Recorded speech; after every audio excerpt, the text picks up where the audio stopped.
Why strong souls are born into toxic families. Carl Jung's view on trauma and spiritual wisdom. One does not become enlightened by imagining figures of light, but by making the darkness conscious. Carl Jung. Welcome to Spiritual Wisdom. In today's video, we're diving deep into one of the most powerful truths about trauma, healing, and soul evolution.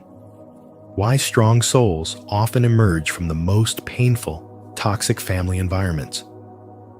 Jung believed that our wounds aren't setbacks, they're initiations. If you've ever asked yourself, why was I born into this family? This message may hold the answer your soul has been seeking. Before we begin, I'd love to hear from you. Has your hardships shaped your spiritual awakening? Drop a comment below and share your journey.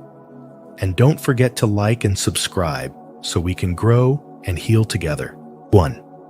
Toxic families are not a mistake. They are a spiritual assignment.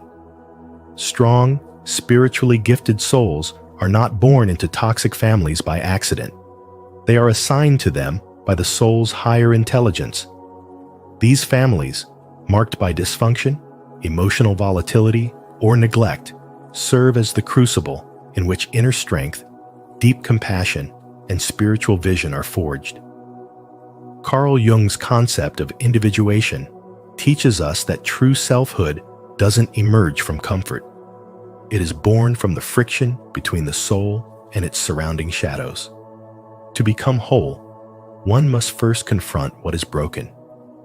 In many cases, the family becomes the first place where the soul is cracked open. The child who sees too much, feels too deeply, or speaks truths no one else dares to voice becomes the black sheep, the scapegoat, the misunderstood one. Yet within this painful misalignment lies the spark of transformation. These individuals are not meant to be absorbed into the dysfunction. They are meant to expose it, heal it, and rise beyond it.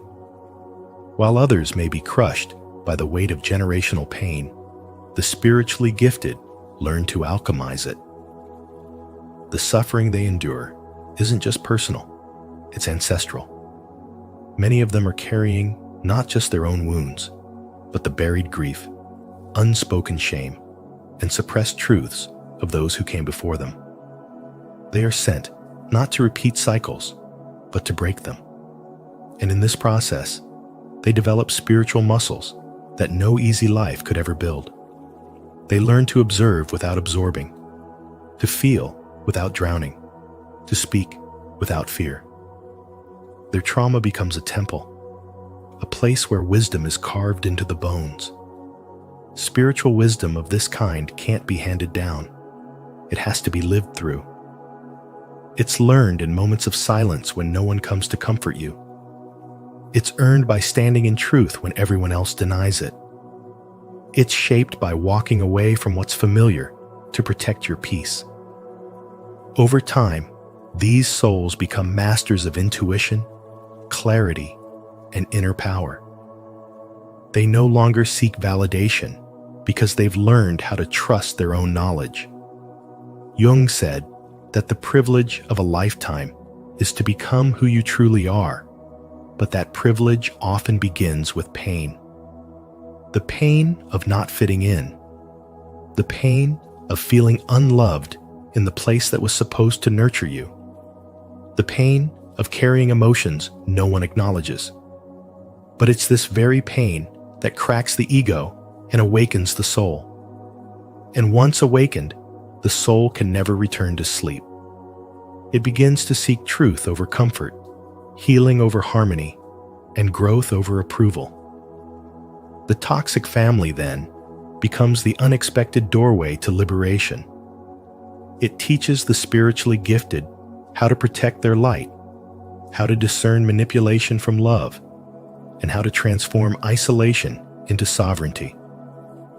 These individuals emerge not as victims of their past, but as living proof that the darkest soil can grow the most radiant flowers. They do not just survive, they lead. They do not just heal, they awaken others. And in doing so, they fulfill the sacred assignment their soul chose long before they arrived. Have you ever reflected on your family as a spiritual assignment? If so, share how it shaped your growth in the comments below. Your story could inspire someone else. If not, comment, "I'm ready to see the lesson," and join us on this journey of healing and awakening. 2. Pain becomes the catalyst for awakening. Pain, especially in childhood, often disguises itself as punishment. But for the spiritually gifted, it becomes the very forge of transformation. Rejection, emotional neglect, or controlling environments don't simply hurt, they awaken. Sensitive souls, born into these chaotic families, are pushed inward. And in that sacred inward retreat, something divine begins to stir. What appears to be suffering on the outside becomes the initiation of a deeper knowing. That's how spiritual awakening begins, not in comfort, but in the fire. The child who is constantly misunderstood learns to listen to energy, not words. The one who's told to be silent learns to speak to the divine. The one who's never fully seen develops the inner vision to see through lies, ego, and illusion. These are not coincidences. They are the hidden curriculum of pain, the kind of spiritual wisdom no book can teach. Carl Jung said, "There is no coming to consciousness without pain." And for those born into dysfunction, pain isn't just a feeling, it becomes the path. While others are still sleepwalking through life, these old souls are breaking generational patterns before they even know what trauma means. Their sensitivity is often mocked, their boundaries disrespected, and their intuition dismissed. But that very sensitivity is their compass. Their pain teaches them how to feel everything and then choose what to carry. That's not weakness, it's alchemy. It is how pain transforms into power. When someone has lived without true emotional safety, they build a sanctuary within. They begin to seek truth relentlessly. They develop empathy that borders on psychic insight. They can walk into a room and feel what others are hiding. These aren't mere traits. They are survival skills turned spiritual gifts. The toxic family becomes the unintentional teacher, the crucible where resilience and revelation are forged. Eventually, the question shifts from, "Why did this happen to me?" to, "What is this awakening me to?" That shift is everything. It marks the difference between living in reaction to the past and living in service to something higher. The strong soul begins to see the purpose behind the pain, not as justification for harm, but as a sign that they were meant to walk a different path, a path of healing, awakening, and leading others through the dark. Spiritual awakening is not a blissful escape. It is a courageous return to the self-wounded, sacred, whole. It is the realization that the darkness didn't destroy you, it refined you. That you didn't just survive what tried to silence you, you turned it into a voice that heals. And that voice, born in pain, speaks spiritual wisdom that transcends generations. If your pain has been your teacher, your guide, or your awakening, comment below. I rise through the pain to affirm your journey and inspire others to embrace their own spiritual growth. 3. You're the black sheep because you're the most spiritually awake. In toxic families, the one who feels like an outsider is usually the one who sees most clearly. The so-called black sheep is often the one who refuses to stay silent, who challenges generational patterns, who is emotionally attuned to everything unspoken. They're misunderstood, labeled as difficult, dramatic, or too sensitive, but that sensitivity is not a flaw. It's spiritual intelligence in action. Carl Jung taught that individuation, the process of becoming who you truly are, often begins in discomfort. And for many, that discomfort is rooted in the family. You weren't placed in a broken system by accident. You were born into it because you carry the strength to transform it. You were chosen to question what others avoid, to feel what others suppress, and to heal what others deny. In every toxic dynamic, there's usually one soul who says, "This ends with me." That soul is not the problem. It's the pattern breaker. You may feel isolated, but that isolation is part of your awakening. The shame you carry is not yours. It's inherited. And when you begin to see clearly, to speak honestly, and to set boundaries, the system around you fights to keep you small. Not because you're wrong, but because you threaten the illusion. There's a woman who always knew something was off in her family. The smiles felt forced. The silence felt heavy. When she began therapy, others called her too emotional. When she refused to tolerate manipulation, they said she was being selfish. But Carl Jung reminds us, the most terrifying thing is to accept oneself completely. Her healing made others uncomfortable, but it wasn't about them. Her truth was never too much. Their denial was just too loud. She wasn't rebelling. She was remembering who she was before the conditioning. Strong souls are sent into wounded lineages to break the loop. They're called to alchemize chaos into clarity. But this role is not glamorous. It's painful. You carry wounds that weren't yours, and you still find the courage to love. You've been told you're the problem, when in fact, you're the mirror. Carl Jung believed that when we confront the shadow of our family's hidden pain, we begin the real work of the soul. That work often starts with grief. The grief of knowing you may never receive the love you deserved. But from that grief comes freedom. And from that freedom, wisdom. You don't need to fix anyone. You don't need to convince them to change. Your only task is to stay rooted in your truth. The cycle is broken, not by shouting, but by choosing peace. Not by revenge, but by rising above the dysfunction without guilt.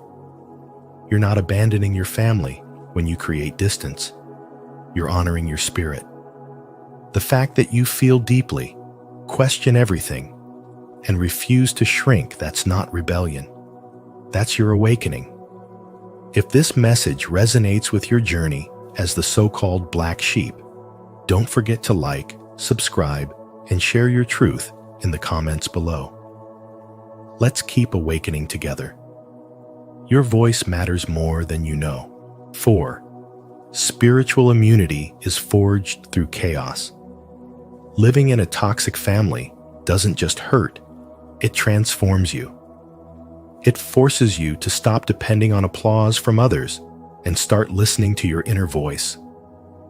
When love is withheld, when your emotions are dismissed, and when you're constantly made to feel too much or never enough, something within you begins to awaken. Not the kind of awakening that comes through peace, but the kind that is forged in fire. In that fire, your soul is sharpened, not shattered. The chaos around you becomes the training ground for inner clarity. You begin to realize that the validation you craved was a distraction from your own power. Emotional pain becomes your teacher. And what it teaches you is this: not everyone who says they love you knows how to honor your spirit. In fact, those who reject your light are often at war with their own. But instead of shrinking, you start building invisible armor, not walls to shut people out, but boundaries that keep your soul intact. Carl Jung once said, "The privilege of a lifetime is to become who you truly are." But that privilege often comes through deep suffering. In families where dysfunction is normalized, your awakening begins in isolation. You're the one who sees through the facade. You sense the tension behind the smiles. You feel the unspoken wounds. And though you're made to feel like the problem, you carry the truth. That's why the scapegoat often becomes the seer. The rejected one becomes the revealer. Spiritual wisdom is not something handed to you. It is something you bleed for. In environments that should have nurtured you, but instead wounded you, you learn discernment. You begin to separate projection from reality, love from manipulation, empathy from emotional slavery. Slowly, you stop trying to save people who keep choosing to stay asleep. You stop explaining your intuition to those committed to misunderstanding it. You grow quieter, but more powerful. Boundaries become your sacred practice. No longer are you the emotional sponge for your family's unresolved trauma. You learn that self-abandonment is not love. You choose peace over performance. You choose truth over harmony when harmony is fake. You begin to live from your center rather than the chaos around you. That is spiritual immunity, your soul's way of saying, I know who I am, and I will not betray that knowing for anyone. Through pain, you earn clarity. Through rejection, you find self-respect. And through trauma, you uncover purpose. You no longer react to the noise, you rise above it. You don't need revenge. Your healing is enough. Your growth is your response. And while others remain trapped in cycles, you break them, not just for yourself, but for future generations. This is how strong souls are made. Not in comfort, but in contrast. Not in being protected, but in learning to protect themselves. And what they gain from that journey is not bitterness, but unshakable spiritual wisdom. The kind that cannot be taught in books, only lived through in fire. Do you feel that chaos has strengthened your spirit? If so, declare it boldly in the comments. My soul is forged in fire, and I rise. 5. You must use spiritual tools to survive and evolve. You were not placed in a painful environment to suffer. You were placed there to awaken. When love is scarce and chaos is constant, the soul either breaks or begins to remember its origin. And for strong souls like yours, remembrance begins with reclaiming your connection to the divine. The spiritual umbilical cord is not just a metaphor. It's your energetic lifeline. It's the invisible thread that connects you to unconditional love, even when no one around you knows how to give it. In moments of loneliness or rejection, close your eyes and visualize this golden cord extending from your heart into the heart of God, Source, or the universe, whatever name you give to the highest love. Feel it feeding you, reminding you that you are not alone, not forgotten, not unloved. You've always been connected to something greater than the chaos around you. But love alone is not enough when you're surrounded by pain. That's where shadow awareness comes in. Carl Jung taught us that people don't just act out their darkness, they project it. If you've been criticized, shamed, or blamed for things that never made sense, it's likely you are absorbing someone else's unhealed wounds. Shadow awareness allows you to step back from the drama and see clearly. Their anger is not yours to fix. Their pain is not your burden to carry. You begin to understand that many people fear your light because it exposes the parts of themselves they've tried to ignore. And so they attack, not because you are wrong, but because you remind them of the healing they've avoided. When you stop internalizing their projections, you reclaim your clarity, and your spiritual awakening deepens. Then comes the sacred tool of boundaries without guilt. In toxic families, boundaries are often seen as betrayal. But the truth is, boundaries are your soul's way of saying, I choose peace. You don't owe anyone access to your spirit just because you share blood.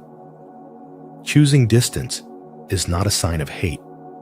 It's a declaration of self-respect. You can still love them, pray for them, and wish them healing from afar. The guilt you feel is not your intuition, it's conditioning. And when you break that conditioning, you don't become cold, you become conscious. Protecting your energy isn't selfish, it's sacred. It's how you create space for growth, for joy, for truth to return. These tools are not luxury, they are survival. And more than that, they are transformation. When you apply them consistently, you stop asking, why was I born into this? And start seeing, this is where I rise. You begin to understand that spiritual awakening doesn't happen in temples. It happens in tension, in choosing love over resentment, in walking away without apology, in standing firm in your truth, even if it makes you the outsider. Because sometimes the black sheep is just the family's first awakened soul. Don't forget to subscribe for more spiritual wisdom on how to protect your energy, heal deeply, and evolve with intention. Your growth isn't optional, it's sacred. 6. Your healing threatens their illusions. Your healing is a quiet revolution, and to those still trapped in illusion, it's a threat. When you begin to grow, when you choose inner peace over family patterns of drama and denial, your light unsettles them. Not because you're wrong, but because your evolution demands self-reflection from those who've spent their lives avoiding it. In toxic families, dysfunction becomes the norm. Pain becomes a language. So when you start to speak a new emotional language, one of boundaries, self-worth, and truth, they don't recognize you anymore. They resist, mock, or label you as difficult. But what they're really reacting to is the discomfort of your clarity. You've become a mirror they didn't ask for. Carl Jung once said, people will do anything, no matter how absurd, to avoid facing their own souls. That's why your transformation can feel like betrayal to them. Because it's easier to blame the one who changes than to question the system everyone else is still surviving in. You challenge their comfort zone by refusing to participate in it. You disrupt their narrative just by being honest. And the more you align with your truth, the more exposed their illusions feel. Imagine a family gathering where you no longer laugh at harmful jokes, no longer apologize for things you didn't do, no longer entertain manipulation disguised as concern. Suddenly, you're the problem. But you're not the problem. You're just not playing the role anymore. You're no longer available to be the scapegoat, the peacemaker, or the emotional sponge. And that, to them, is threatening. Because now, they have to face the void you've left behind, a void once filled by your silence. There's a story of a woman who began healing from childhood trauma. She didn't confront her family with rage. She simply stopped explaining herself. She started choosing peace. She started saying no. And slowly, the dynamic shifted. Her family grew colder. The emotional invitations stopped coming. But deep inside, she was freer than she'd ever been. Carl Jung called this process individuation, becoming whole by embracing the parts of ourselves we were taught to hide.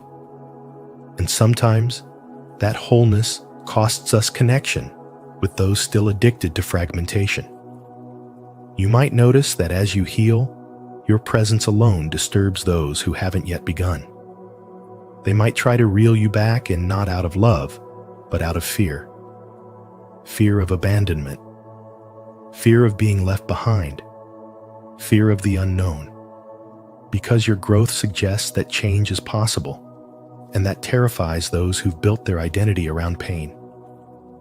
In truth, they don't hate your healing.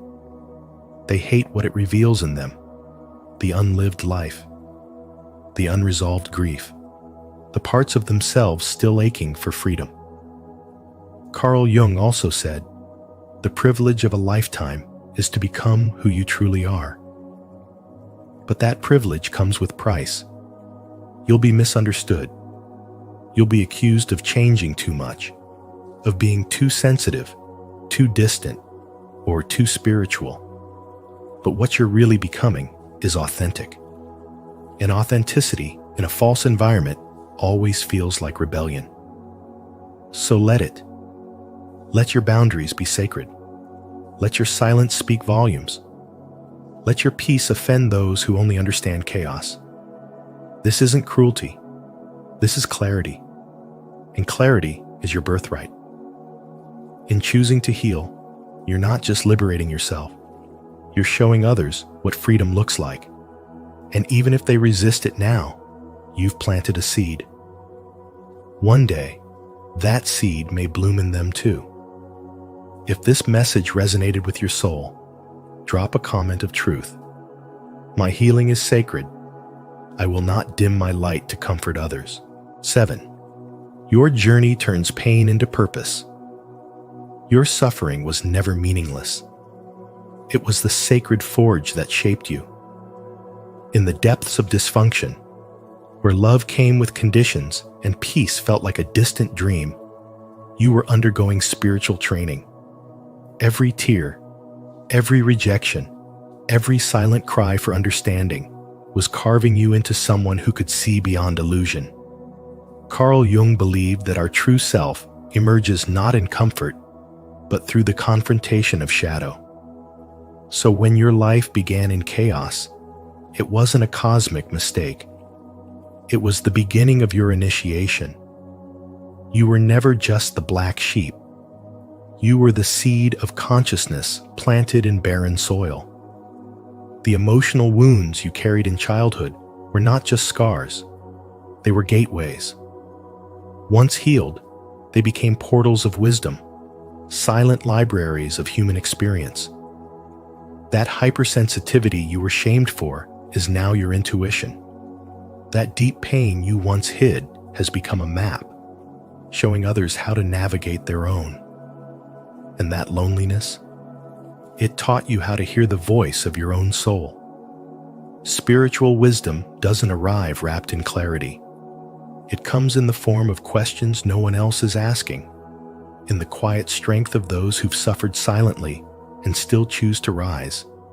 You were not given a toxic family to punish you. You were placed there to awaken, to break the generational trance of pain, denial, and silence. While others repeated cycles, you began to question them. While others avoided truth, you started embodying it. You didn't just survive dysfunction, you transmuted it. Now, your presence is power. Not because you demand attention, but because your energy speaks before you do. People feel at your depth, your calm, your knowing.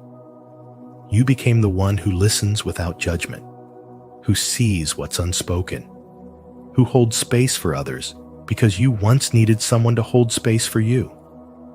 And that transformation didn't come from external praise. It came from walking through fire alone and emerging whole. You are not late.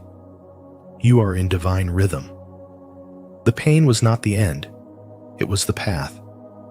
And you, the strong soul born into toxicity, have become something extraordinary. You no longer just carry a story. You carry medicine. And in a world starving for truth, your healing is a revolution. You are not behind. You are becoming. To affirm your transformation and honor the purpose behind your pain, comment below, "My journey has meaning." Your story holds power. Let it remind others that healing is never wasted. If this message resonates, like, share, and subscribe for more insights on turning wounds into wisdom. Thank you for walking with us through this powerful exploration of why strong souls are often born into toxic families. Carl Jung's wisdom reminds us that our deepest wounds can become the gateways to our highest transformation. If this message resonated with you, don't keep it to yourself. Like, share, and subscribe to Spiritual Wisdom so you never miss the insights that can change your life. And don't forget to turn on the notification bell to stay updated on our upcoming videos. Your journey matters. Stay strong. Stay awakened. How to let go from someone who hurts you. One of the most courageous decisions you'll ever make is to finally let go of what is hurting your heart and soul. Brigitte Nicole, welcome to Spiritual Wisdom, where we explore timeless truths for inner peace and healing. In today's video, inspired by Carl Jung's deep insights, we'll uncover the spiritual and psychological power of letting go, especially when the person who once meant everything is also the one who caused you pain. True growth begins not when we run from our wounds, but when we face them and choose freedom. As you listen, reflect on your own story. What are you still holding on to that no longer serves your spirit? If this resonates, comment below. I choose to release and heal. Let's journey inward together. 1. You're not missing them. You're missing the projection. You thought you missed them, but what you truly missed was the idea of them. The version you created in your mind, the comfort you imagined they could bring. That version? It was never real. What you were attached to was the illusion, not the person. And that illusion was built from your unmet needs, your longing to be seen, heard, chosen. Carl Jung explained that we don't just fall in love with people, we fall in love with what we project onto them. We see what we want to see. And when someone triggers our deepest wounds, our subconscious tries to heal through them, even if they're incapable of giving us what we need. That's not love. That's an emotional attachment to an internal fantasy. You didn't miss their coldness. You didn't miss their silence, their dismissive attitude, or the way they made you question your worth. What you missed was the potential. The version you imagined late at night, the what-if person, the one who finally made you feel safe, accepted, loved, without having to fight for it. But they were never truly that person. Not consistently, not fully, maybe not ever. It's a hard thing to face, that you were in love with a version of someone that only existed in your mind. But that realization, it's where your healing begins. Look at how we move through modern relationships. We meet someone during a time of loneliness, of stress, or transition, like Maya, who had just lost her job and was dealing with the weight of her father's passing. She met someone who made her laugh again, who listened, who offered the kind of connection she hadn't felt in years. She gave her heart quickly, fully, believing she had found her safe place. But as weeks passed, that person grew distant, cold. He was kind when it was convenient, absent when she needed him most. Still, she clung. Because in her mind, he was the one, the savior, the soft place to land. But the truth was, she had built a home in someone else's emptiness. And when she finally left, she realized she wasn't mourning him. She was mourning the hope, the escape, the comfort she had projected onto him in the chaos of her grief. Carl Jung would say that Maya wasn't foolish. She was human. But the work of healing is to withdraw the projections, to see people as they are, not as we need them to be. So, when you feel that pang of longing, stop and ask yourself, What exactly am I missing? Is it their presence? Or is it the feeling of being wanted? The comfort of imagining a future where you finally feel whole. This is not weakness. It's a signal, a mirror, a chance to meet the parts of yourself that still ache for love. You don't need to erase the memory.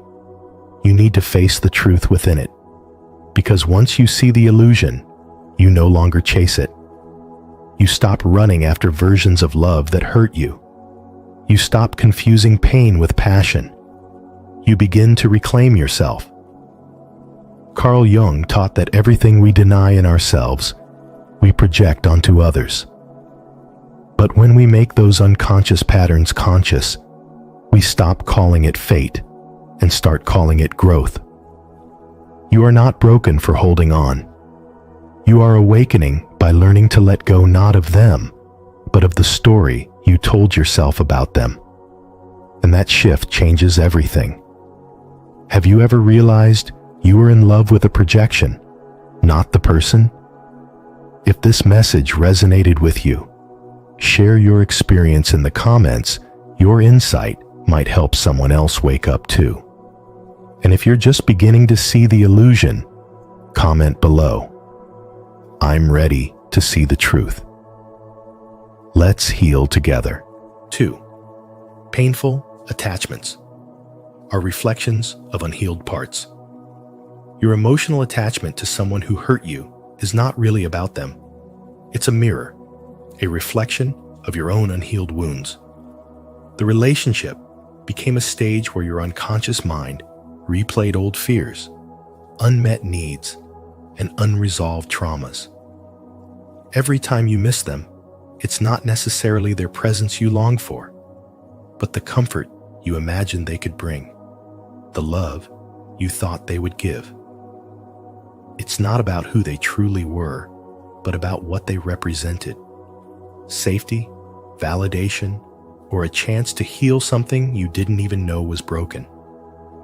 Carl Jung reminds us that until you make the unconscious conscious, it will direct your life and you will call it fate. This is what you're living, not heartbreak, but awakening. What hurts the most is not the loss of a person, but the collapse of the illusion. You believed they would be the one to finally stay, to finally see you, to finally love you right. But they didn't. And that's the crack through which truth enters. The pain isn't punishing you. It's inviting you to look within. You're not just mourning them. You're mourning the version of yourself who still thought love had to be earned, who still believed emotional chaos was a sign of passion, who didn't yet know how to give herself the very thing she kept seeking outside. In spiritual wisdom, this is not a failure. It's a sacred mirror. The more intense the attachment, the more it signals a deeper emotional wound. You may have tried everything to let go, blocking them, distracting yourself, convincing your mind to move on. But the reason it doesn't work is because the pain doesn't live in your mind. It lives in your body, in your nervous system, in the little child within you who still feels unseen, unheard, unloved. That's who you're really aching for. That's who needs your attention now. Letting go isn't a mental decision. It's a full-body surrender. It's not about forgetting what happened. It's about finally facing what it revealed. This person didn't just hurt you. They triggered something that was already wounded. They exposed the part of you that you've kept buried under strength, pride, and survival. And that part is now calling to be healed, not ignored. You'll keep attracting people who poke at that wound until you finally give it what it's asking for: your love, your presence, your truth. So the work isn't to erase them from your memory. The work is to reclaim the version of yourself who thought you needed them to be complete.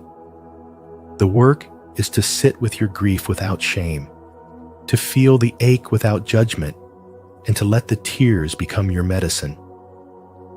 In doing so, you transform pain into clarity.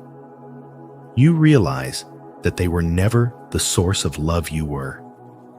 And now, with every step you take back into your own soul, you begin to rewrite the story. Because when you stop chasing someone to fix the wound, and instead face the wound directly, you begin the true process of healing. It's no longer about holding on to what hurt you, it's about rising from it. The relationship was not a mistake. It was a mirror. And now, your job is not to get them back, but to get you back.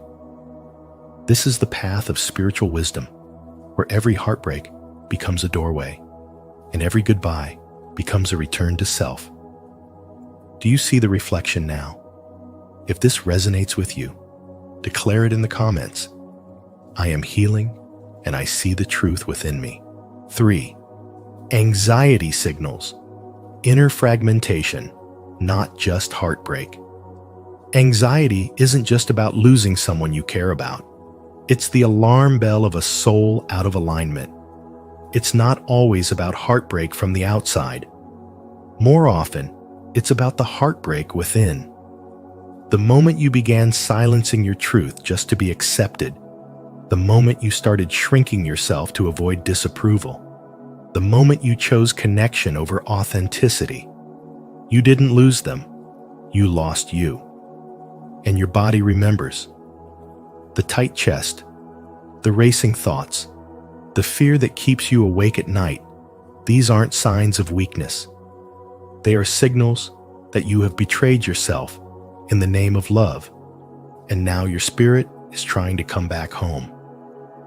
You may tell yourself that the pain comes from missing them, but deep down, what you really miss is the version of yourself who didn't yet know the cost of this kind of emotional compromise. You long for peace, not the chaos that relationship brought. You long for the safety of being fully seen, not the conditional affection that made you second-guess every word, every silence. Carl Jung once said, "What you resist not only persists, but will grow in size." And what so many people resist is the truth that the most dangerous kind of abandonment is self-abandonment. You learn to stay quiet when something hurt. You learn to be agreeable, even when your gut screamed otherwise. You taught yourself that your value depended on how well you could meet someone else's needs while ignoring your own. And now, your anxiety speaks the truth you've tried to suppress. It says, "I want to come back to myself." This is not just emotional pain. It is spiritual wisdom, a wake-up call, an invitation to a deeper awareness. When you listen to anxiety without judgment, you'll discover it's trying to lead you to your spiritual awakening.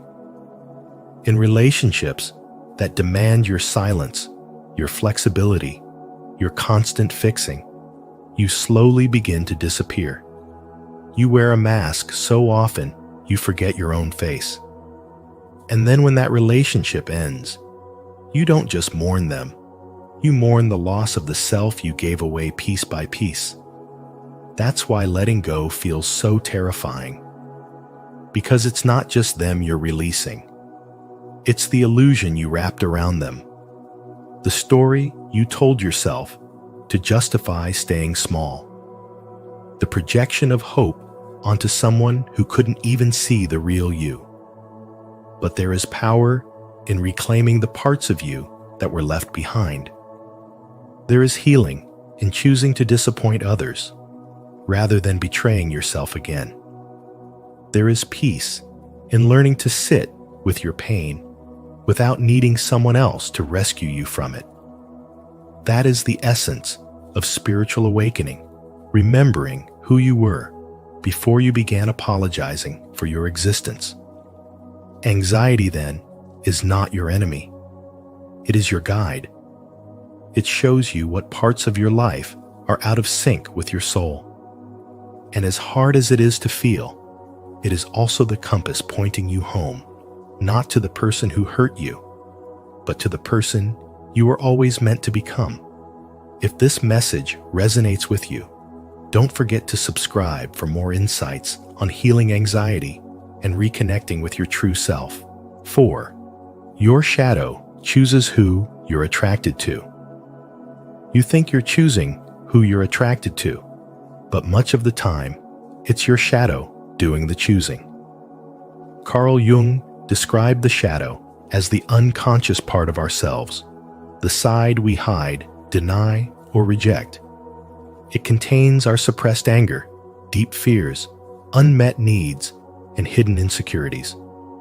When left unexamined, this shadow energy doesn't just vanish.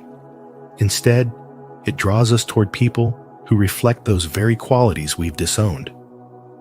That's why you keep repeating painful relationship patterns, not because you're cursed, but because your unconscious is trying to show you what still needs healing. Have you ever wondered why you keep attracting emotionally unavailable partners? Why one heartbreak seems to blend into another with a haunting sense of déjà vu? You might say he was different, but the emotional pain felt eerily familiar. That's not a coincidence. That's your shadow pulling you back into a lesson you haven't yet mastered. Jung said, "Until you make the unconscious conscious, it will direct your life, and you will call it fate." These relationships aren't random. They're mirrors. They reflect the wounded parts of you that are still searching for resolution, still seeking validation, still begging to be seen. Take the example of Mia, a woman who kept falling in love with controlling, distant men.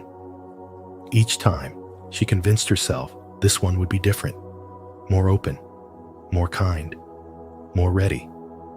But every time, she ended up feeling abandoned, invisible, and confused.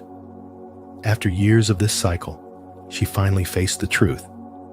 She wasn't just falling in love with men. She was falling into her father's shadow.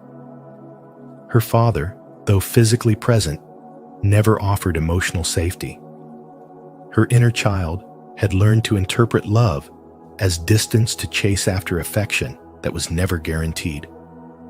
That wound had lived in her unconscious for decades, and it chose every man she thought she had consciously picked. This is the trap of unexamined attraction.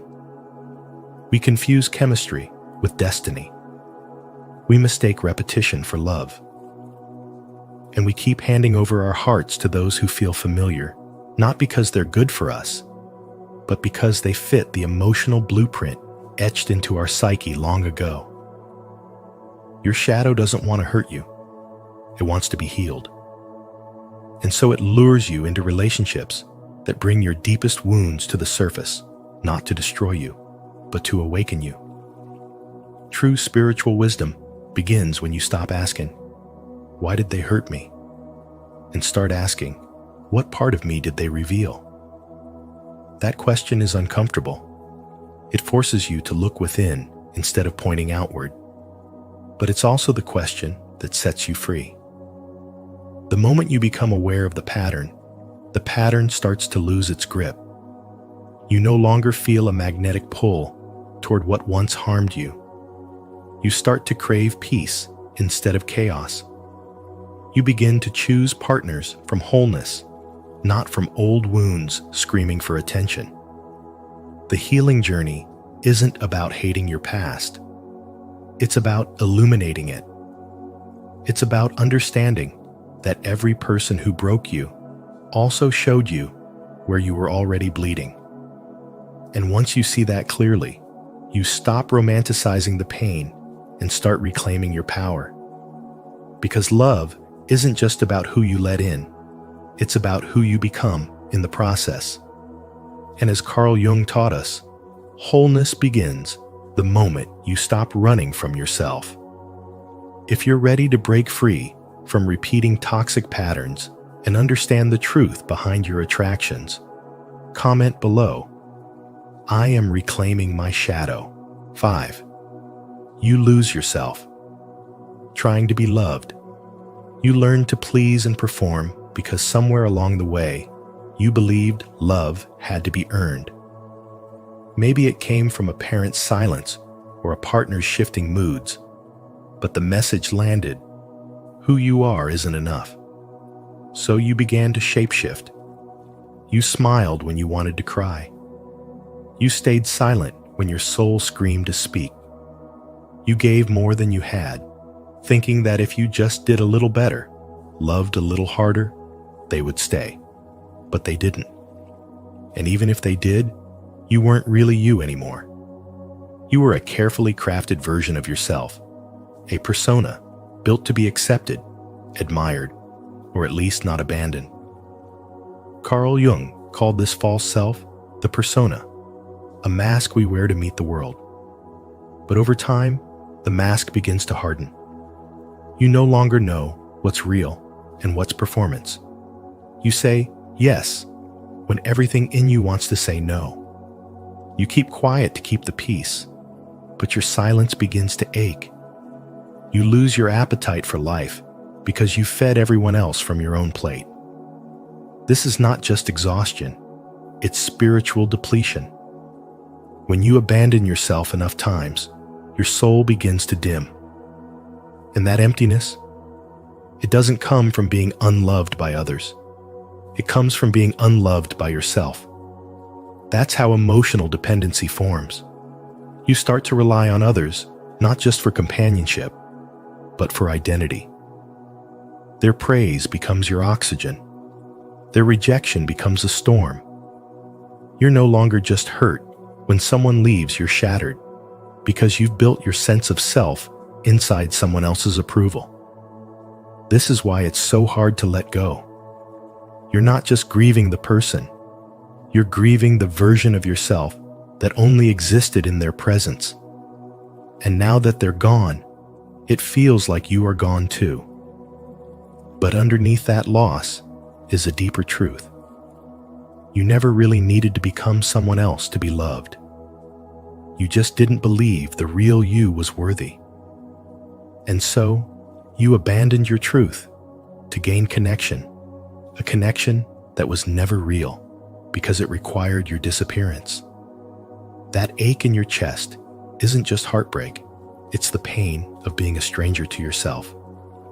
The fatigue, the anxiety, the numbness, they're all signals from your spirit trying to bring you home.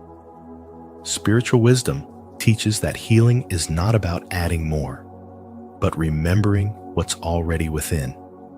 It's not about proving your worth, it's about reclaiming it. You begin by paying attention to when you betray yourself. You begin by noticing how often you seek permission to rest, to feel, to take up space. And then, gently but firmly, you stop asking.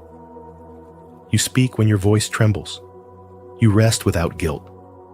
You show up as yourself, not perfect, not polished, but real. You stop performing. You start living.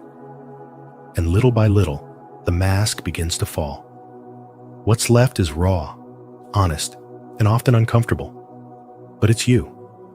And the moment you choose to honor that self, not just in theory, but in practice, is the moment you begin to feel whole again. Because the people who are meant for you will never demand your silence, your sacrifice, or your self-erasure. They will meet you as you are no performance needed. And finally, you'll know. Love was never supposed to cost you you. Leave a like and subscribe to the channel.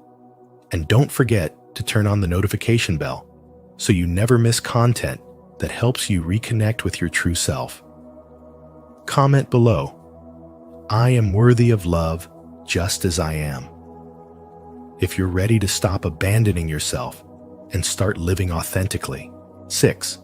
Healing begins with individuation, reclaiming the true self. Carl Jung once said, "The privilege of a lifetime is to become who you truly are." Individuation is the sacred path back to that truth, not a reinvention, but a deep remembering. It's the process of peeling away the layers you built to be accepted and reclaiming the version of you that existed before the world told you to hide. This is not about perfection. This is about wholeness, embracing the light and the shadow, the strength and the softness, the wounds and the wisdom. Spiritual awakening is not a sudden light. It's a slow unfolding. And that unfolding begins when you choose to stop abandoning yourself. You learn to betray yourself in small ways to be loved, saying yes when you wanted to say no, staying quiet when your soul screamed for truth, shrinking yourself to make others feel comfortable. Over time, these tiny compromises formed an identity that no longer felt like home. The shadow, in Jungian terms, holds all the parts of yourself you denied to survive.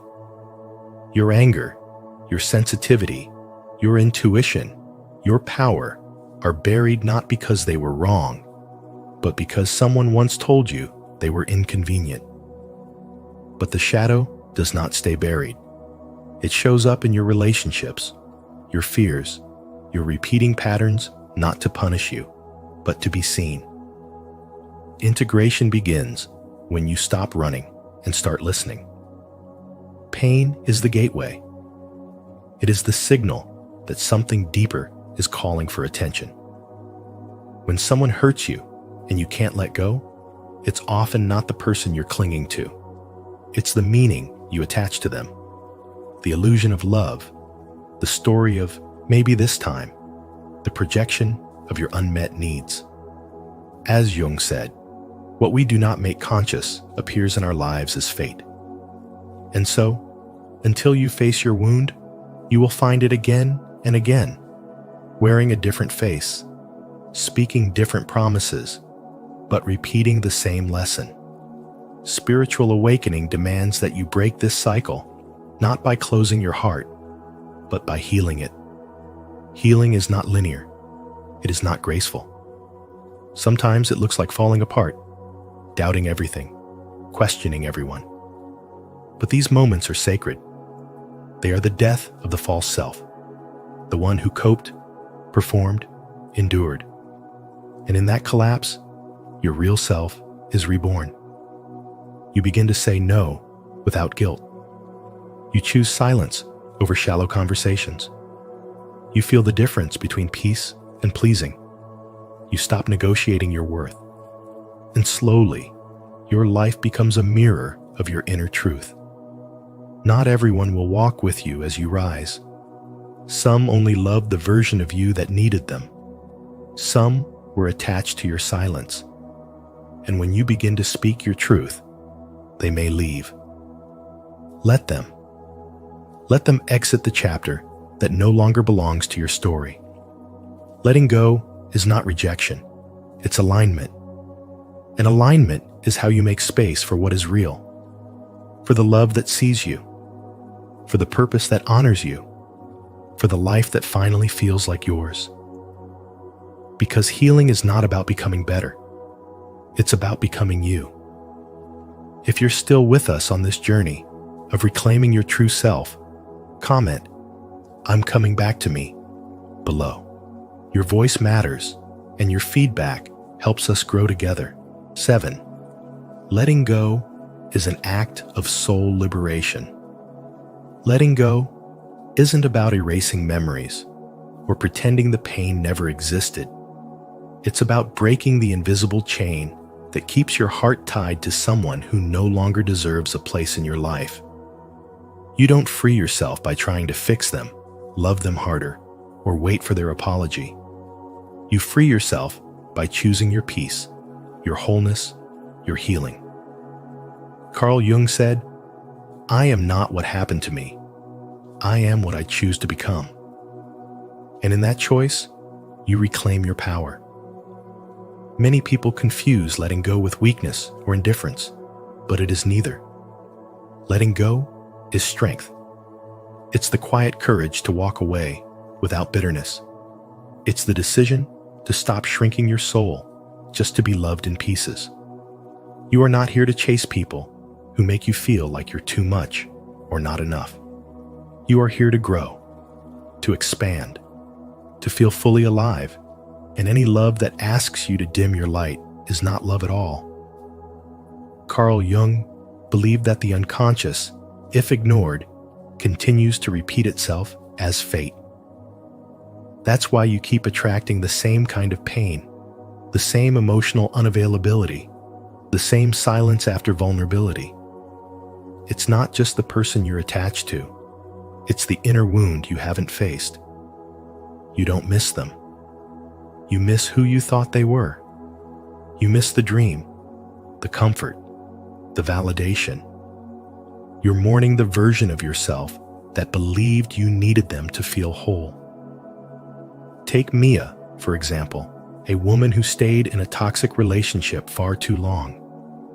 Not because she didn't know it was hurting her, but because she thought love meant endurance. That suffering was part of the story. Only when she began healing did she realize she wasn't holding on to him. She was holding on to a childhood pattern, the belief that if she loved hard enough, she'd finally be chosen. But healing revealed the truth. She didn't need to be chosen by anyone. She only needed to stop abandoning herself. That's what letting go really is. It's choosing to no longer betray your own heart. It's walking away from emotional debt. It's looking in the mirror and saying, I deserve peace more than I deserve closure. Because sometimes closure never comes from the person who hurt you. It comes when you stop needing them to validate your worth. This is not about forgetting. It's about forgiving yourself for holding on too long. It's about understanding that loving someone doesn't always mean keeping them. Carl Jung taught that real healing comes through integration the moment you face your shadow, your wounds, your projections, and stop asking someone else to complete you. That is the moment you begin to awaken. And in that awakening, you stop surviving and start living. You begin to breathe without waiting for their message. You learn to smile without needing their permission. You sleep peacefully because you're no longer carrying the weight of someone else's brokenness. Letting go is not the end. It's the beginning of everything that was meant for you. A life of self-respect, clarity, and quiet power. A life where your soul no longer negotiates its worth for scraps of affection. A life where your healing becomes louder than your heartbreak. To affirm your decision to set yourself free, comment below, I choose my peace. Your words may inspire someone else to release what no longer serves them. And if this message resonates with you, don't forget to like, subscribe, and turn on notifications so you won't miss more soulful insights like this. Letting go of someone who hurt you isn't weakness, it's wisdom. As Carl Jung taught us, true healing begins when we stop chasing illusions and start honoring our inner truth. If today's message spoke to your heart, don't walk this journey alone. Like this video, share it with someone who needs this reminder, and subscribe to Spiritual Wisdom for more insights that help you grow from within. And don't forget to turn on the notification bell so you never miss the next step on your path to healing and wholeness.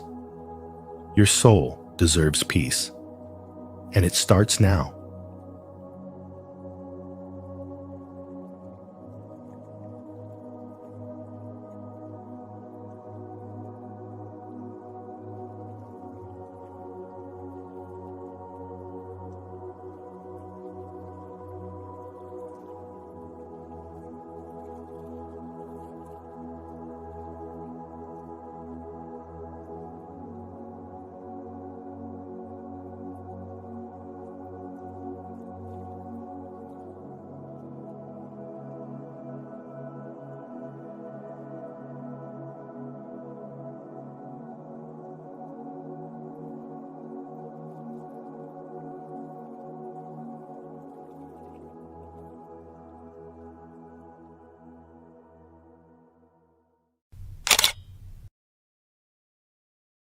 why most people never survive their spiritual awakening. No tree, it is said, can grow to heaven unless its roots reach down to hell. Carl Jung. Spiritual awakening is not always beautiful. It's often messy, painful, and deeply transformative. It shakes your foundations, forces you to question everything you thought you knew, and calls you to face the parts of yourself you've been running from. But it is in this very darkness that true light is born. In today's video on spiritual wisdom, we'll uncover why most people struggle to survive their awakening and how you can turn your breakdown into breakthrough.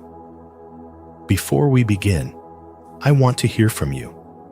Have you experienced a spiritual awakening? What did it feel like for you? Share your story in the comments, and don't forget to like, subscribe, and turn on the notification bell so you never miss a moment of deep insight and growth. Let's begin. 1. Awakening begins by breaking down your false identity. Spiritual awakening begins not in bliss, but in devastation. It is not a beautiful ascent into the light, but a raw and unrelenting collapse of everything false. It shatters the identity you've spent your whole life constructing: the roles, the achievements, the relationships, the dreams. Suddenly, nothing fits anymore. The mask you wore for survival begins to crack. What once brought you joy feels hollow. What you once pursued with passion now feels absurd. And the most terrifying part? You no longer recognize the person you've become. But this disintegration is not failure. It is the beginning of truth. As Carl Jung said, there is no coming to consciousness without pain. The spiritual fire doesn't arrive to comfort you. It comes to burn away the illusion. It targets the ego, that fragile construct built from fear, trauma, and societal conditioning. The process is brutal. It's not a soft awakening. It's a confrontation with every false identity you've ever worn. And when those masks fall, the rawness of your exposure feels unbearable. The career that once defined you now feels meaningless. The relationships that revolved around performance rather than authenticity begin to fracture. Meaning itself disintegrates, and you're left standing in the ruins of a self that was never truly yours. Within that collapse, the silence grows louder than any noise. You feel an inner void so vast it echoes. The world loses its colors. Life loses its structure. This is the dark night of the soul, a spiritual, emotional, and energetic death. You are not evolving. You are dying to everything that is false. The sense of disorientation is so intense, it feels like losing your mind. You begin to question whether anything was ever real. Most spiritual teachings skip over this agony. They preach light, but ignore the shadow. They speak of alignment, but not the crucifixion that comes before it. Because awakening does not begin with clarity, it begins with confusion. It doesn't hand you peace, it drags you into darkness. It doesn't feel like growth, it feels like loss. And most people don't survive this stage, not because they are weak, but because they've been trained to escape discomfort at all costs. They run back to old patterns. They numb themselves with noise. They cling to identities that once offered safety. They convince themselves the life they had was good enough because the truth is simply too raw. But those who stay, those who sit in the fire, they discover something deeper. A silence beneath the chaos, a knowing that predates every identity they've ever tried to be. Slowly, they begin to let go of the need for approval, because worth no longer comes from appearance. They stop chasing meaning and achievements, because they understand that meaning rises from within. And when the pieces finally start to come back together, They are not shaped by fear or ego. They are shaped by the soul. This is spiritual wisdom in its purest form. Awakening is not about becoming someone new. It is the sacred unraveling of everything you are not. It is not about addition. It is a holy subtraction. And what remains after the stripping is not a perfect version of yourself, but a real one. Flawed, radiant, grounded, and free. The self that was buried under the noise. The one you were always meant to become. Have you ever faced a moment where your entire identity felt like it was falling apart, only to discover it was the beginning of something deeper? If so, share your story in the comments below, so others on this path don't feel alone. If you're just beginning your awakening, type, "I'm ready to shed the false self," so we can walk this journey together. 2. You must let go of everything that isn't real. Spiritual awakening is not a gentle process. It is a sacred fire that burns through illusion, identity, and comfort without apology. It doesn't merely ask you to let go of toxic habits or distractions.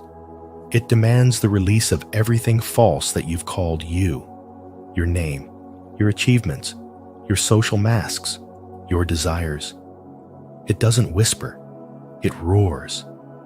Most people resist this because the ego clings desperately to familiarity. They try to bring their old identity into the new frequency, hoping they can evolve without being emptied. But you cannot ascend while still gripping the weight of what is crumbling. What you refuse to let go of becomes the very thing that delays your freedom. Carl Jung said, "Who looks outside, dreams. Who looks inside, awakes." An awakening begins the moment you stop negotiating with the truth. This is not a journey of self-improvement. It is a journey of self-disintegration. You are not being asked to become a better ego. You are being called to witness its death. Awakening strips you bare, revealing the layers of attachment, fear, and illusion that once defined your identity. You will ask yourself, can I just keep this one piece of who I was? But the soul responds with silence, and the silence says no. What is not aligned will be burned away, either with your consent or through painful force. There is no shortcut through the fire, and the fire will not adjust itself for your convenience. Letting go is not a passive act. It is the bravest thing you will ever do. It will feel like death because the false self must die. You will grieve dreams that were never truly yours, weep for versions of yourself that never lived, and question whether anything real will be left standing. But from that raw and hollow space, something holy begins to rise. Stillness, clarity, power not the kind you perform, but the kind that simply is. The ashes of who you thought you were become the soil where truth finally blooms.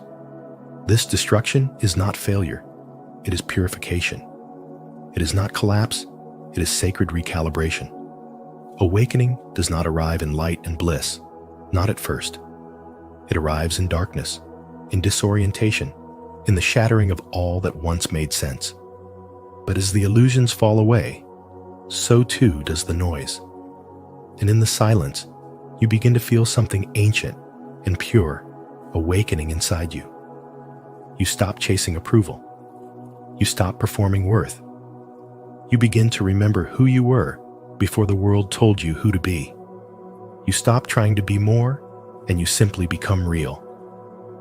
What arises is not a more impressive personality. It is the quiet, undeniable presence of the soul. It doesn't need to explain itself. It just is. That is the essence of spiritual wisdom. And this is why most people do not survive their spiritual awakening. Not because they are weak, but because they are still carrying the identity of who they are not, trying to rebuild the illusion in a place where only truth can stand. The awakening destroys anything that cannot hold divine light, and that includes every version of you built on survival, not spirit. If this message spoke to your soul, don't forget to like, subscribe, and share your thoughts in the comments below. What are you ready to let go of? Let's walk this awakening path together. 3. The process is painful, lonely, and confusing. You're not going crazy, you're waking up. In a true spiritual awakening, you don't rise gently into enlightenment. You drop, fast and hard, into a darkness that strips you bare.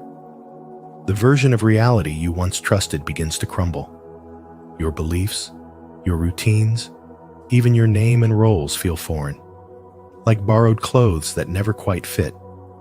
This isn't confusion, it's disintegration. Carl Jung called it the confrontation with the shadow, a descent into the parts of yourself you've buried, denied, or rejected. This is what mystics describe as the dark night of the soul, where everything familiar fades and all that remains is the unfiltered, terrifying truth of now. Your ego, frantic for survival, screams for structure. It clings to old identities and tells you you're losing your mind. But what's actually unraveling is the illusion. The breakdown you feel is sacred. It's not madness. It's metamorphosis. You are not dying. You are shedding the false layers you mistook for self. Carl Jung understood this deeply. There is no coming to consciousness without pain, he said, and he meant every word. Awakening isn't a peaceful transcendence. It's a spiritual storm that leaves nothing untouched. The grief you feel isn't weakness. It's the soul mourning everything it outgrew. There was a woman who once shared her story with me. She had built what looked like the perfect life: prestige, love, beauty. But one morning, her body wouldn't move. Her chest tightened, her smile cracked. Something inside her was done pretending. Her soul demanded silence. She left her high-powered job, ended a decade-long relationship, and for months wandered through the abyss. She thought she was falling apart, but in the wreckage, she found a voice. Not the voice shaped by expectations, but one that had always lived deep inside her. That voice didn't guide her back to who she was. It called her forward into something authentic, something whole. Most people don't survive their spiritual awakening, not because it's fatal, but because it requires a kind of death they aren't ready for. The death of the mask. The death of the persona, carefully crafted to fit into a world that rewards performance over presence. So they retreat. They reach for comfort, sedation, and distraction. They rebuild the cage, pretending they never glimpsed the open sky. But the soul doesn't forget. Once truth is seen, illusion loses its power. The life they had becomes intolerable, not because it's wrong, but because it's false. To walk this path demands immense courage. You must stand in the silence, tremble in the emptiness, and hold yourself steady when the panic whispers lies. Carl Jung didn't promise bliss, he promised wholeness. And wholeness includes it all: your rage, your fear, your shame, your light. Real spiritual wisdom isn't about escaping the pain. It's about honoring it, sitting with it, learning from it. Because pain is the voice of transformation. So if you're in that darkness now, if everything is collapsing around you, know this: it's not your end. It's your initiation. Stay with it. Let it burn away what was never yours. What emerges from the ashes won't be the polished version of who you were. It will be the raw, radiant soul of who you truly are. And that, at last, is the beginning of everything. Comment below. I embrace the dark night with faith. if you're walking through this sacred void. And if this message resonates, don't forget to like, subscribe, and share to support others on their awakening path. 4. You must face your shadow and unhealed wounds. Real spiritual awakening is not a gentle rise into peace. It's a raw reckoning with everything inside you that you've buried, denied, or avoided. When your soul begins to stir, it doesn't come with comfort. It unearths chaos. You're suddenly face to face with the insecurity you thought you had outgrown, the jealousy that hides beneath your smile, the fear that creeps into your closest relationships, and the self-sabotage that always seems to show up right before something good happens. But these are not signs of weakness. They are signals, messengers from wounds that haven't been witnessed. They don't need fixing. They need understanding. The shadow doesn't reveal itself when things are calm. It shows up when you're triggered, when you lash out or shut down, when you freeze or withdraw. It's not because you're broken. It's because some part of you is still waiting to be seen with compassion. Until you stop reacting from pain and start responding with presence, you'll keep repeating the same emotional loops, just with different people, in different settings. Spiritual wisdom teaches us that what we ignore doesn't disappear. It just hides in the dark and controls us from there. The discomfort we run from is the key to our liberation. There comes a moment in every awakening when running is no longer an option. You grow tired of numbing, of distractions, of pretending. You begin to sit in the silence, no matter how loud the pain feels. And in that stillness, you learn. You learn to breathe through the ache instead of around it. You learn to allow your sadness without needing to explain it away. You give your anger a voice without turning it inward. And in doing so, you reclaim the energy you gave away, trying to keep everyone else comfortable. Because true healing doesn't happen when everything feels fine. It happens when you finally stop betraying your own truth. Every suppressed emotion is like a thread, and your shadow is the knot where they all tie together. When you start pulling one thread, your grief, your rage, your shame, you begin to unravel the entire fabric of your survival self.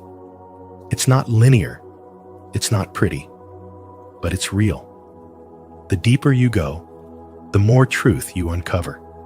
And that truth doesn't set you free right away. It breaks you open. It destroys the identity you created just to stay safe. But in the aftermath, you begin to find the real you, not the version shaped by fear or expectation, but the one rooted in the soul. You were never meant to be perfect, only whole. And wholeness means accepting every part of yourself, the wounded, the wise, the terrified, the loving. Spiritual awakening is not about rising above pain, but about descending into it with clarity and compassion. You stop trying to erase your past and instead start rewriting your relationship with it.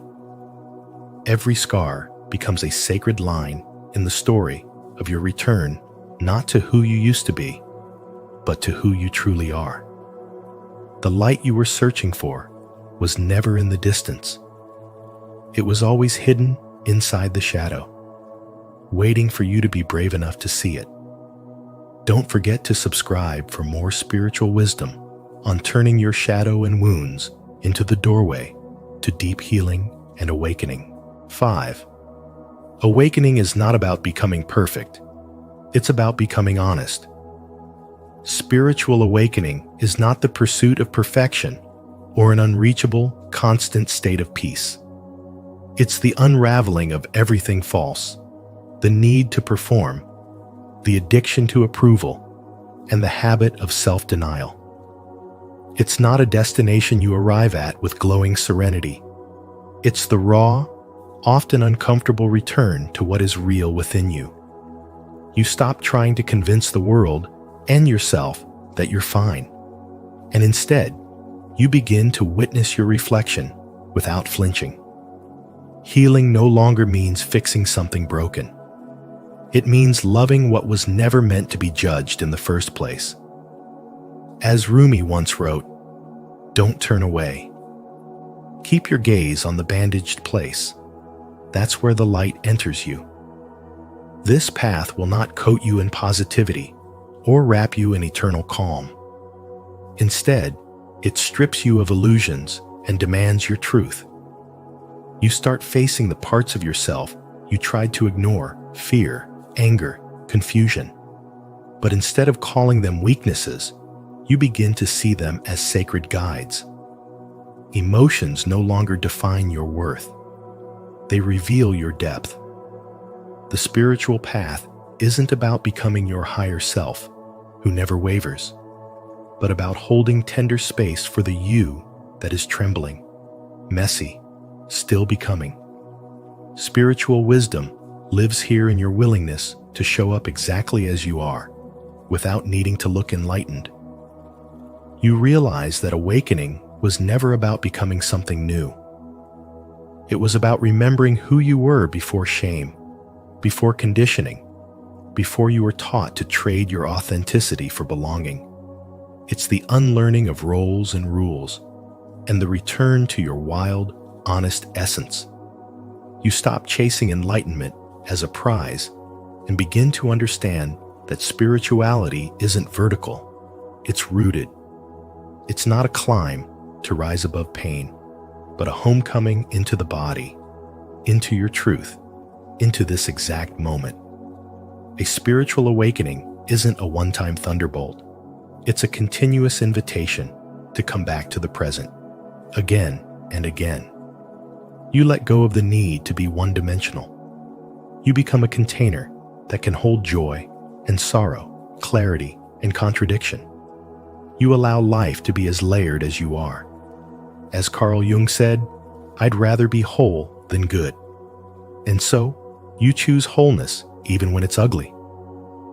You stop asking yourself to look spiritual and instead commit to being real. The beauty of this awakening is that it doesn't ask you to rise above life, but to fall into it awake, grounded, alive. It's not about escaping your humanity. It's about embodying it. You stop performing healing and start living it. You stop trying to appear sacred and start honoring what's true. In that radical honesty, you find a peace not born of detachment, but of intimacy with everything you are. This is the essence of spiritual wisdom. Not a goal, not a title, but a relationship with life that is honest, present, and whole. Do you feel this truth in your soul?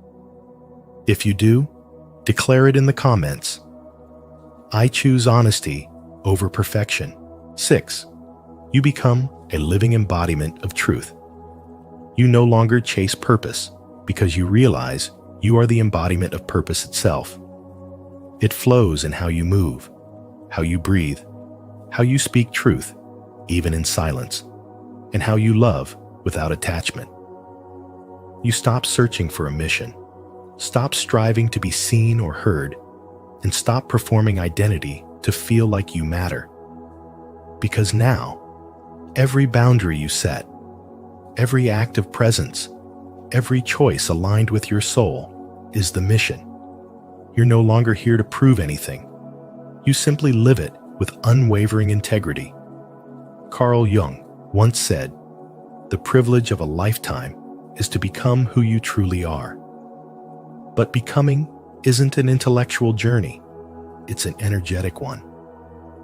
When you stop trying to awaken others, your very presence becomes the awakening. People begin to feel something shift when you're near, not because of what you say, but because of what you radiate. You don't need the spotlight. You don't need applause. You've become rooted in something eternal. You're connected to the source, not the surface. And that connection speaks louder than than any performance ever could. This is what embodiment looks like. It's not a polished mask you wear when things go well. It's a frequency that remains steady no matter how life moves around you. It's truth becoming your natural state.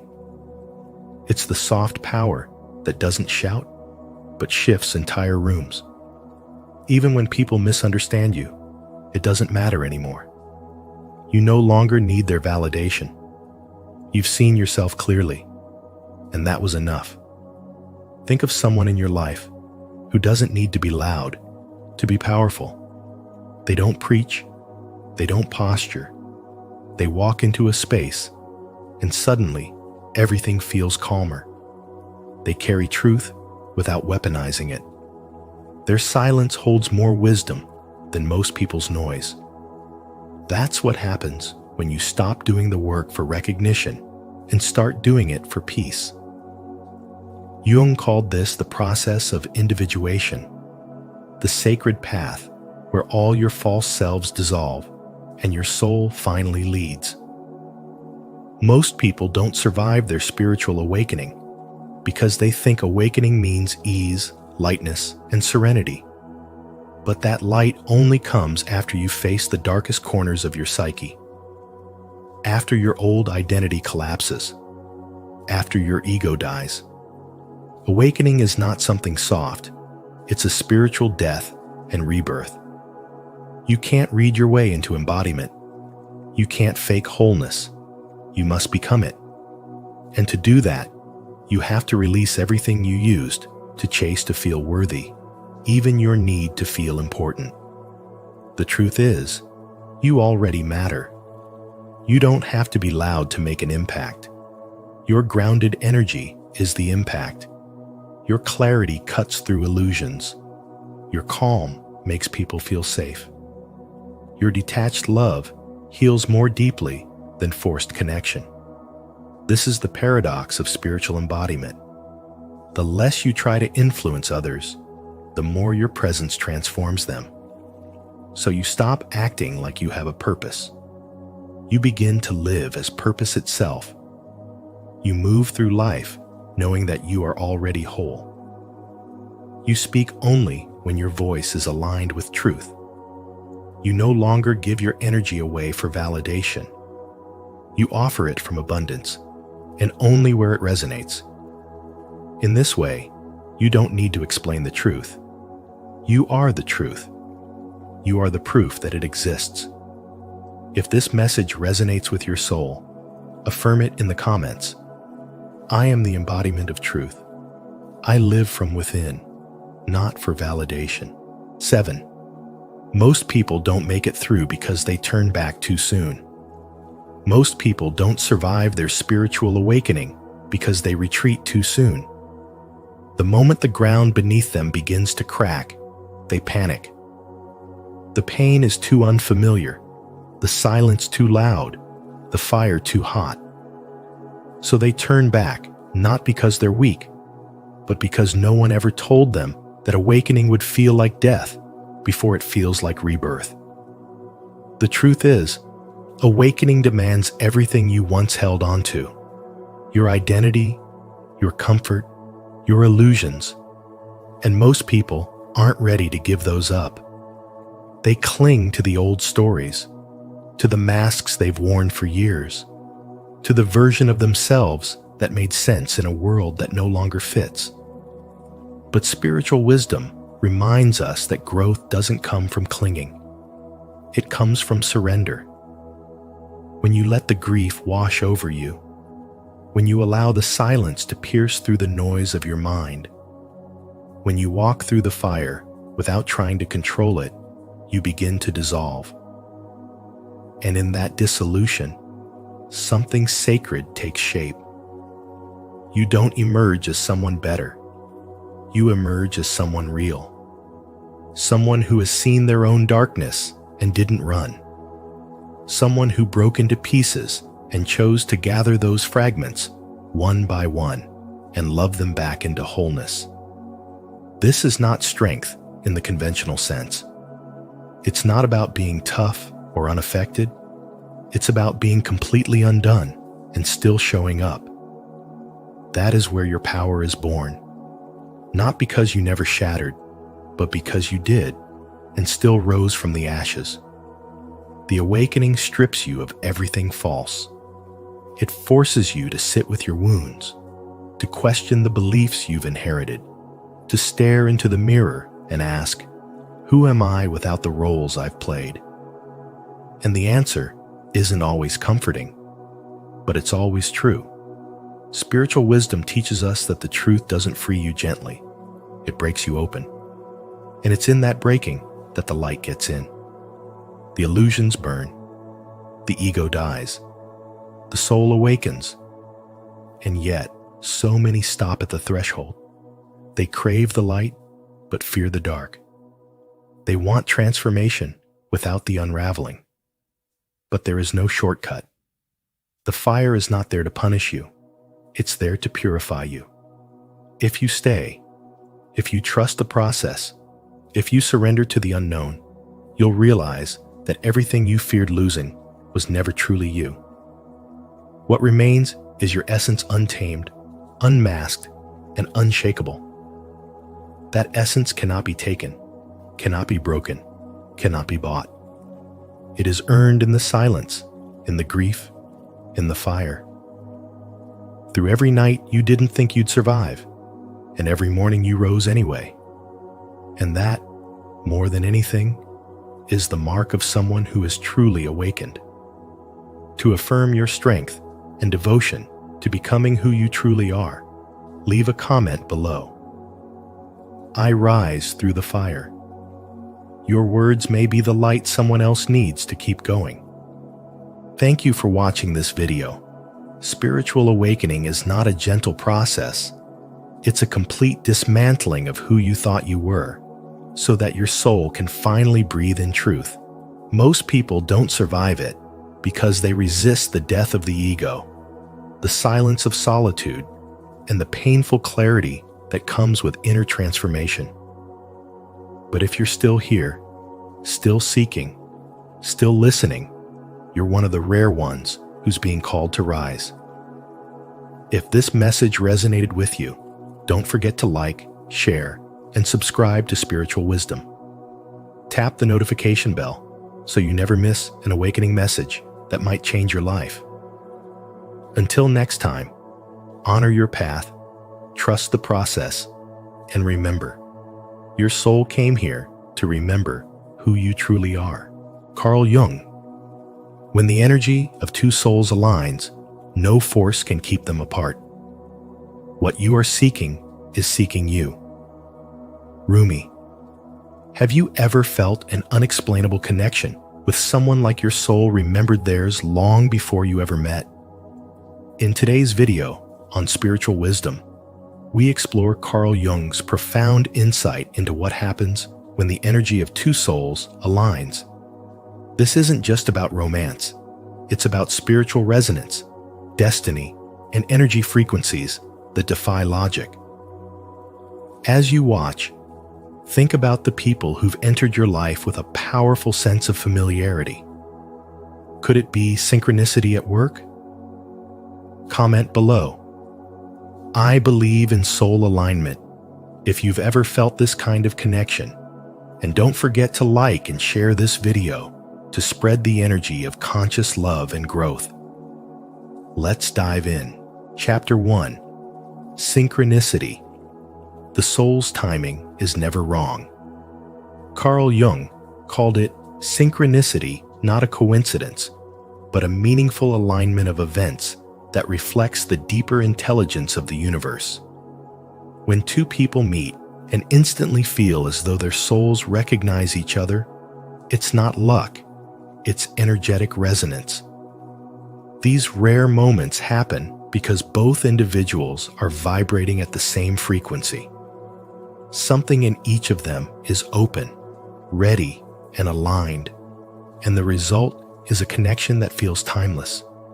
It's not about falling in love with the other person. What draws you in is the version of yourself that begins to awaken in their presence. You feel more alive, more seen, more whole. Suddenly, parts of you that were numb or hidden start to rise to the surface. Around them, you laugh louder, dream bigger, and trust deeper, not because they've completed you, but because they've reminded you of who you really are. Their energy doesn't fix you. It mirrors the parts of you that are ready to be claimed. But not all soul-deep connections are meant to last. Some come into your life not to stay, but to serve a higher purpose, to awaken. These are the connections that burn bright and fast, then leave just as quickly. They aren't meant to walk with you forever. They're meant to open a door inside you. That opening may be joyful or painful. It may leave you glowing or grieving. But one thing is certain, you'll never be the same. A woman once shared how she met someone during the loneliest season of her life. They spoke for hours the first time they met, as if picking up a conversation that had never ended. He encouraged her to write again, to pursue a passion she had buried for years. Within weeks, she felt alive in ways she had forgotten. And just as quickly as he had appeared, he was gone. No goodbye, no closure. But she didn't collapse, she created. He didn't complete her, he activated her. This is the wisdom Carl Jung taught us. Synchronicity serves the soul, not the ego. When someone enters your life with that kind of force, don't always assume they're meant to stay. Sometimes, their only role is to deliver a message your soul has been waiting to receive. Sometimes, they are the mirror, not the destination. When you try to hold on to what was only meant to awaken, suffering follows. But when you honor the timing, when you accept the gift without needing to possess the giver, you rise, you evolve, you become. These sacred encounters remind you that the universe doesn't make mistakes. Every soul that meets you at that level is part of your unfolding. The bond was real, the timing was divine, and the transformation, it was always the point. Have you ever felt a soul connection that shook you to your core? If so, share your story in the comments below. Your experience could help someone else understand theirs. If not, comment, "I trust divine timing," to affirm your belief in the soul's perfect path. Chapter 2. You attract what you haven't healed. We repeat painful patterns in love not because we're cursed, but because we haven't healed. Every relationship that breaks us, confuses us, or drains us is not just a coincidence, it's a mirror. You don't attract what you want. You attract what you are. And what you are, beneath your desires and dreams, often includes your unhealed wounds. These wounds have energy, and that energy calls in people who match it. So, if you're attracting betrayal, abandonment, or emotional distance, ask yourself, what part of you is still carrying that story? Relationships are sacred teachers.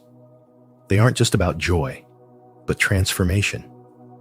The people who trigger your deepest pain are often the ones sent to show you where the healing needs to happen. That doesn't mean you're meant to stay in pain. It means the pain is trying to wake you up. Painful love is not punishment. It's a spiritual classroom. And until you sit with yourself in full honesty, you'll keep meeting the same kind of lesson in a different disguise. That's not fate, it's feedback. Spiritual wisdom reminds us that nothing changes outside until something shifts inside. If you continue to ignore your emotional wounds, your heart will keep echoing the same request through the people you attract. See me, heal me, choose differently. But when you begin to choose differently, everything around you responds. You stop settling. You stop chasing. You begin magnetizing people who reflect the wholeness you've earned through inner work. Healing isn't glamorous. It requires brutal honesty, courage, and accountability. It's not about changing them. It's about transforming the energy within you that allowed them in the first place. When you clean the lens through which you see yourself, you also shift the lens through which you see love. And when two healed souls meet, the connection feels different. It's not chaotic, anxious, or heavy. It feels safe, peaceful, grounded. You don't have to prove your worth, decode mixed signals, or lose yourself to be loved. Until then, if you're attracting pain, consider that it's not the universe punishing you. It's the universe trying to show you your power. When you stop asking, "Why do they hurt me?" and start asking, "Why did I allow it?" you step into alignment. You reclaim your energy. You learn the lesson. And from that point on, what you attract begins to reflect not your wounds, but your wisdom. That is spiritual wisdom in action, healing yourself so deeply that nothing and no one outside of you can shake the peace within. Are you ready to break the cycle and heal from within? If so, comment below. I choose to heal, to affirm your commitment to growth and self-awareness. Chapter 3. Not all soulmates stay. Some soul connections are not meant to last. They are meant to awaken.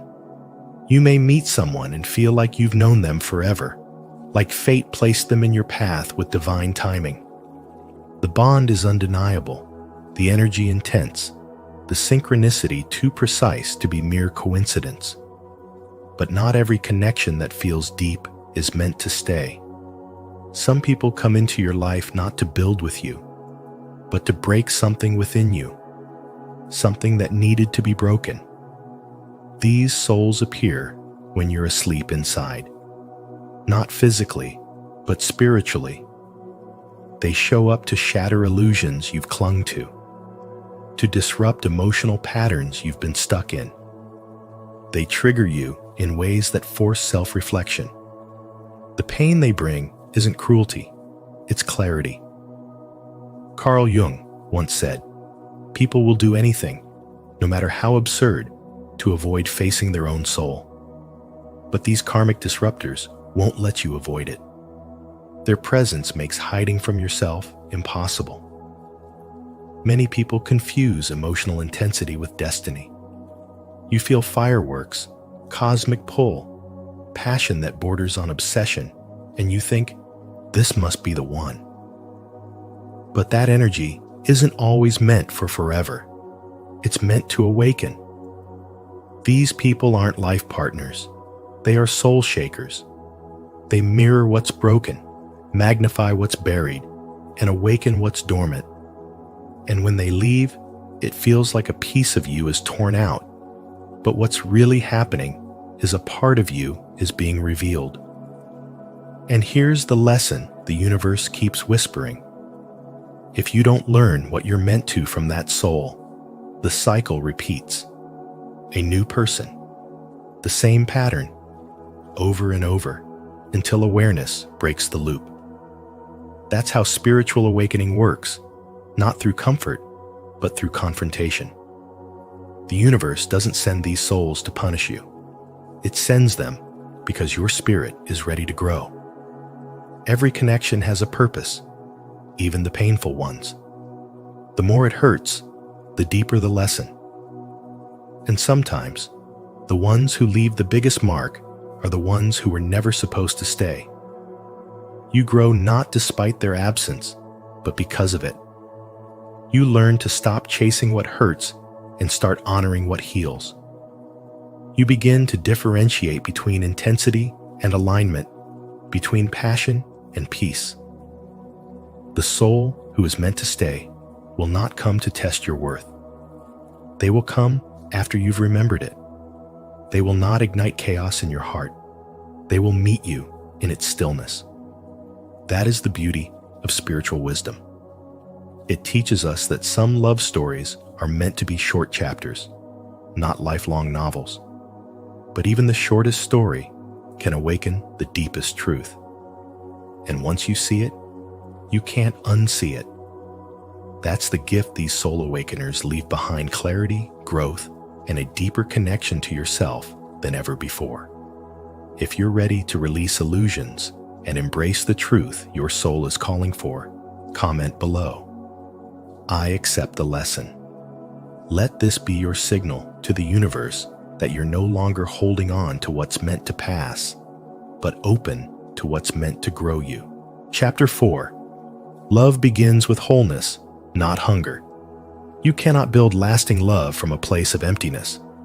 When your soul is hungry, you don't seek love, you seek relief.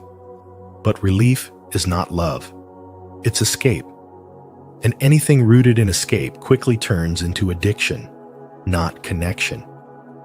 Carl Jung once said, "Until you make the unconscious conscious, it will direct your life and you will call it fate." If the unconscious part of you believes you are incomplete, you will be drawn to others who confirm that belief. You'll confuse intensity with intimacy, chaos with chemistry, and suffering with significance. Love that begins with need always carries the seed of fear. Fear of abandonment, fear of not being enough, fear of losing the person who seems to hold the missing piece of your soul. But here's the truth: no one can complete what you refuse to become. When you are not whole within yourself, you will settle for emotional highs, temporary validation, and surface-level attachment. You'll chase people who stimulate your wounds, not your growth. You'll keep reliving emotional patterns that leave you exhausted and disillusioned. But when you are whole, everything changes. Wholeness is not about perfection. It's about presence. It's about knowing who you are and what you need without losing yourself in someone else's energy. When your inner world is rooted in peace, you no longer crave the drama of unstable love. You no longer find yourself addicted to passion that comes with pain. Instead, you attract a different kind of connection, a love that is steady, honest, and deeply spiritual. This is what Carl Jung meant by individuation. True love can only exist between two individuals who have faced their own darkness, who have integrated their shadows, and who no longer demand from another what they have not given themselves. When two souls like this meet, the connection is not explosive, it is expansive. There's no power struggle, no manipulation, no desperation. There's simply presence, there's resonance, there's truth. You begin to realize that real love doesn't rush. It doesn't need constant reassurance. It's not built on games or emotional instability. It's built on mutual respect, emotional awareness, and a shared spiritual vibration. The more you become your authentic self, the more you naturally repel what is not aligned and magnetize what mirrors your evolution. There was once a woman who kept falling for unavailable men. Each time, she mistook the intensity for meaning, the uncertainty for mystery. And each time, she ended up shattered. But the pattern only broke when she stopped chasing. She chose to sit with herself, heal her emotional hunger, and rebuild her inner foundation. Months later, love found her not in the form of fireworks, but in the quiet safety of someone who didn't trigger her fears, but honored her peace. And for the first time, she realized that love could be soft, strong, and secure all at once. When love no longer feels like survival, you know you've grown. When love becomes a place of rest, not rescue, you've healed. Carl Jung's spiritual wisdom teaches that the energy we carry becomes the compass for the relationships we attract. When your energy is scattered, love becomes pursuit. But when your energy is whole, love becomes presence. You don't fall, you rise. You don't beg, you receive. You don't lose yourself. You meet someone who helps you remember more of who you are. And that is the love no force can take from you, because it's not built from longing, but from light. Stay connected with our community of healing and growth by subscribing to our channel. Here, we explore the power of self-love, emotional wholeness, and conscious relationships. Remember, real love begins when you no longer seek someone to complete you, because you are already whole. Chapter 5. The Illusion of Forever. Not all love is meant to last forever, and that doesn't make it any less sacred. The idea that true love must be eternal is a beautiful illusion, but an illusion nonetheless. Some people enter your life not to stay, but to awaken something dormant within you. They are not mistakes. They are messengers. They arrive with purpose, and when that purpose is fulfilled, they move on. Their exit doesn't invalidate the depth of your bond. In fact, it confirms it. Because the most powerful connections are not always measured by duration, but by transformation. There are souls that vibrate in harmony with yours only for a season. During that time, it feels like fate. The connection is magnetic. Conversations feel like home. Silences are healing, not heavy. You see yourself reflected in their eyes. Carl Jung called this synchronicity the alignment of two inner worlds, colliding not by chance, but by energetic design. But synchronicity is not the same as permanence. A soul-aligned connection can still be temporary, and yet be the most spiritually profound experience of your life. As you grow, you will notice some relationships naturally fade. You're not doing anything wrong. You're not losing anything. You're evolving. And evolution always creates distance between the old and the new. Spiritual wisdom teaches us that when something ends, it doesn't mean it failed. It means the contract between your soul and theirs has been fulfilled. You've exchanged the lessons you were meant to give one another. Holding on beyond that point only causes friction, because growth demands space. The ache we often feel is not because they left. It's because we resist who we're becoming in their absence. We cling to the memory, the feeling, the identity we had when they were close. But the truth is, their departure is part of your awakening. Their absence creates space for a deeper version of you to emerge. What feels like heartbreak is often just the sound of your old self breaking apart, so your true self can rise. That's not loss, that's liberation. So, when someone you love deeply no longer walks beside you, don't ask why they're gone.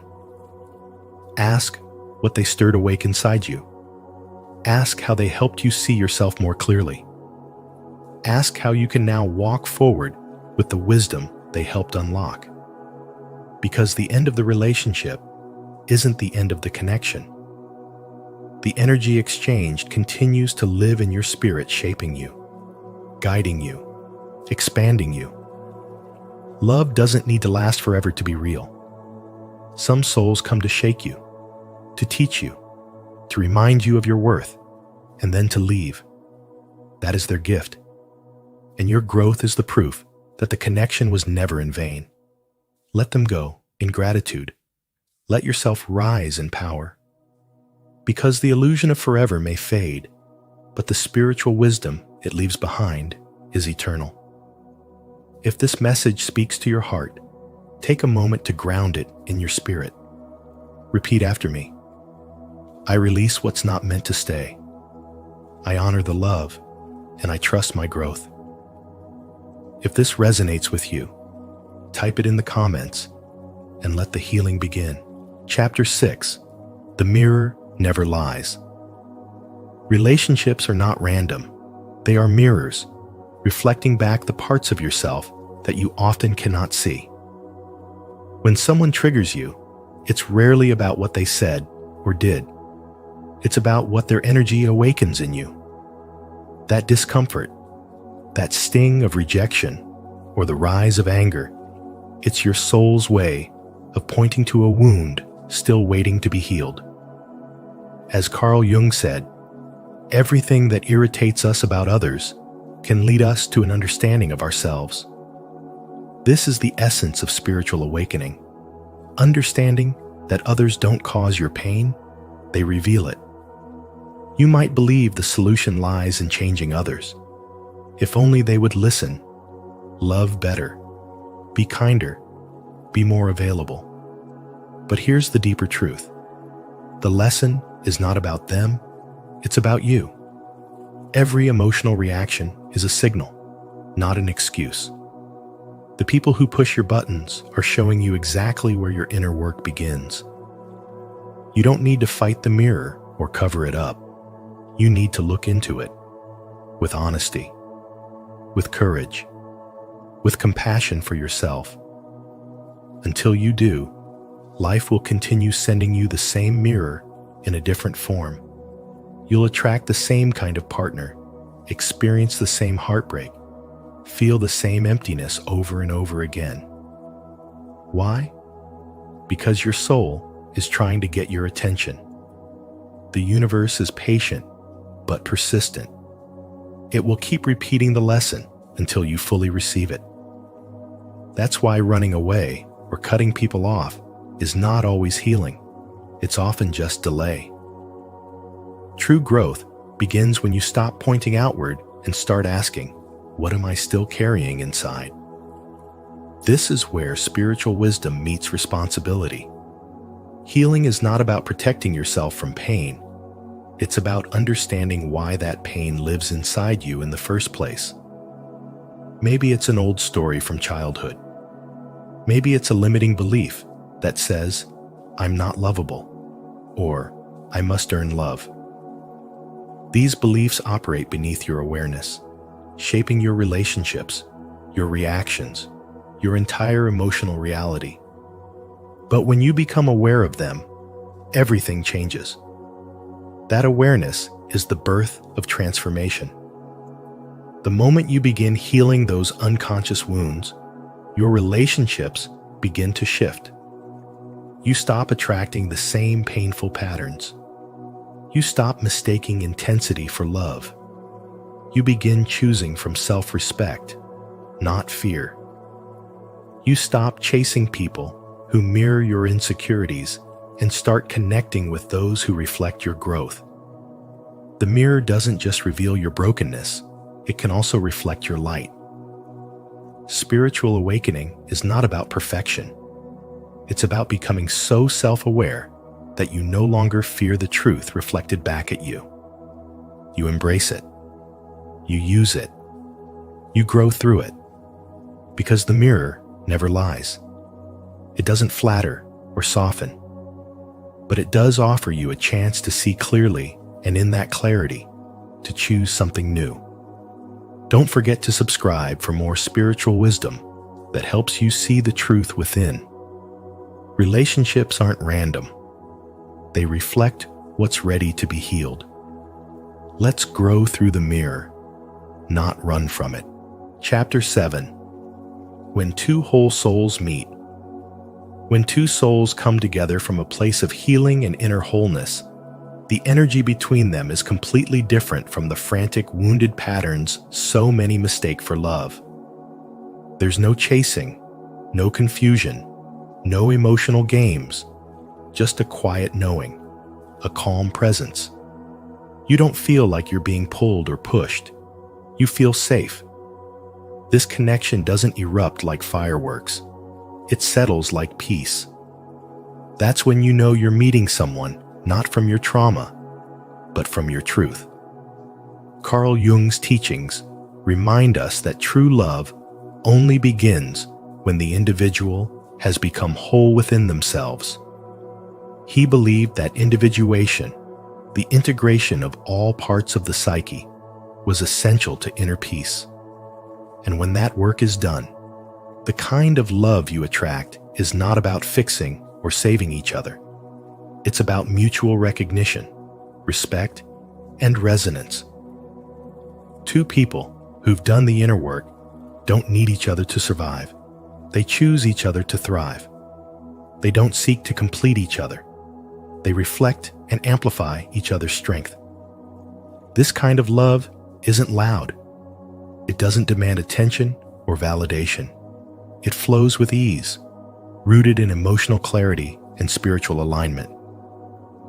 Both people honor each other's freedom, while simultaneously nurturing the bond. They hold space for each other's growth, not out of obligation, but out of shared purpose. Because when your soul meets another who has walked through their own shadows and come out in the light, there's a silent understanding that goes beyond words. You see yourself in them, and they see their evolution in you. You might recall the times when love felt like survival, when every argument felt like a test, when silence meant punishment, and when passion came with pain. That's not love born of wholeness. That's trauma, calling out to trauma. But healing rewires the heart. You begin to crave peace over chaos, stability over intensity, and truth over illusion. You no longer find yourself drawn to people who trigger your insecurity. You find yourself gravitating toward those who mirror your calm, your growth, your groundedness. A modern example of this is seen in the story of two people who met not during the chaos of their early years, but after years of solitude, self-reflection, and spiritual growth. They had built lives that were full, but not crowded. When they met, it wasn't explosive, it was steady. It wasn't overwhelming, it was safe. And as they grew together, they didn't try to change each other. They supported each other's evolution side by side. That is what Carl Jung meant by a transformational connection. One that doesn't ignite your fears, but expands your essence. Two whole souls meeting creates a different kind of energy. It's not about dependency, but expansion. Not about losing yourself in another, but being seen in your full light. It is the highest form of spiritual wisdom and love, where presence replaces performance, alignment replaces attachment, and truth becomes the foundation of everything. In this space, love becomes not something you fall into, but something you rise within. And in rising together, you don't just experience love, you become it. To affirm your journey toward true, aligned love, declare your readiness.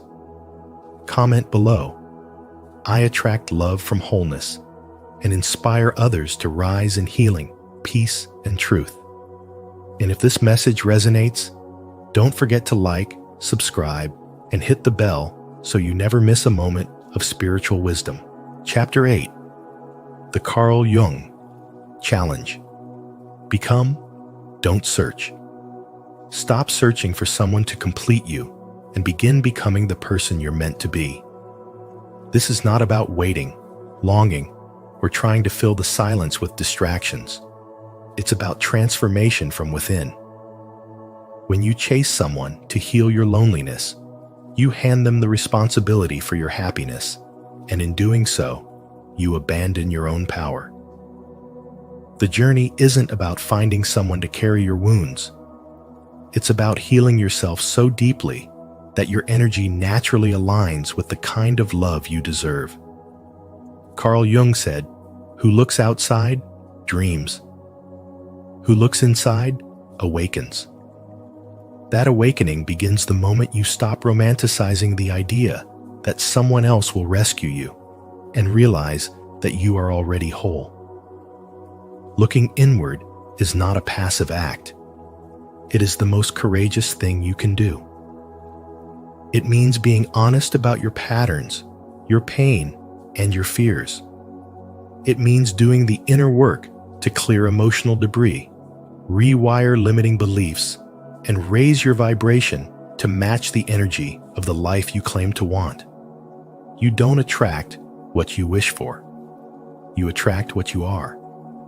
So if you desire deep, sacred love, you must first become emotionally available to yourself. If you want peace, then chaos must no longer feel familiar or acceptable. Becoming is about frequency. It's energetic alignment. People don't show up by accident. They show up because your energy called them in. Every connection is a mirror reflecting the state of your inner world. When you begin to radiate truth, wholeness, and self-respect, only those who see and value those qualities will find their way to you. Spiritual wisdom teaches that everything is vibration. When you evolve beyond survival-based attachment, you step into conscious magnetism. You stop reaching. You start receiving. And what you receive reflects the version of you you've chosen to embody. The love you want isn't lost. It's waiting for you on the other side of your transformation. It doesn't arrive by force or timeline. It arrives by resonance. This is the real challenge. Stop running after connection and start cultivating the one within. Become so rooted in your truth that anyone not aligned with it feels like static noise. Become so emotionally free that you no longer feel the urge to chase or convince. The moment you shift from longing to becoming, you stop attracting fragments and start calling in wholeness. The kind of love that meets you where you are because it's already aligned with who you've become. And in that space, two souls meet not out of need, but from overflow. And nothing in the world can keep them apart. If this message has stirred something within you, declare your intention by commenting, "I choose to become the love I seek." Let your words be a mirror of your inner work and a signal to the universe that you're ready to align with what truly matches your soul. When the energy of two souls truly aligns, it transcends logic, time, and even separation. As Carl Jung reminded us, synchronicity is not just coincidence. It's a meaningful connection, orchestrated by something far greater than chance. If this message stirred something within you, trust that your soul recognizes its truth. If you found value in today's video, don't forget to like, share, and subscribe to Spiritual Wisdom. Tap the notification bell so you won't miss any of our upcoming insights into soul connections, spiritual growth, and deep inner truth. Thank you for being part of this journey. Your energy matters here.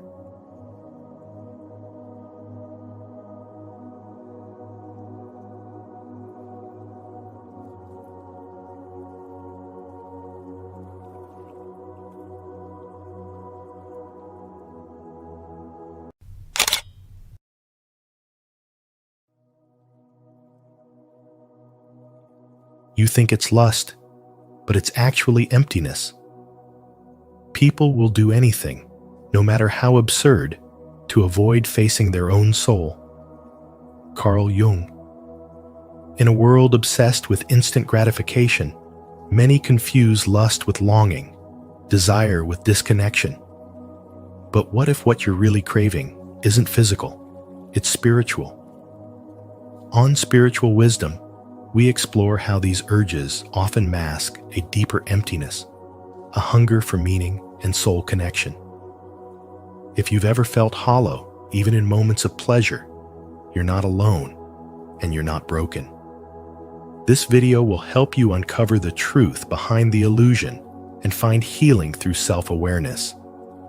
Before we begin, take a moment to reflect. Have you ever mistaken lust for something deeper? Share your thoughts in the comments, and don't forget to like, subscribe, and turn on notifications to stay connected to your journey of growth and truth. 1. Lust is a symptom, not the root problem. Lust is not the core issue. It is a signal, a flare sent up from the soul, revealing that something far deeper is aching to be seen. What feels like sexual desire is often spiritual emptiness in disguise. We reach for bodies, fantasies, and stimulation. But what we're really starving for is presence, intimacy, and meaning. The momentary thrill masks a quieter grief, a longing not just for touch, but for truth. Beneath the craving lies a wound, often invisible, rooted in loneliness, unworthiness, or the fear of being forgotten. Carl Jung once said, "People will do anything, no matter how absurd, to avoid facing their own soul." And so, we scroll late into the night. We seek validation through attraction, distraction, or quick release. But even in the heat of the moment, the hollowness creeps in. We tell ourselves it's just desire, but it's not. It's pain wearing perfume. It's abandonment echoing through the body. It's a cry for connection in a culture that confuses attention for love. True spiritual wisdom begins when we pause and ask, what am I really longing for? Not what do I want to feel in my body, but what do I need to feel in my soul? The answer is rarely lust. More often, it is to be seen without performing, to be valued without offering something in return, to be held without hiding our sadness. Lust, in many cases, is a mask we wear to feel worthy in a world that taught us our value is conditional. The tragedy is not in the craving, but in misunderstanding its purpose. We chase pleasure because we're afraid of stillness. But stillness is the only place where healing happens. When we stop running from the emptiness and start sitting with it, something sacred emerges. We find that we don't need more stimulation. We need more softness. We need to be met, not consumed. We need to be known, not merely touched. And so, healing begins with honesty. When we can say to ourselves, this isn't lust, this is a hunger to matter, the spell begins to break. The old pattern starts to unravel. We begin to make choices from alignment, not from avoidance. We stop seeking others to fix our feelings, and instead, we become intimate with our own emotional landscape. In that space, where the ache is honored rather than silenced, we discover a deeper truth. What we thought was lust was actually love we never gave ourselves, love we never received, love that has been waiting all along for us to return. The body may call out in craving, but the soul is calling out for connection. And when we begin to respond to the soul's voice, everything changes.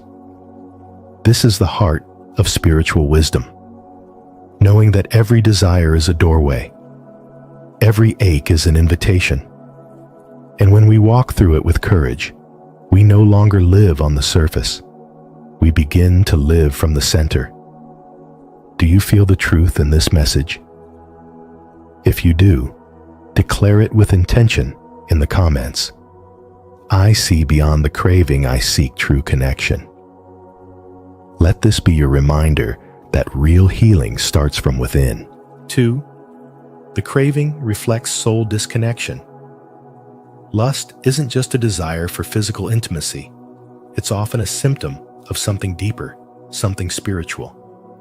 It emerges when we are disconnected from our inner world, our soul, our purpose, our emotions. In that silence within, where we've grown numb or restless, lust shows up as a quick fix. It mimics connection, but in truth, it replaces depth with stimulation. Carl Jung said, people will do anything, no matter how absurd, to avoid facing their own soul.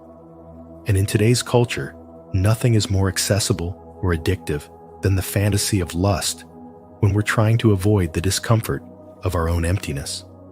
The craving comes strongest when we feel most distant from ourselves, those late nights alone, when the phone becomes a portal to distraction. We scroll not just for images, but for meaning, for something to soothe the ache of disconnection.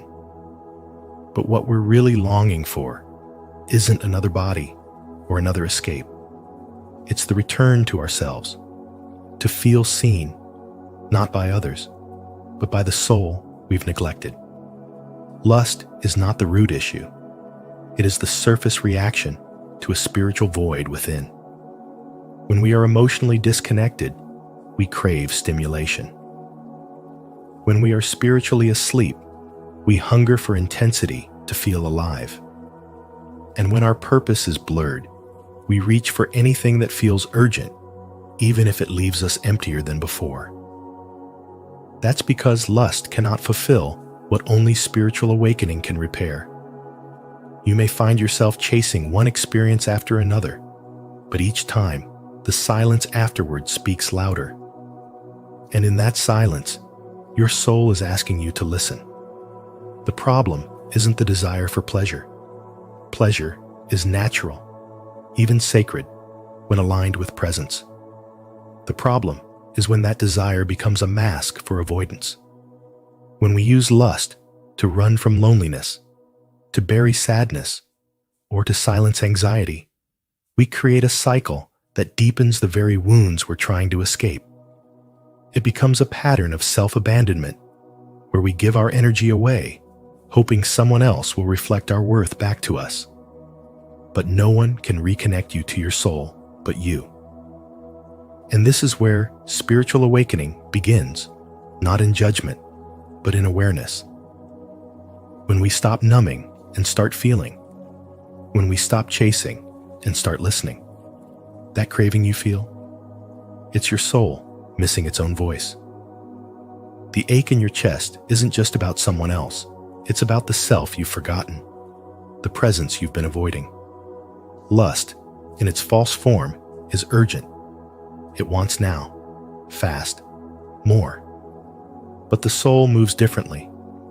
It asks you to be still, to be brave enough to feel the emptiness instead of patching it up with fantasy.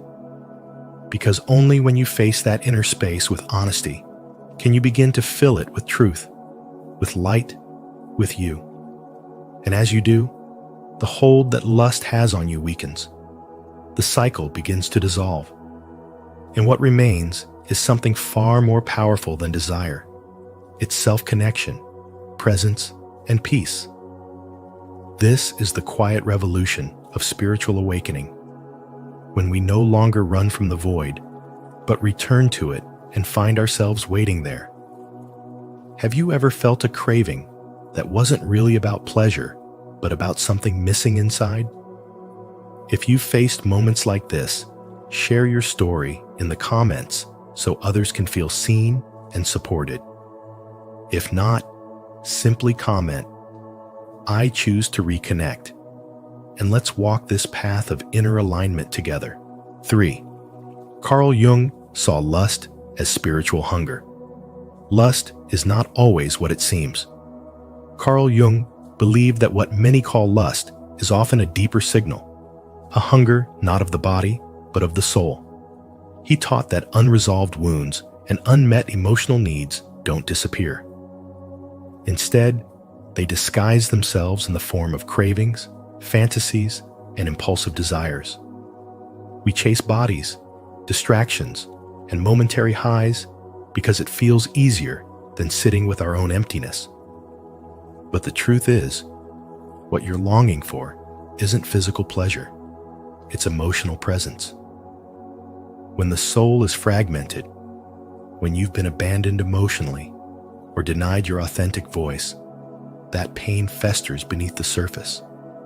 It becomes unbearable silence, and we try to drown it with noise scrolling through faces, seeking touch without meaning, creating false intimacy. As Carl Jung once said, people will do anything, no matter how absurd, to avoid facing their own soul. And this is exactly what's happening. Lust becomes a smokescreen for a deeper spiritual disconnection. You may think you want their body, but what you truly crave is to be seen fully, without performance. You want to be understood, without having to explain yourself, to be touched not just on your skin, but in the places where you felt invisible. And when that doesn't happen, the cycle continues. You chase, you feel empty, you repeat. And afterward, when the moment fades, you're left with the same hollow ache. Not because you're weak, but because what you're truly missing can't be found in another's body.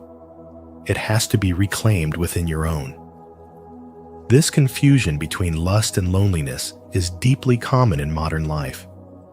We glorify hookup culture, but rarely talk about the emotional scars it leaves. We avoid commitment, call it freedom, and yet lie awake at night, wondering why we feel unfulfilled. Emotional hunger masquerades as desire, and we feed the body, hoping it will quiet the soul. But the soul doesn't want escape. It wants connection. Real connection. And not with someone else first, but with you. Ava, a woman with a glowing career and a carefully curated life, seemed to have it all. But at night, she drowned in casual conversations, meaningless touch, and the ache of being emotionally unknown. Her tears didn't come from heartbreak. They came from self-neglect. When she finally stopped running and started asking herself what she truly needed, she realized that her lust wasn't lust at all. It was spiritual starvation. That moment cracked something open. She began tending to her own heart, giving herself the affection she kept seeking from others. Her desires didn't disappear. They transformed. They became aligned with real intimacy, not addiction to escape. Carl Jung's wisdom invites us to stop pathologizing desire and start interpreting it. He saw every craving as a clue, every repeated pattern as a message. What if, instead of shaming ourselves, we got curious?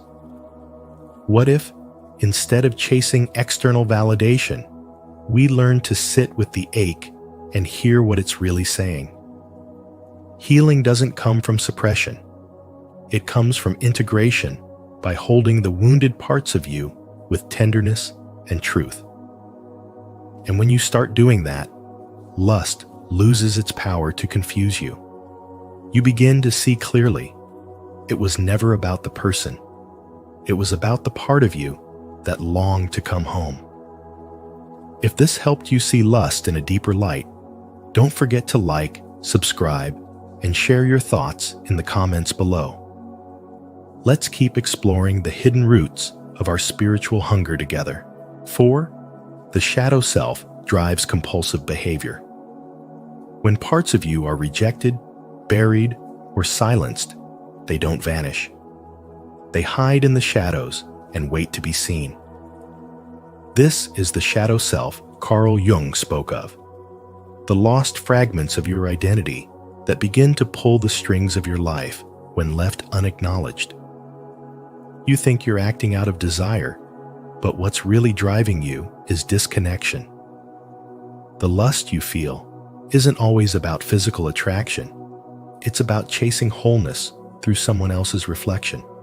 You don't want them.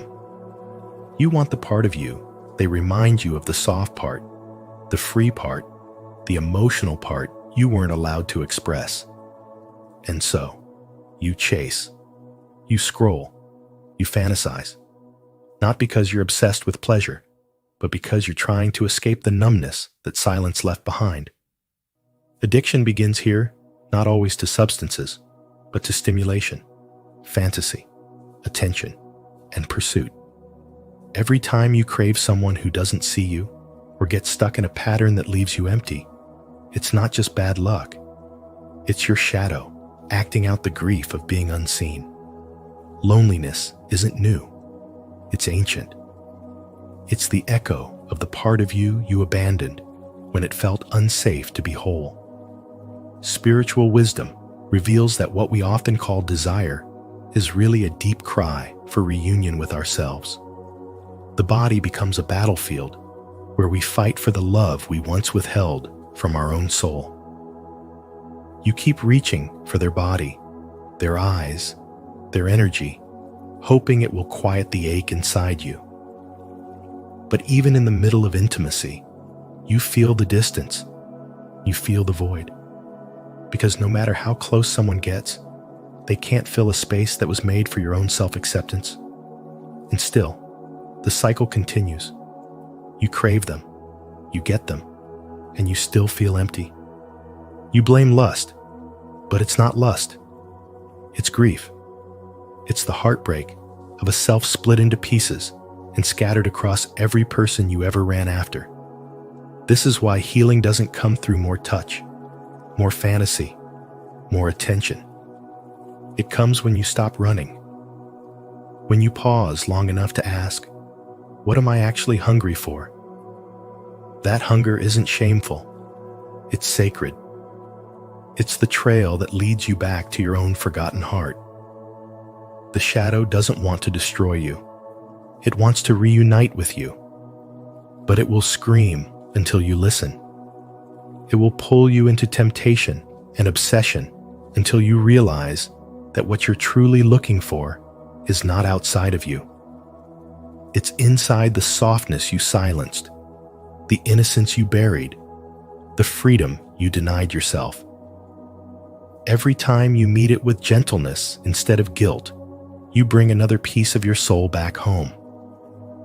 This is spiritual wisdom, learning to recognize the difference between craving and calling, between lust and longing, between distraction and divine invitation.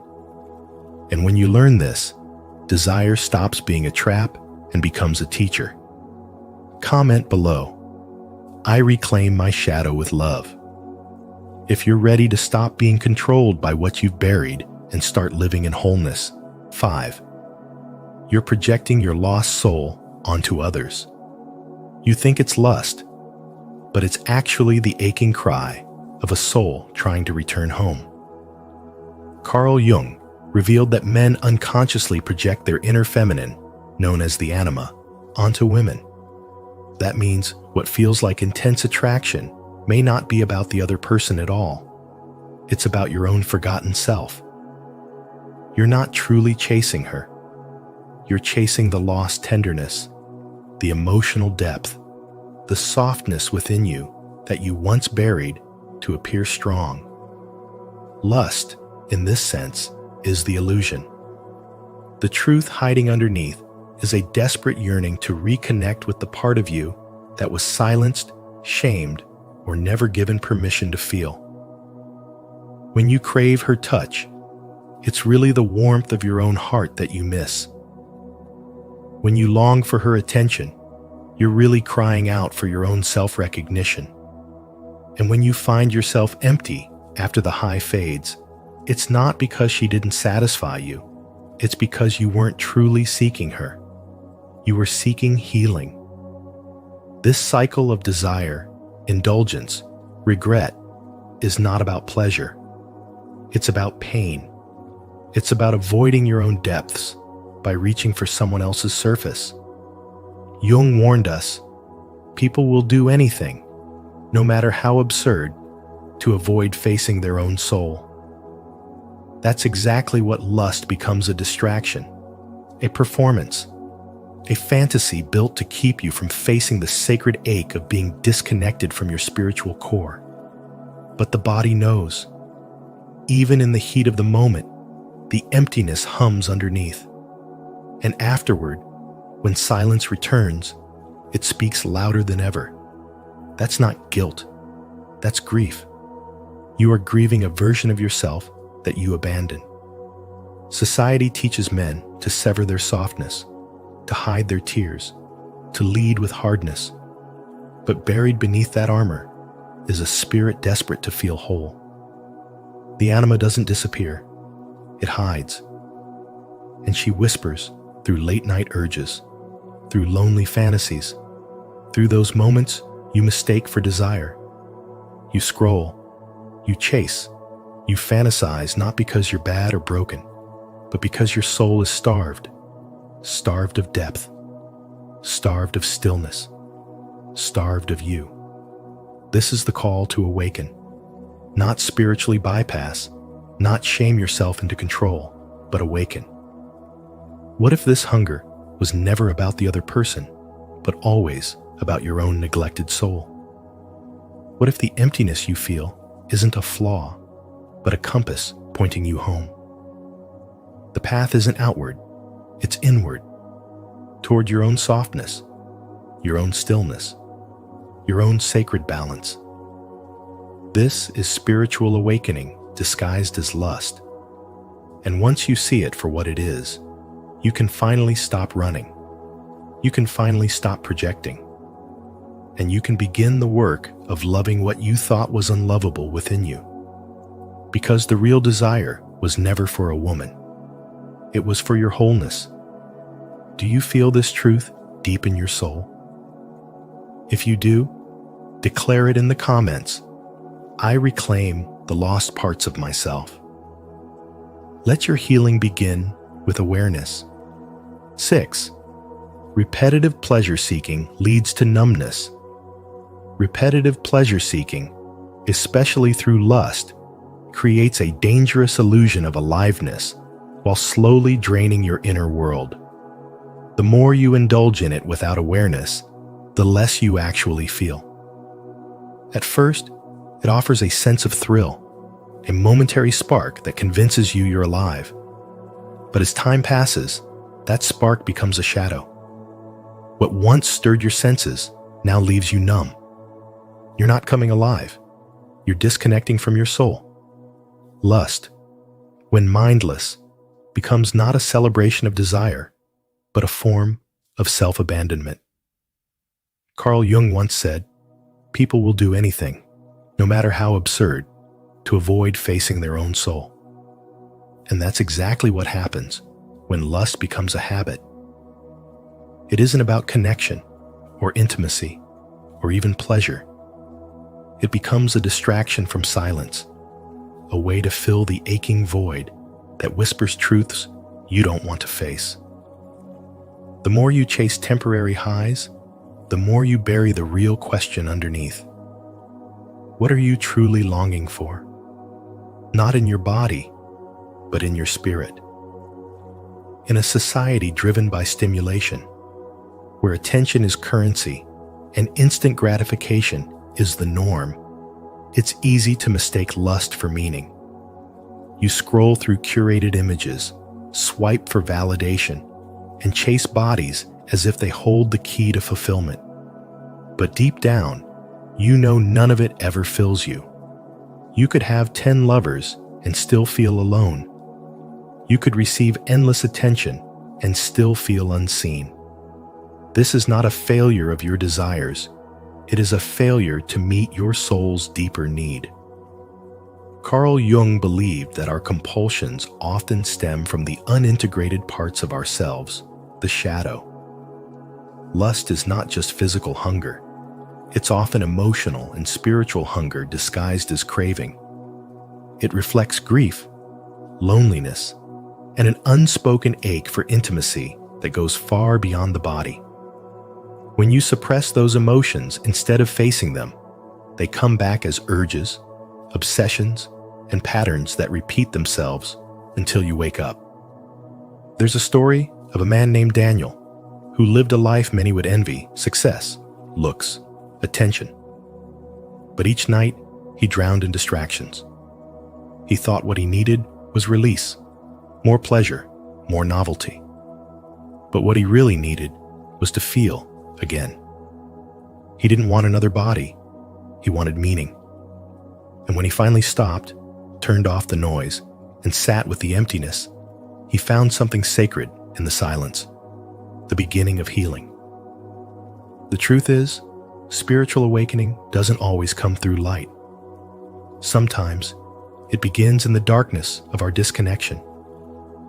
In those lonely nights when the body is restless and the heart is numb, that's where the real calling lives. Lust can never satisfy what only love, purpose, and presence can offer. And until you see that, you will keep chasing illusions that leave you more hollow each time. To feel again, to create again, to connect deeply, you must be willing to let go of the false comfort of constant pleasure. You must face yourself, not with shame, but with compassion. Because your cravings are not the enemy, They're messages. They point to where you need to heal. They're not about weakness. They're about wounds. And Carl Jung reminds us, what you resist not only persists, it grows stronger. Let this be a reminder that you are not your habits. You are the soul underneath them. And your soul is not numb. It's waiting for you to return. If this message spoke to you, leave a like, subscribe, and turn on the notification bell so you never miss content that helps you reconnect with your true self. Type in the comments, "I choose presence over numbness," to affirm your path back to inner aliveness. 7. You must stop escaping and start listening. You must stop escaping and start listening. That's where the healing begins, not in resistance, but in presence. Most people run from their cravings. They suppress them, numb them, label them as weakness or sin. But these urges aren't always about lust. Often, they are echoes from the forgotten corners of your soul, whispers from the parts of you that never got to speak. What you're calling lust might actually be loneliness, dressed in desire, grief disguised as hunger. Lust is easier to name. Emptiness, on the other hand, forces you to feel. When you chase pleasure compulsively, it's not always pleasure you're after. It's a connection, safety, meaning. Carl Jung once said, "People will do anything, no matter how absurd, to avoid facing their own soul." That includes mistaking intimacy for validation, or using sex as a temporary bandage for an unacknowledged wound. Your cravings are not wrong. They're trying to tell you something. They are not problems to be solved. They are teachers' signposts pointing toward what still hurts, what still feels unmet, unloved, and unworthy. You've been taught to avoid pain and call it discipline. But true spiritual wisdom invites you to lean in. Instead of escaping your impulses, stay with them. Watch them rise. Ask them what they want to reveal. It's not about shaming yourself. It's about becoming curious. Sit with the discomfort. Hold space for the ache. When you do that, something miraculous happens. The part of you that was begging for attention softens. The emptiness becomes less hollow. And you begin to see that what you were seeking in others was a mirror for the love you hadn't yet given yourself. Healing is not suppression. It is integration. The cravings, the urges, the fantasies, they are fragments of your inner world trying to come home. When you welcome them instead of banishing them, you begin to embody spiritual awakening. You stop treating your desire as a problem and start recognizing it as a doorway. You stop asking, "How do I get rid of this feeling?" and start asking, "Where did this feeling begin?" That question doesn't lead you away from yourself. It leads you deeper in. There is a sacred kind of bravery in staying present with your need instead of performing healing. Spiritual wisdom doesn't ask you to be perfect. It asks you to be honest. And honesty starts with admitting that the ache you feel is not about lust. It's about something older, quieter, and more tender. It's about the moment you decided your longing was too much. It's about the version of you who learned to chase connection through the body because the soul never felt safe enough to speak. If this message resonates with your soul, speak it aloud with faith. I am ready to face myself. I choose presence over escape. I am listening now. And if you're walking this healing path, like this video, subscribe, and share your truth in the comments below. 8. Integration transforms lust into wholeness. You think it's lust. That heat in your chest, the ache in your belly, the fixation on someone's touch. It feels physical, but it's not. It's energetic. Beneath the surface of what you call desire lies something far more ancient, a hunger for wholeness. Lust is only the surface symptom. The real wound is the separation from your own soul.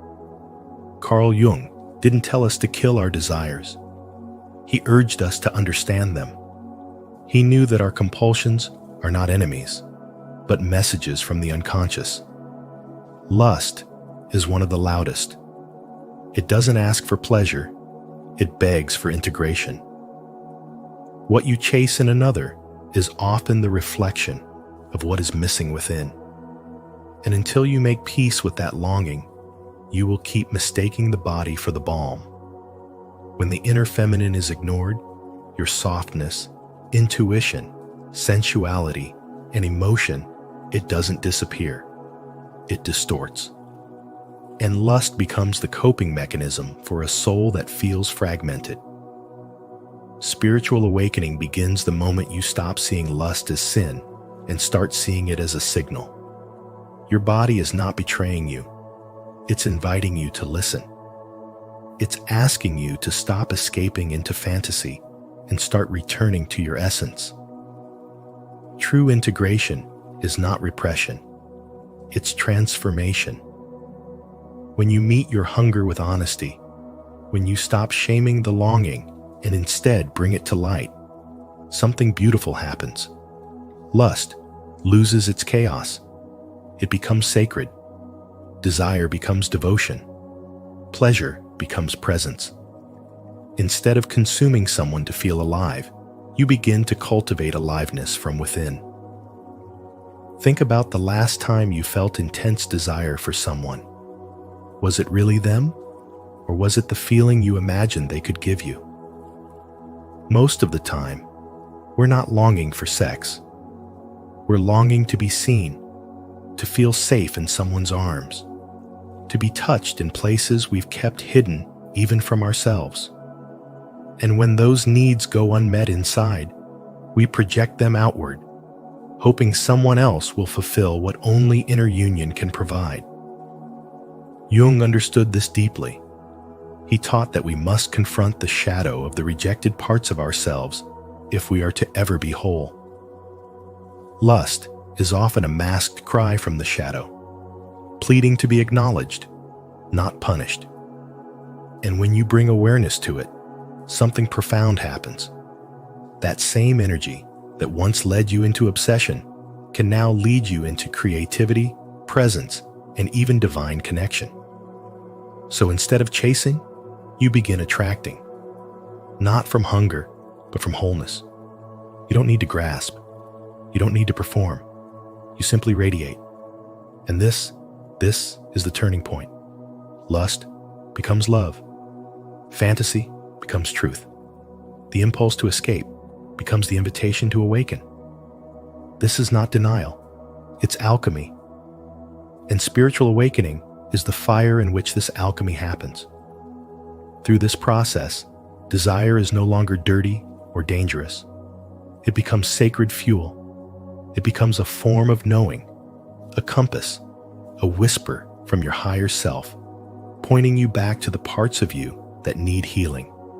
And when you respond, not with shame but with compassion, you begin to reclaim every part of yourself that was lost in the search for more. Lust, then, is not the end of the story. It's the beginning of your return. If this message has awakened something within you, comment with faith. I am integrating my desires into wholeness. I trust this sacred transformation. 9. True healing is a return to self-love and presence. True healing is a return to self-love and presence. You've been taught to numb the ache through lust, through distractions, through validation from others. But none of these things are actually satisfy. The more you chase, the emptier you feel. It's not that you desire another body, it's that you've been disconnected from your own. You think it's lust, but it's actually emptiness. And no matter how many people you let in, it will never fill what only your own presence can heal. Carl Jung once said, "People will do anything, no matter how absurd, to avoid facing their own soul." That avoidance often looks like pleasure-seeking. It wears the mask of desire. But underneath the surface, what we're really craving is reconnection with the self, our forgotten truth, our lost wholeness. Lust becomes a convenient escape from the silence we fear. But that silence is not our enemy. It is the doorway to transformation. Look at the way modern life is designed. You're up at night, scrolling through your phone, seeking a fix, just one more video, one more message, one more validation hit. You tell yourself it's nothing, just passing time, just curiosity. But if you really slowed down, you'd hear it. That quiet ache in your chest. That sense that something deeper is missing. This isn't about sex. This is about soul starvation. Lust is not the enemy, but mistaking it for connection is. When you use it to avoid your pain, it becomes a distraction from the deeper healing that is calling you. It tells you that you're seeking someone, but you're really seeking yourself, your inner child, your forgotten essence, your buried grief. Because the real intimacy you crave isn't physical, it's emotional, spiritual, sacred. Carl Jung understood that our behaviors are often symbolic of what we're unwilling to confront internally. You can't heal what you won't face. And what many are running from is not rejection. It's the unbearable weight of their own loneliness. But loneliness is not a punishment. It's an invitation. It's your soul saying, "Return to me." When you accept that invitation, you stop chasing and start remembering. You remember that your worth is not measured by who wants you, but by how deeply you've chosen yourself. A woman once shared her story, how, for years, she confused sexual attention with empowerment. She believed that being desired meant being valuable. But each time she gave herself away, she felt less like herself. It wasn't until she stopped running, sat in silence, and let herself feel the emptiness she'd avoided for so long that her spiritual awakening began. Not in a temple or retreat, but in the quiet honesty of her own room. That's when she began to rebuild, not with men, but with truth. You don't need more partners. You need more presence. You don't need someone else's arms. You need your own embrace. Real intimacy starts when you stop performing and start being. When you allow yourself to be seen, not for your body, but for your being. That's when love becomes sacred. That's when healing becomes real. That's when lust transforms into wisdom. Carl Jung's teachings remind us that every act of avoidance is a message from the unconscious, and every return to self is a step toward integration. You don't need to be fixed. You need to be found by yourself. That's where the longing ends. That's where the wholeness begins. To affirm your return to wholeness, declare your intention. Comment below, "I choose self-love and presence," to honor your healing journey and inspire others to come home to themselves too. Thank you for taking this journey inward with us. If today's message helped you see beyond surface desires and understand the deeper hunger of the soul, know that this awareness is the first step toward true healing and connection. If this resonated with you, please like, share, and subscribe to Spiritual Wisdom. And don't forget to turn on notifications so you never miss a moment of insight, truth, and transformation in our upcoming videos.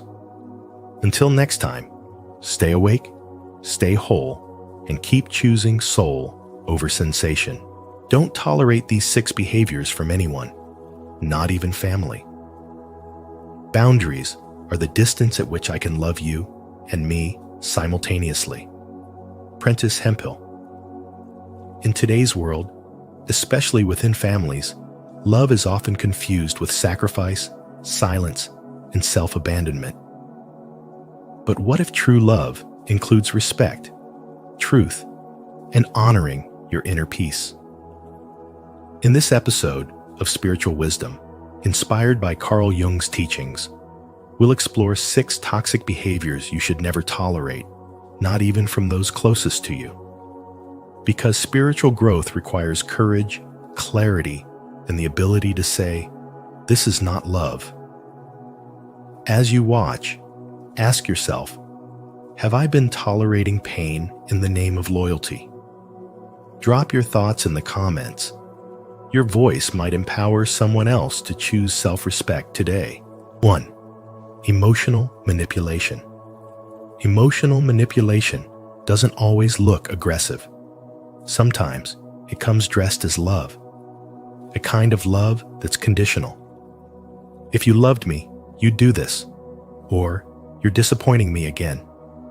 Over time, you begin to shrink yourself, not because you want to, but because you feel like you have to. You say yes to things that don't feel right. You doubt your instincts. You silence your voice, all to keep the peace. But peace built on guilt is not peace. It's self-abandonment. Carl Jung called this psychic possession, when another person's unresolved emotions hijack your own. In families, this is especially common. We grow up conditioned to equate love with obedience, loyalty with silence. We're told that family comes first, no matter what. But what if putting family first constantly means putting yourself last? Many people live their whole lives playing roles they never chose. The obedient son, the perfect daughter, the responsible sibling. These roles come with unspoken contracts. Stay small so we can feel big, or carry our emotional baggage so we don't have to face it. When you try to step outside that role, even slightly, guilt rushes in like a wave. You start wondering if you're the problem. That's not love. That's programming. Take the example of a woman in her 30s who finally got a promotion at work.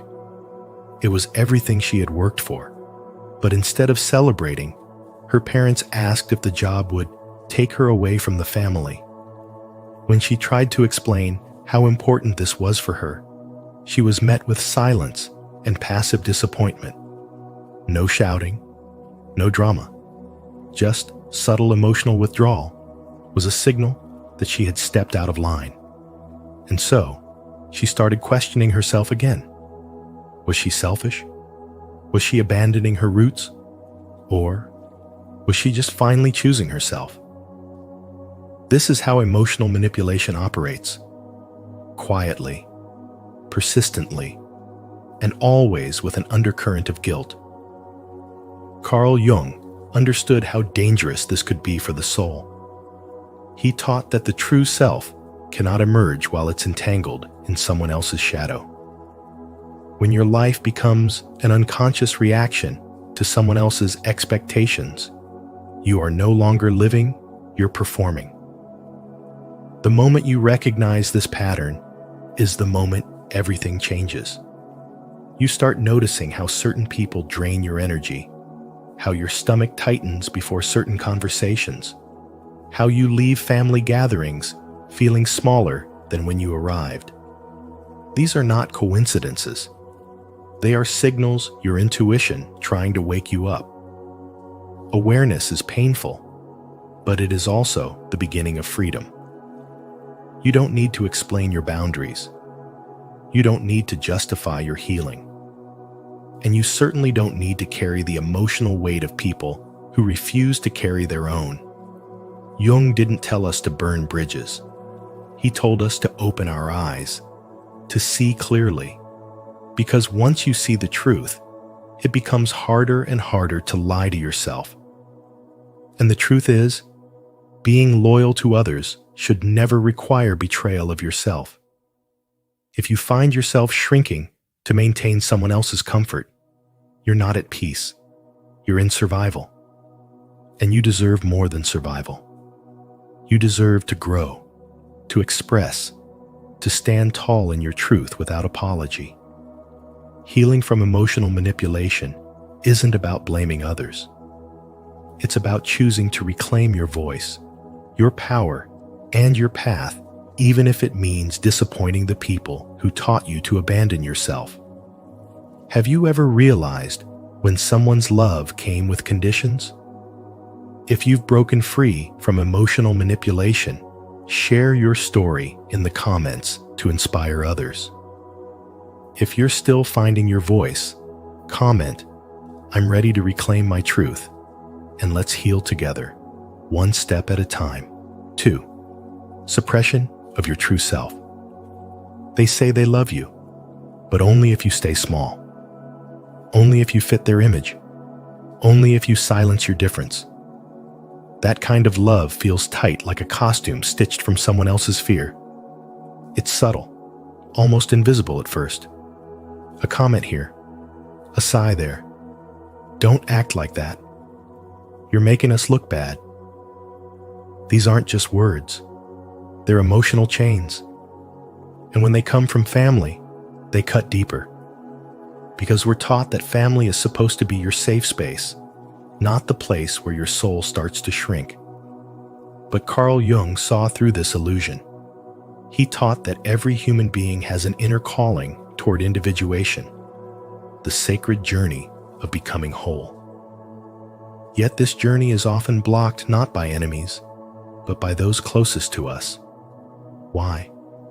Because your evolution threatens their comfort. Your truth mirrors the parts of themselves they've abandoned. And instead of celebrating your light, they try to dim it, not out of hatred, but out of fear. The family unit becomes a mold, and if you don't fit, you feel like a problem. Maybe they try to change the way you speak, dress, dream. Maybe they say you're too sensitive, too intense, too much. But what they're really saying is, we don't know how to love you as you are. And so, you learn to hide. You trade pieces of your soul for temporary acceptance. You perform. You conform. And all the while, your inner self quietly suffers. Jung warned us, the greatest tragedy is not in being rejected, but in rejecting ourselves to be loved. When you deny your truth to make others feel better, you abandon your own becoming. That's not love. That's emotional manipulation wrapped in tradition. Real love creates space. It says, be all of you, even if I don't understand it. It doesn't guilt you into silence or shame you into sameness. It honors your growth, even when it changes the dynamic. Spiritual wisdom teaches that loyalty without authenticity is bondage. You can love your family and still refuse to betray yourself. You can honor where you came from without staying where you no longer belong. Boundaries don't mean you're ungrateful. They mean you're awake. And when you finally stop apologizing for your light, you begin to see who really supports your growth and who was only invested in your compliance. So if your authenticity threatens their comfort, don't shrink. Shine brighter, not out of rebellion, but out of reverence for the self you were always meant to become. Because when you walk in your truth, even if you walk alone, you walk in freedom. And no relationship, not even family, is worth the cost of losing your soul.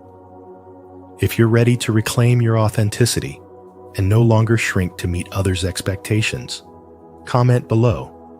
I give myself permission to be fully me. Your journey to wholeness begins the moment you choose truth over approval. 3. Constant criticism disguised as concern. Some family members speak in a way that cuts you down, yet they label it as love. They say it's honesty, that it's for your own good, but what it really does is shrink your spirit. The harsh comments, the backhanded compliments, The criticism disguised as concern, they don't build you up. They quietly break you down. And because it comes from someone close, you start to believe it. You start to carry their voice as if it were your own, turning it into self-doubt. But that voice is not your truth. It's a reflection of their own unhealed pain. Carl Jung called this the shadow, the parts of ourselves we refuse to accept, so we unconsciously project them onto others. When your parent, sibling, or relative harshly judges your choices, your personality, or your path, it's often their own suppressed fears speaking. Maybe they never had the courage to chase their dreams, so they call you reckless for chasing yours. Maybe they were taught to abandon themselves to please others, so they shame you for setting boundaries. It's not about you. It's about what they haven't faced within themselves. This is why spiritual awakening is so essential. It's not just about peace or positivity. It's about clarity. It's about waking up to the fact that much of the criticism you've received was never really yours to carry. Spiritual awakening teaches you to stop inheriting emotional debts from people who never paid their own. It gives you the courage to see through the mask of concern and recognize the control underneath it. Because concern uplifts, control belittles. And knowing the difference is the beginning of freedom. They may say it's just how they are, that you're too sensitive, that you need to toughen up. But you're not too sensitive. You're simply waking up to energy that no longer resonates with your soul. You're starting to trust your inner truth more than the fear-based noise around you. And that's power. Because once you stop internalizing their shadows, you stop living a life shaped by guilt and start building a life shaped by authenticity. You don't have to argue with them. You don't have to explain yourself. You only need to silently reclaim your identity, one truth at a time. Love them if you want, but do it from a place that doesn't cost you your peace. Honor their journey, but stop making their unhealed wounds your emotional responsibility. That's not love. That's self-sacrifice disguised as loyalty. When you begin to see clearly, everything changes. You no longer bend to please those who only feel powerful when you feel small. You no longer confuse emotional manipulation with care. You simply stand in your truth, calmly and fully.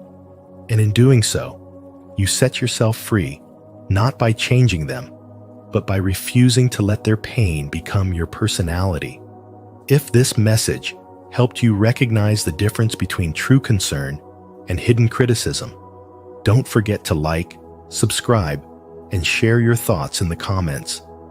Let's keep uncovering these hidden patterns together. Your voice matters here. 4. Guilt as a tool of control. Guilt is one of the most invisible yet powerful tools of emotional manipulation, especially within families. When someone says, "You never call anymore," or "After all I've done for you," it might sound like concern, but it's often a veiled attempt to control. These aren't invitations for connection. They're pressure points designed to make you feel like you've failed. Carl Jung understood how deeply rooted these emotional tactics can be. He taught that guilt, especially when it comes from those closest to us, has the power to distort our identity and keep us trapped in patterns that don't serve our growth. In daily life, this looks like putting your dreams on hold because you're afraid someone might feel abandoned. It looks like saying yes when you want to say no, just to avoid the heavy silence of someone's disapproval.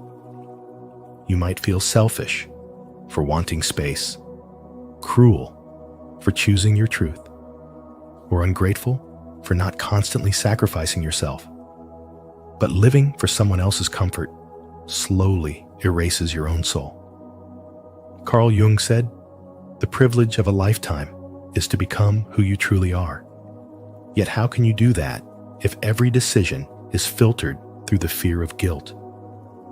This guilt is not coming from your conscience, it's coming from emotional conditioning. And here's the hard truth. Many people don't love you in the way you need to be loved. They love you in the way that keeps them comfortable. That's why your growth can feel like betrayal to them. They'll tell you you've changed, as if that's a bad thing. They'll remind you of everything they've done for you, not because they want appreciation, but because they want leverage. But guilt that punishes your freedom is not love. It is control disguised as care. And the more you yield to it, the more you disconnect from your spiritual awakening. Your purpose, your voice, your peace all get drowned in the noise of someone else's expectations. Carl Jung believed that true individuation, the process of becoming your whole self, can only begin when you break free from inherited emotional patterns. That includes guilt-based loyalty. Breaking the guilt cycle doesn't mean you stop loving people. It means you stop betraying yourself to earn love. It means you stop shrinking to fit into someone else's comfort zone. It means you start living not out of obligation, but out of authenticity. Choosing yourself isn't selfish, it's sacred. And every time you say no to manipulation, you say yes to healing. You are not here to carry the emotional weight of those who refuse to carry their own. You are not responsible for the happiness of those who use guilt to bind you. Love is not a debt, and your life is not a currency to be spent on other people's approval. Let go of guilt, step into your truth, and remember, you are not wrong for choosing freedom. You are finally waking up. If this message spoke to your soul, let it be known. Guilt will no longer control your story. Comment below, "I choose my peace over their guilt." And if you're ready to keep awakening to your truth, don't forget to like, subscribe, and turn on the notification bell so you never miss another moment of clarity. 5.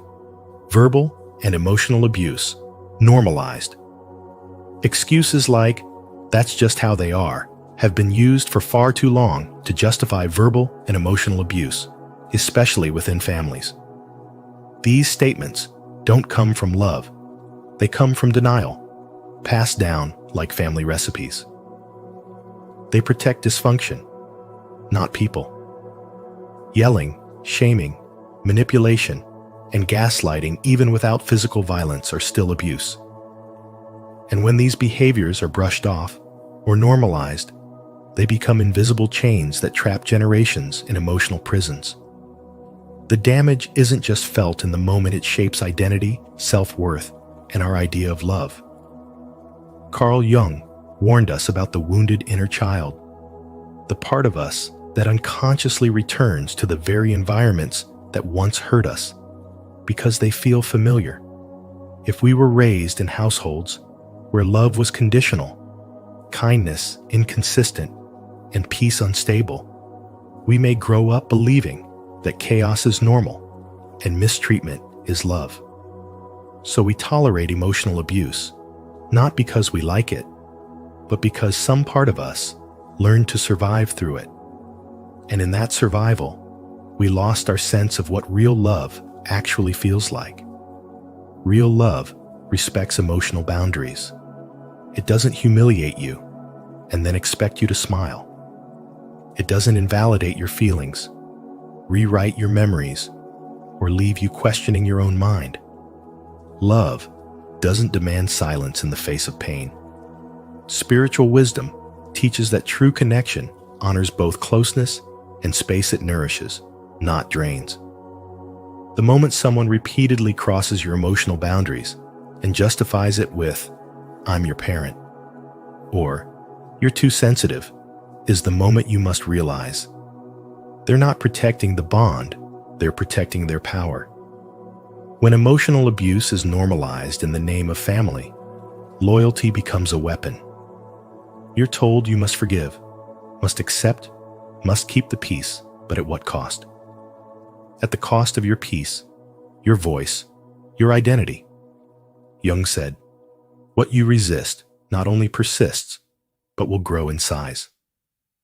The more we pretend emotional harm isn't happening, the more it festers. And the deeper it roots itself in the soul, manifesting as anxiety, people-pleasing, self-abandonment, or worse, passing it down to those who come after us. The healing begins when you choose clarity over comfort. When you dare to say, "This is not okay," even if your voice shakes. When you realize that protecting your inner child matters more than preserving toxic tradition. You are not ungrateful for setting boundaries. You are not cruel for walking away from repeated disrespect. You are not wrong for saying, "Enough." Emotional wounds require more than time. They require truth. And the truth is, even if it comes from family, abuse is still abuse. Let spiritual wisdom guide you back to yourself, not to the version molded by guilt or fear, but to the one who knows their worth, who understands that love never has to hurt, and who finally stops calling emotional pain normal. Don't forget to subscribe for more spiritual wisdom on breaking free from toxic cycles and reclaiming your emotional power. If this message resonates, share it and let others know. Abuse, even in the name of love, is never okay. 6. The courage to break the cycle. Staying in toxic family dynamics doesn't just hurt, it rewires your sense of identity. It whispers to you that you're the problem, that the pain is your fault, that love means enduring disrespect in silence. But this isn't love, it's conditioning.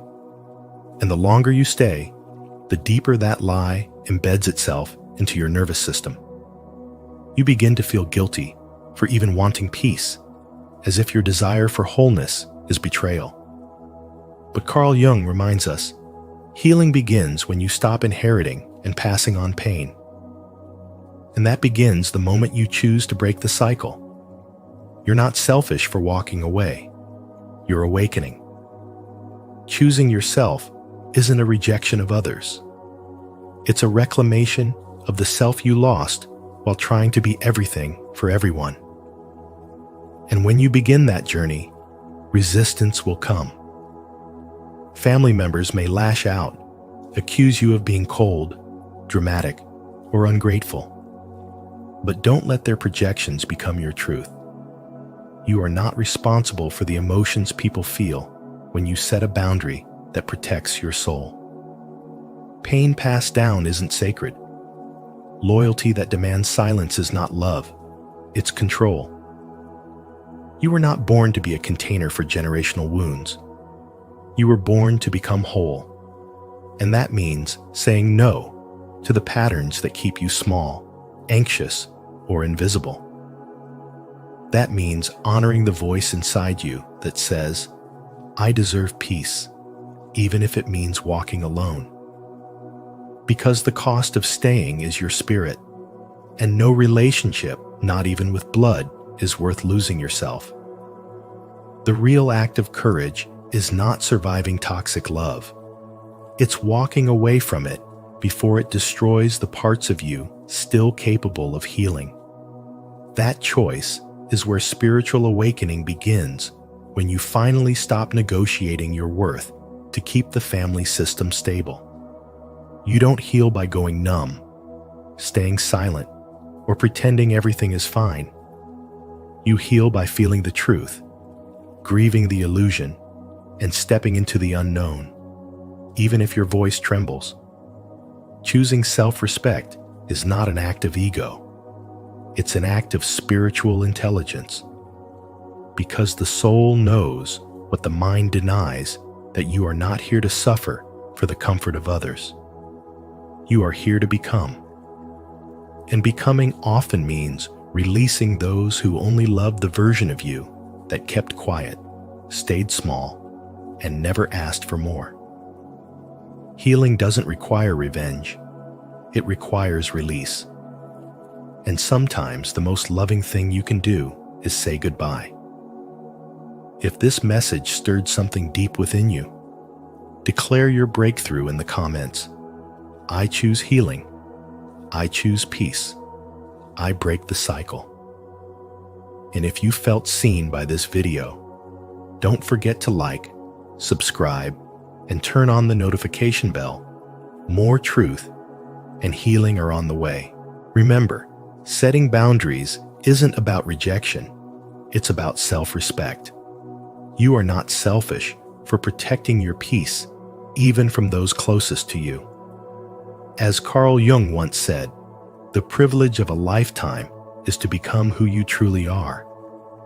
If this message has spoken to your heart, please like this video, share it with someone who needs to hear it, and subscribe to Spiritual Wisdom. Don't forget to turn on the notification bell so you never miss our upcoming videos on healing, transformation, and inner truth. Stay grounded, stay empowered, and always choose yourself with love.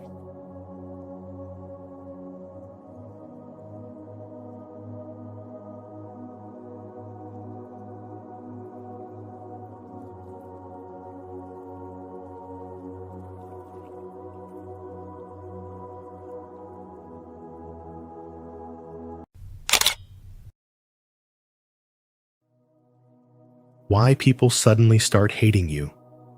The silent war you never see coming. As Carl Jung once said, everything that irritates us about others can lead us to an understanding of ourselves. Sometimes, the hatred you receive has nothing to do with who you are, but everything to do with what you awaken in others.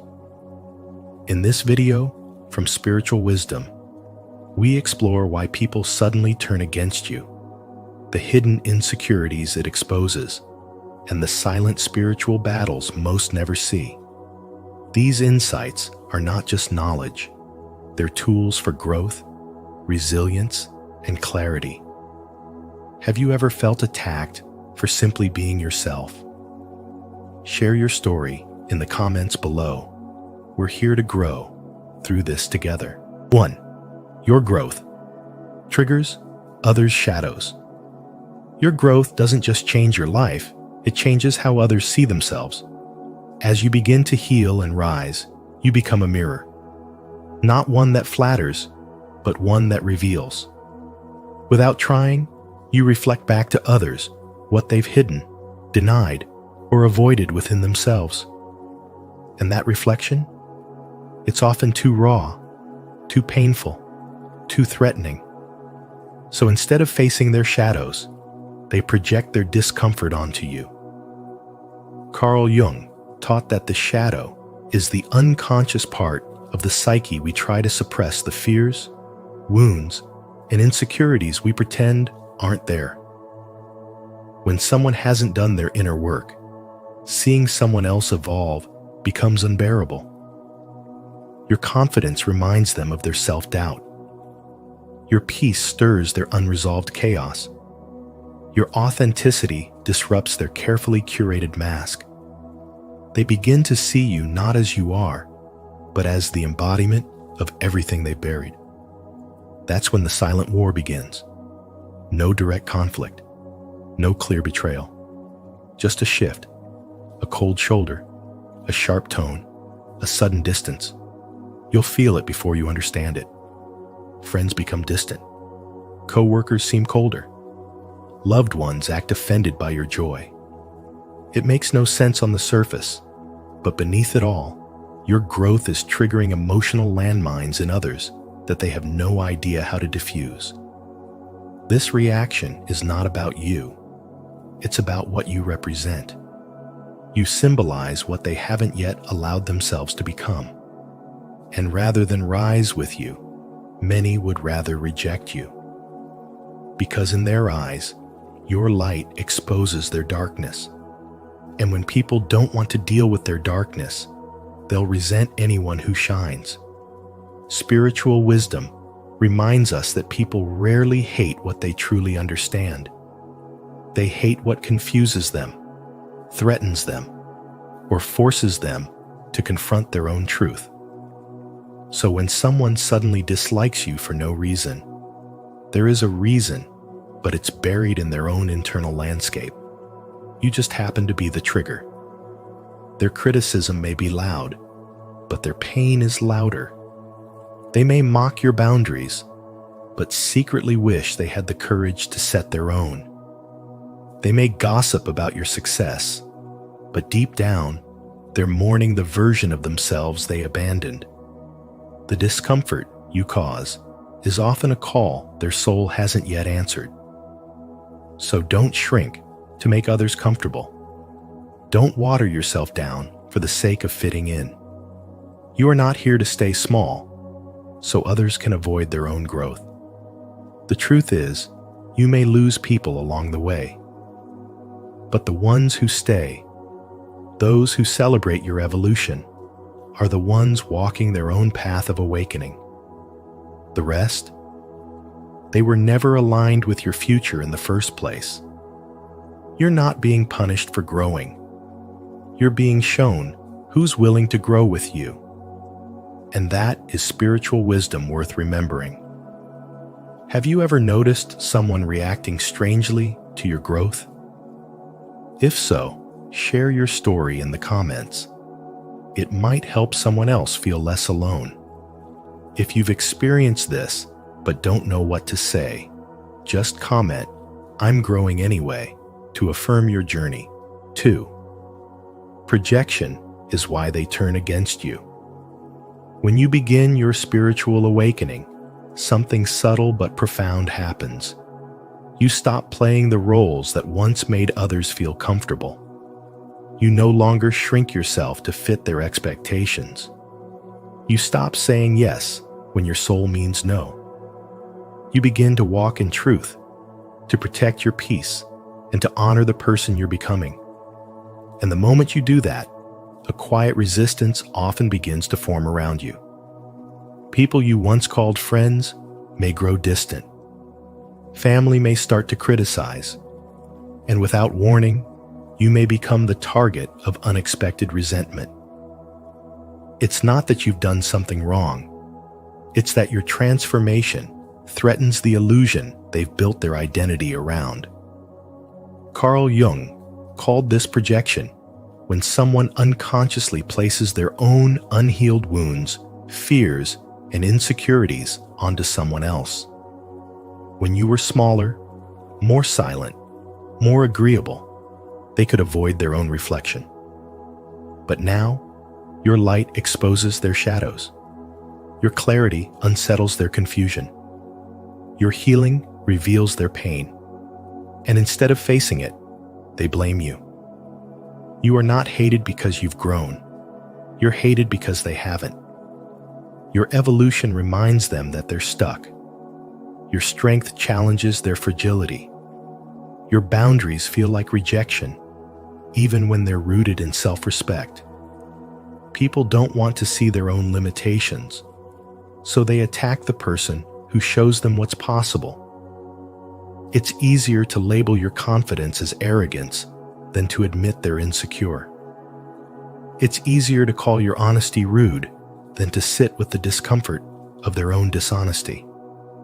This is the silent war of awakening, the one you didn't expect, the one you never prepared for. You thought your growth would be met with support, with applause. But instead, it's met with suspicion, jealousy, and silence. That's because you've broken the contract, an invisible agreement that says, "Stay the same so I can feel safe." And the moment you rewrite that agreement, you disrupt the illusion. But make no mistake, this resistance is not a sign that you're on the wrong path. It's confirmation that you've outgrown a version of reality that no longer serves your soul. You're not responsible for the emotions people project onto your healing. You're only responsible for staying aligned with your truth. Not everyone has the courage to face themselves. Some would rather destroy the mirror than see what it reflects. And in this journey, you are the mirror. Let them misunderstand you. Let them gossip. Let them distance themselves. Because the deeper you go into your spiritual awakening, the more you'll attract those who are on the same path. Those who see your truth and don't fear it. You weren't meant to stay hidden just to keep others comfortable. You were meant to rise, to inspire, to lead by example. And sometimes that means walking alone for a while, not because you're unloved, but because your light is preparing the way for those who will truly see you. If you've ever felt punished for growing, comment below. I choose my healing over their projection. Let's walk this path of truth and transformation together. 3. The shadow self explains their reactions. Every person carries a shadow. Carl Jung described it as the hidden part of ourselves that contains everything we reject, suppress, or deny. It's not just our anger or jealousy.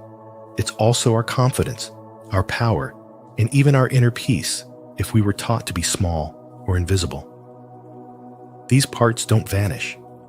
They get buried deep, waiting for the right person or moment to bring them to the surface. And often, that moment is when someone around us starts to heal.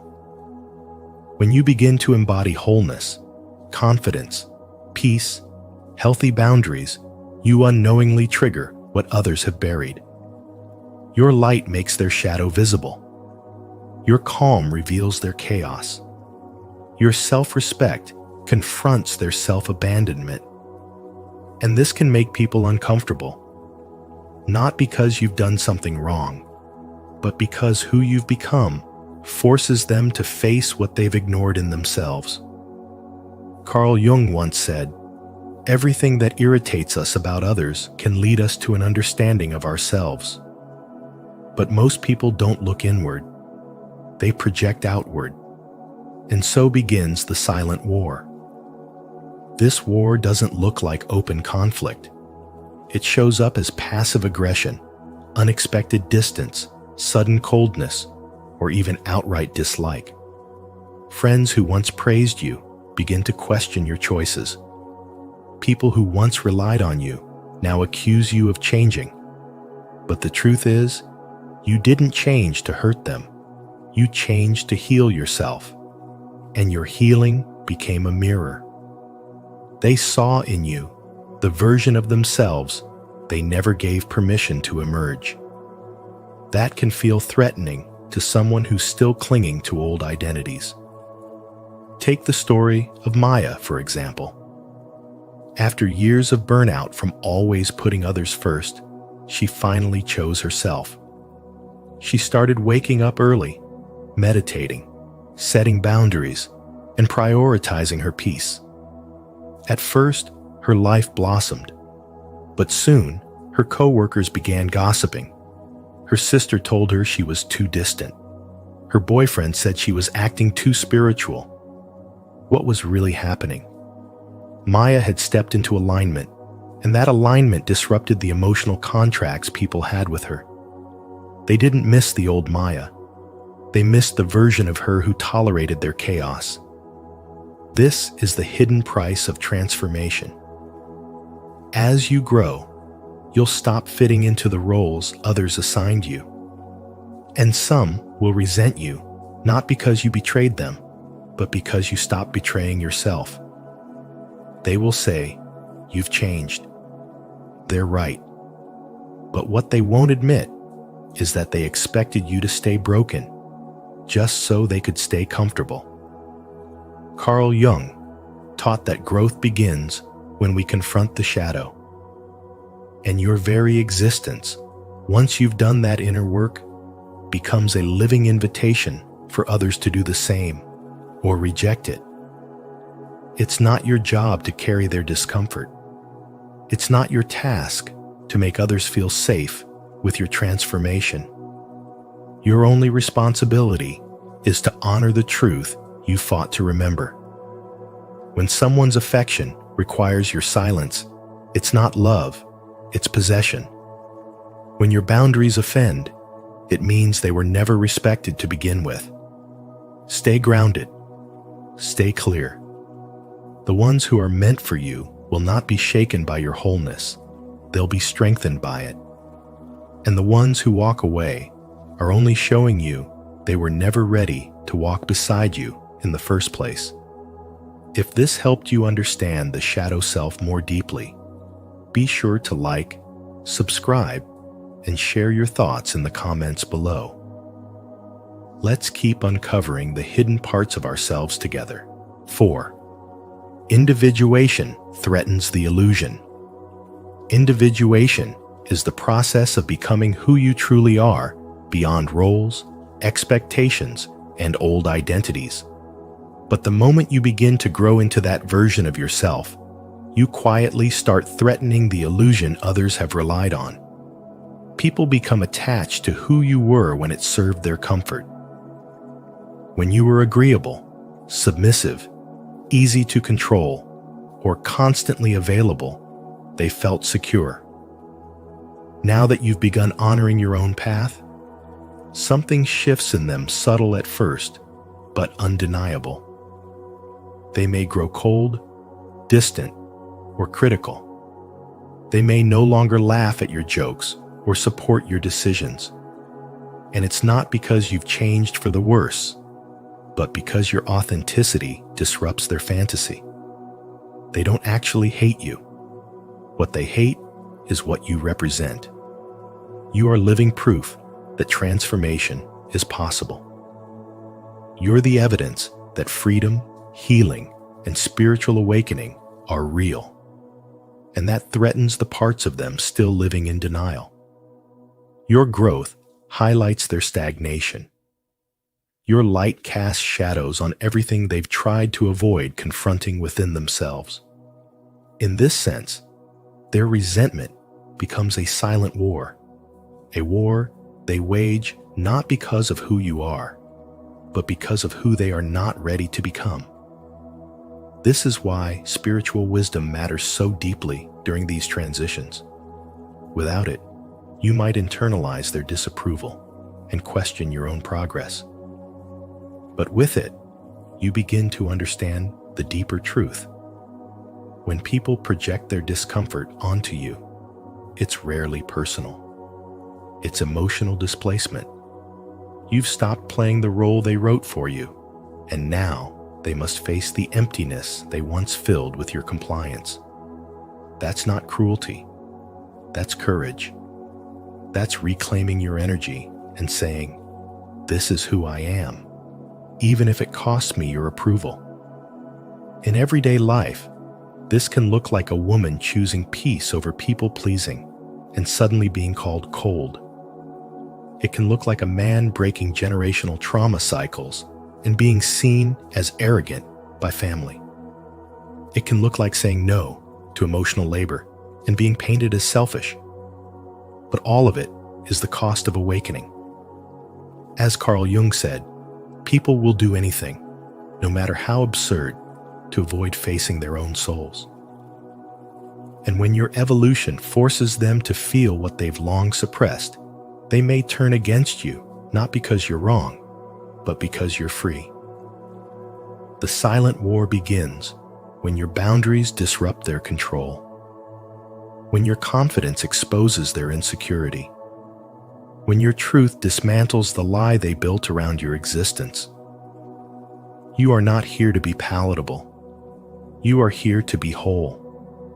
And the moment you embrace that, some relationships will dissolve, but only the ones built on illusion. You'll find that what remains is real, soul-nourishing, and aligned with your highest path. So let them misunderstand you. Let them distance themselves. Let them speak behind your back. That is not your burden to carry. Your only responsibility is to stay rooted in truth, to keep rising, and to protect the flame of your spiritual awakening from those who fear its fire. Do you feel the call to be your true self, even when it makes others uncomfortable? If so, affirm it with courage in the comments. I choose authenticity, no matter who it unsettles. 5. You threaten the collective unconscious. Carl Jung believed that beneath all human behavior lies a shared psychic blueprint, the collective unconscious, invisible network that connects us all and preserves patterns of thought, tradition, and behavior. This unconscious field favors sameness because sameness feels safe. So when someone breaks away, not just mentally, but energetically, it feels like a disturbance in the system. This is why, when you begin your healing, when you grow, when you awaken spiritually and reject the roles that once defined you, others don't always celebrate your evolution. Instead, something colder happens. They resist you.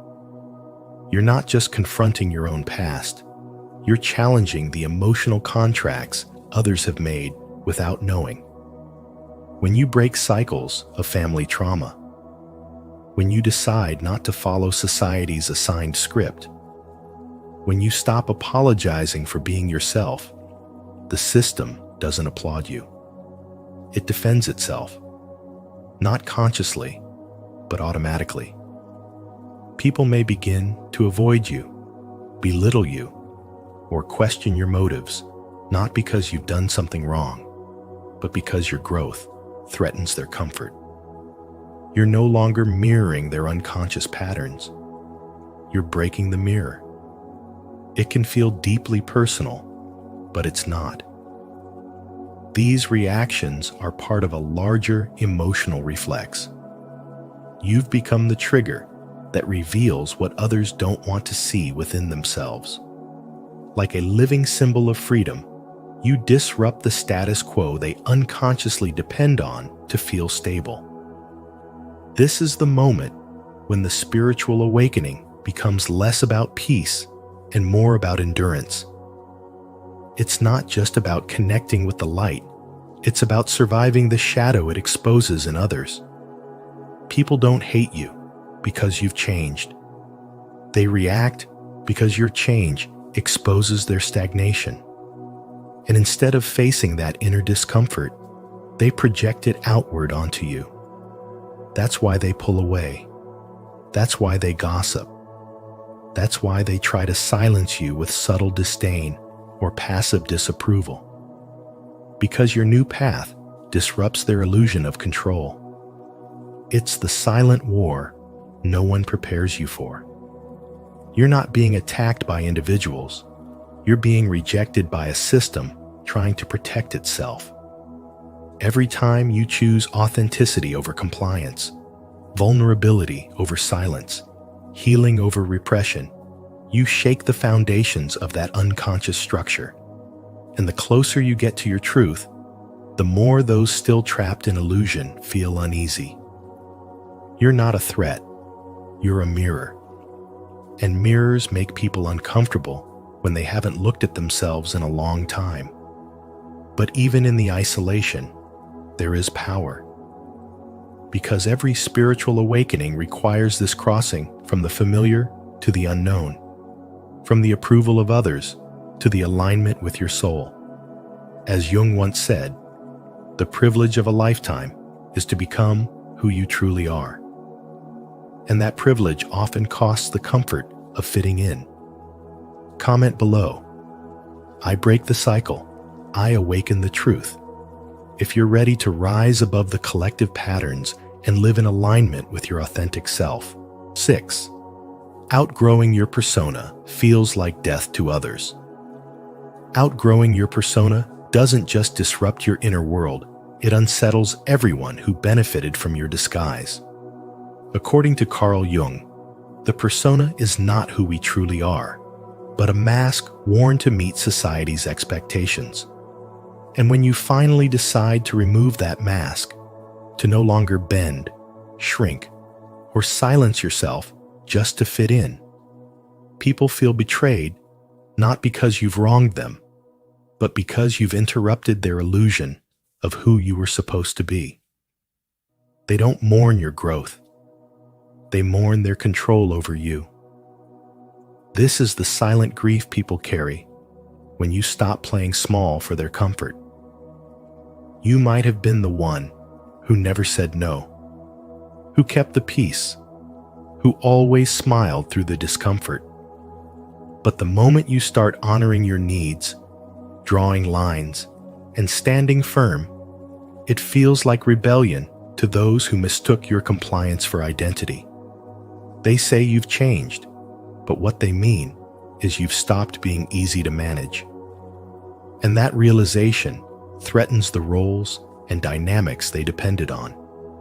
The shift from your masked self to your real self is not just your liberation, it's their loss of power. And often, they respond not with understanding, but with resistance.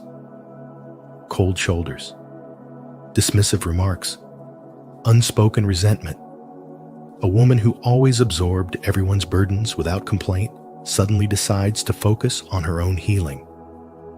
A man who never challenged the status quo begins to speak uncomfortable truths.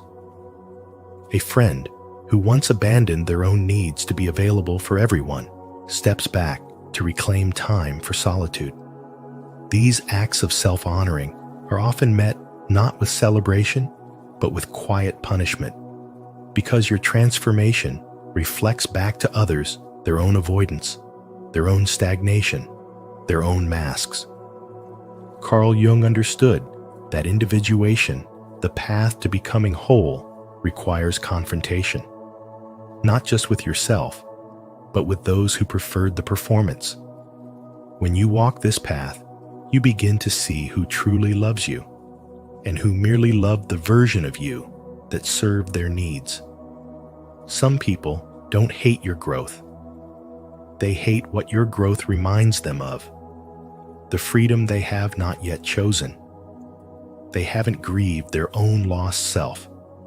So when you resurrect yours, they feel abandoned, left behind. But the death of your persona is not the death of your relationships. It's the death of pretense. And what remains afterward, though fewer in number, is rooted in truth. The pain of letting go is real, but so is the power that rises in its place. You begin to see clearly. You begin to breathe deeper.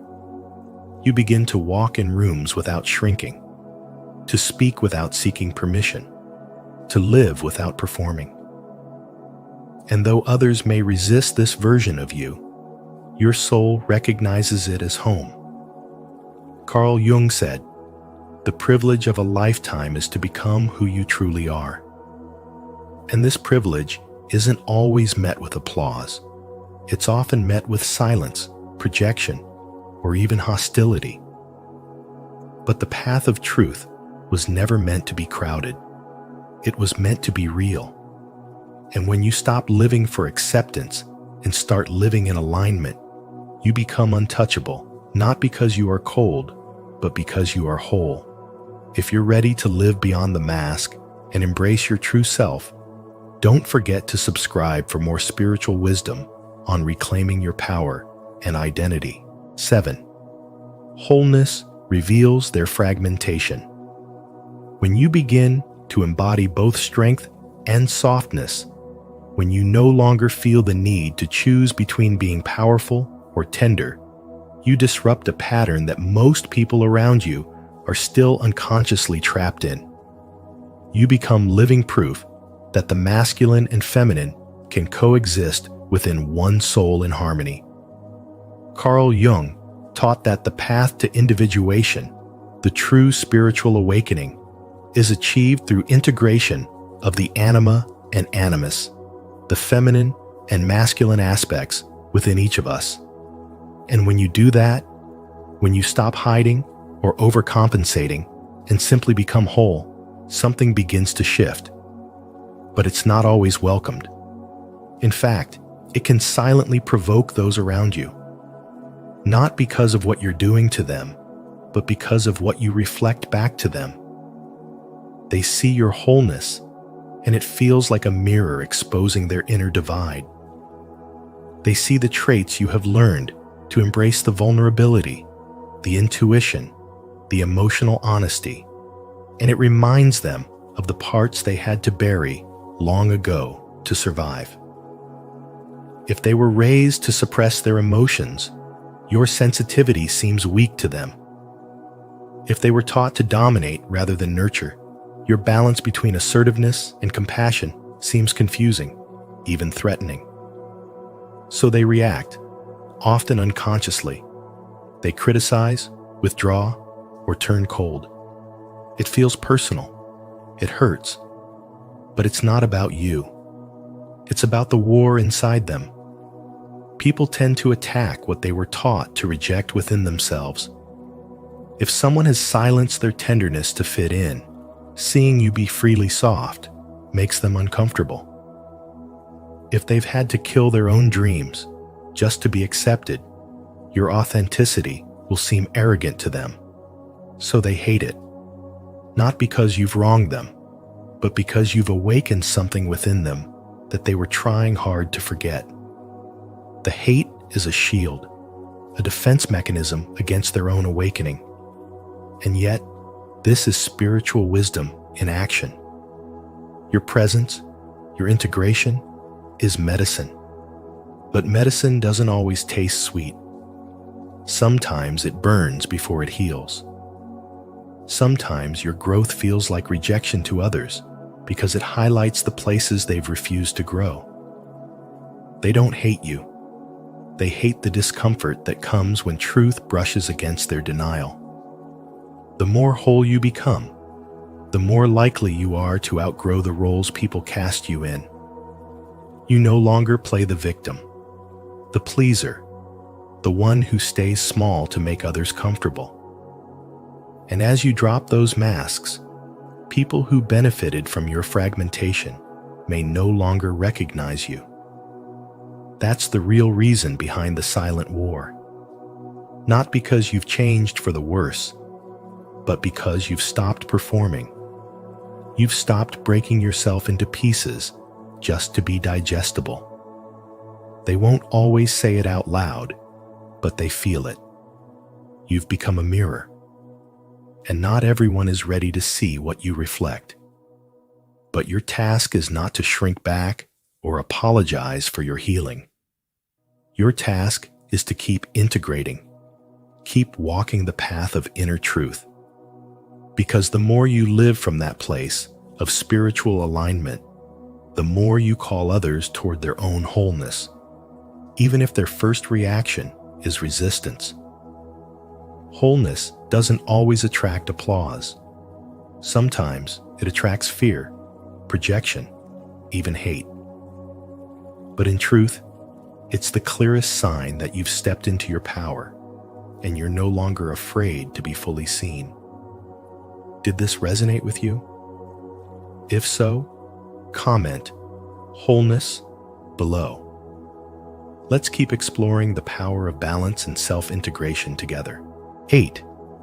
The transcendent function makes you dangerous. True spiritual awakening begins when you learn to sit in the tension between two opposing truths. You no longer choose either extreme, not just love without boundaries, or boundaries without love, but both held together in conscious balance. You begin to embody empathy without self-abandonment and detachment without indifference. This ability to hold contradictions without collapsing into reaction is what Carl Jung called the transcendent function, a rare psychological maturity that dissolves inner conflict by integrating both sides of the psyche. The moment you start practicing this inner integration, you become unpredictable. People can no longer anticipate your reactions because you're no longer reacting from old emotional wounds or habitual roles. You're responding from presence, from clarity, from your inner authority, and that unsettles those who benefited from your predictability.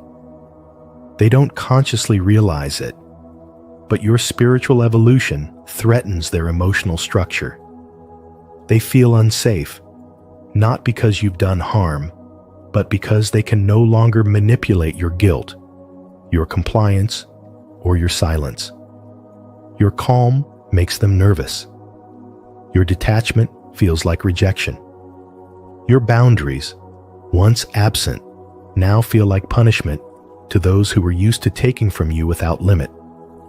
When you break unconscious patterns, it reflects the inertia in others. They may begin to pull away. They may criticize, gossip, or even attack your character, not because you've changed for the worse, but because you've awakened to your worth. And worth, when truly embodied, offends those who survive by staying small. Spiritual awakening is not gentle. It dismantles illusions. It asks you to let go of the version of yourself that made everyone else feel safe at your expense. The transcendent function doesn't just shift how you feel, it shifts how others experience you. And sometimes, that shift is enough to trigger the silent war. It's not loud, it's not obvious, but it's real. You begin to notice that people act colder. Invitations stop coming. The energy around you changes. And deep down, you know it's because something in you stopped being available for their comfort. What makes you dangerous is that you're no longer emotionally available for manipulation. You don't explain yourself endlessly. You don't prove your goodness through overgiving. You don't shrink just to maintain peace. You found another way, the middle path between extremes. And those who have not done that inner work will struggle to understand you. They'll call you distant, aloof, selfish. But what they really mean is, you're no longer who I need you to be, so I can avoid myself. Jung said, until you make the unconscious conscious, it will direct your life, and you will call it fate. But once you activate the transcendent function, you break this cycle. You reclaim your inner space. And while others may perceive it as arrogance, it is simply alignment. You're no longer acting from pain. You're living from awareness. And that will always be misunderstood by those still living in reaction. Let them misunderstand you. The cost of awakening is often exile from the familiar, but what you gain in return is clarity, power, and peace. Not everyone will celebrate your healing, but your soul will. And that's the only approval that ever truly mattered. Leave a like, subscribe, and turn on the notification bell so you never miss insights like this. Comment below. I embrace my transcendent power. If you're ready to break free from old patterns and step into your higher self. 9. Becoming authentic comes at a price. Carl Jung said, the privilege of a lifetime is to become who you truly are. But what no one tells you is that this privilege often comes with the painful cost of losing people who only loved your mask. When you begin to honor your truth, you're not just shifting your path, you're unsettling everyone who found comfort in your old version. It's not your growth they hate, it's the way your growth reminds them of their own stagnation. People don't always despise transformation. They despise the mirror it holds up to their own stillness. When you stop performing and start living authentically, you're no longer predictable. You stop saying yes to please others. You set boundaries. You speak truthfully. And as strange as it sounds, that truth can make people deeply uncomfortable. Carl Jung called this journey Individuation, and it is a sacred but lonely path. As you peel away the false self, what's left is raw, honest, and deeply human. And not everyone can sit with that version of you, because it asks them to sit with themselves. There was a woman who spent years being the emotional caretaker in her circle. She said yes when she meant no. She smiled through the pain. She made herself small so others could feel big. But one day, after a deep spiritual awakening, she stopped pretending. She began to say what she meant. She stopped apologizing for her needs.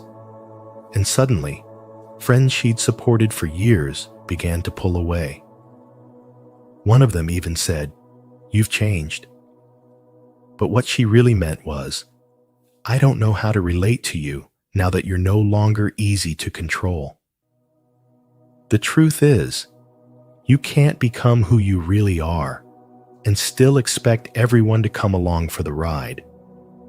Some people loved you because you dimmed your light to match theirs. But when you turn that light back on, they cover their eyes, not because it hurts them, but because it reveals their own darkness. This is not betrayal. This is growth. Jung understood that the psyche resists change, but the soul demands it. When your soul begins to rise, everything that was built on fear, shame, or performance begins to fall. You might be accused of being distant, arrogant, or selfish. But those are just labels people use to describe boundaries they don't benefit from. They're reacting not to your truth, but to their own discomfort. It's important to remember that not all losses are tragedies. Some are sacred edits. Some are grace in disguise. You're not falling apart.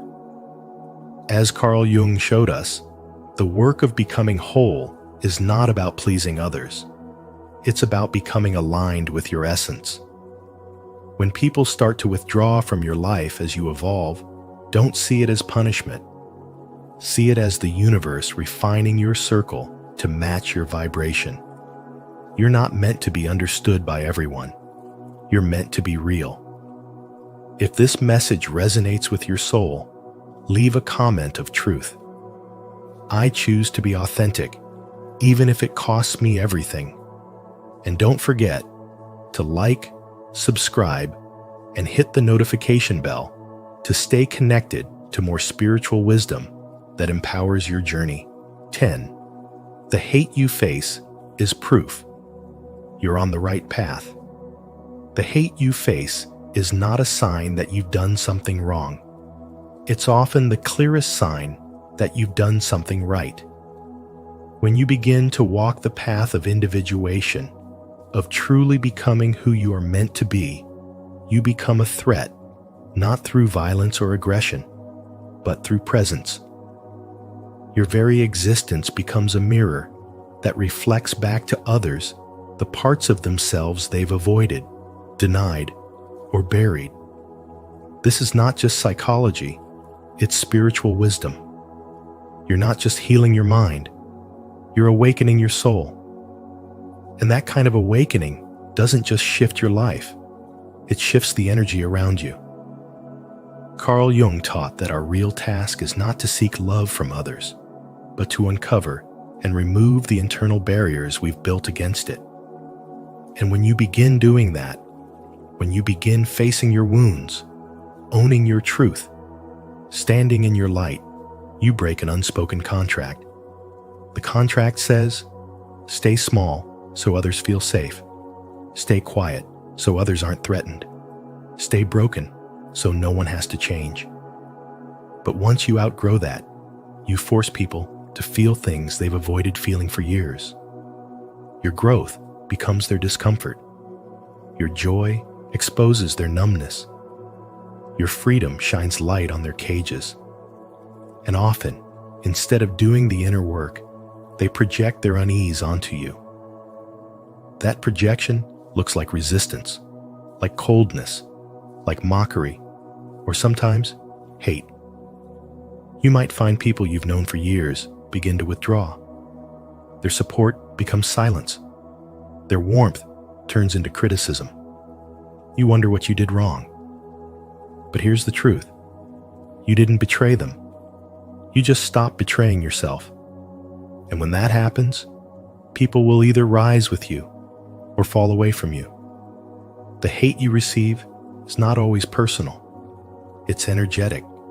It's symbolic.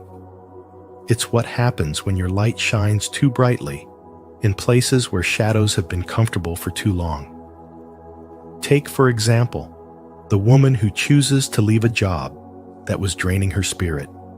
She starts her own business, follows her passion, radiates self-belief.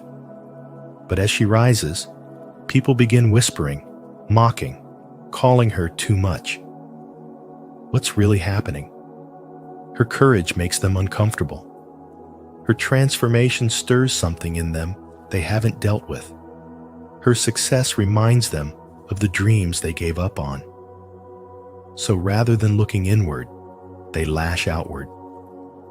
And this is how spiritual awakening becomes spiritual warfare, not through weapons or noise, but through silence, distance, judgment, and projection.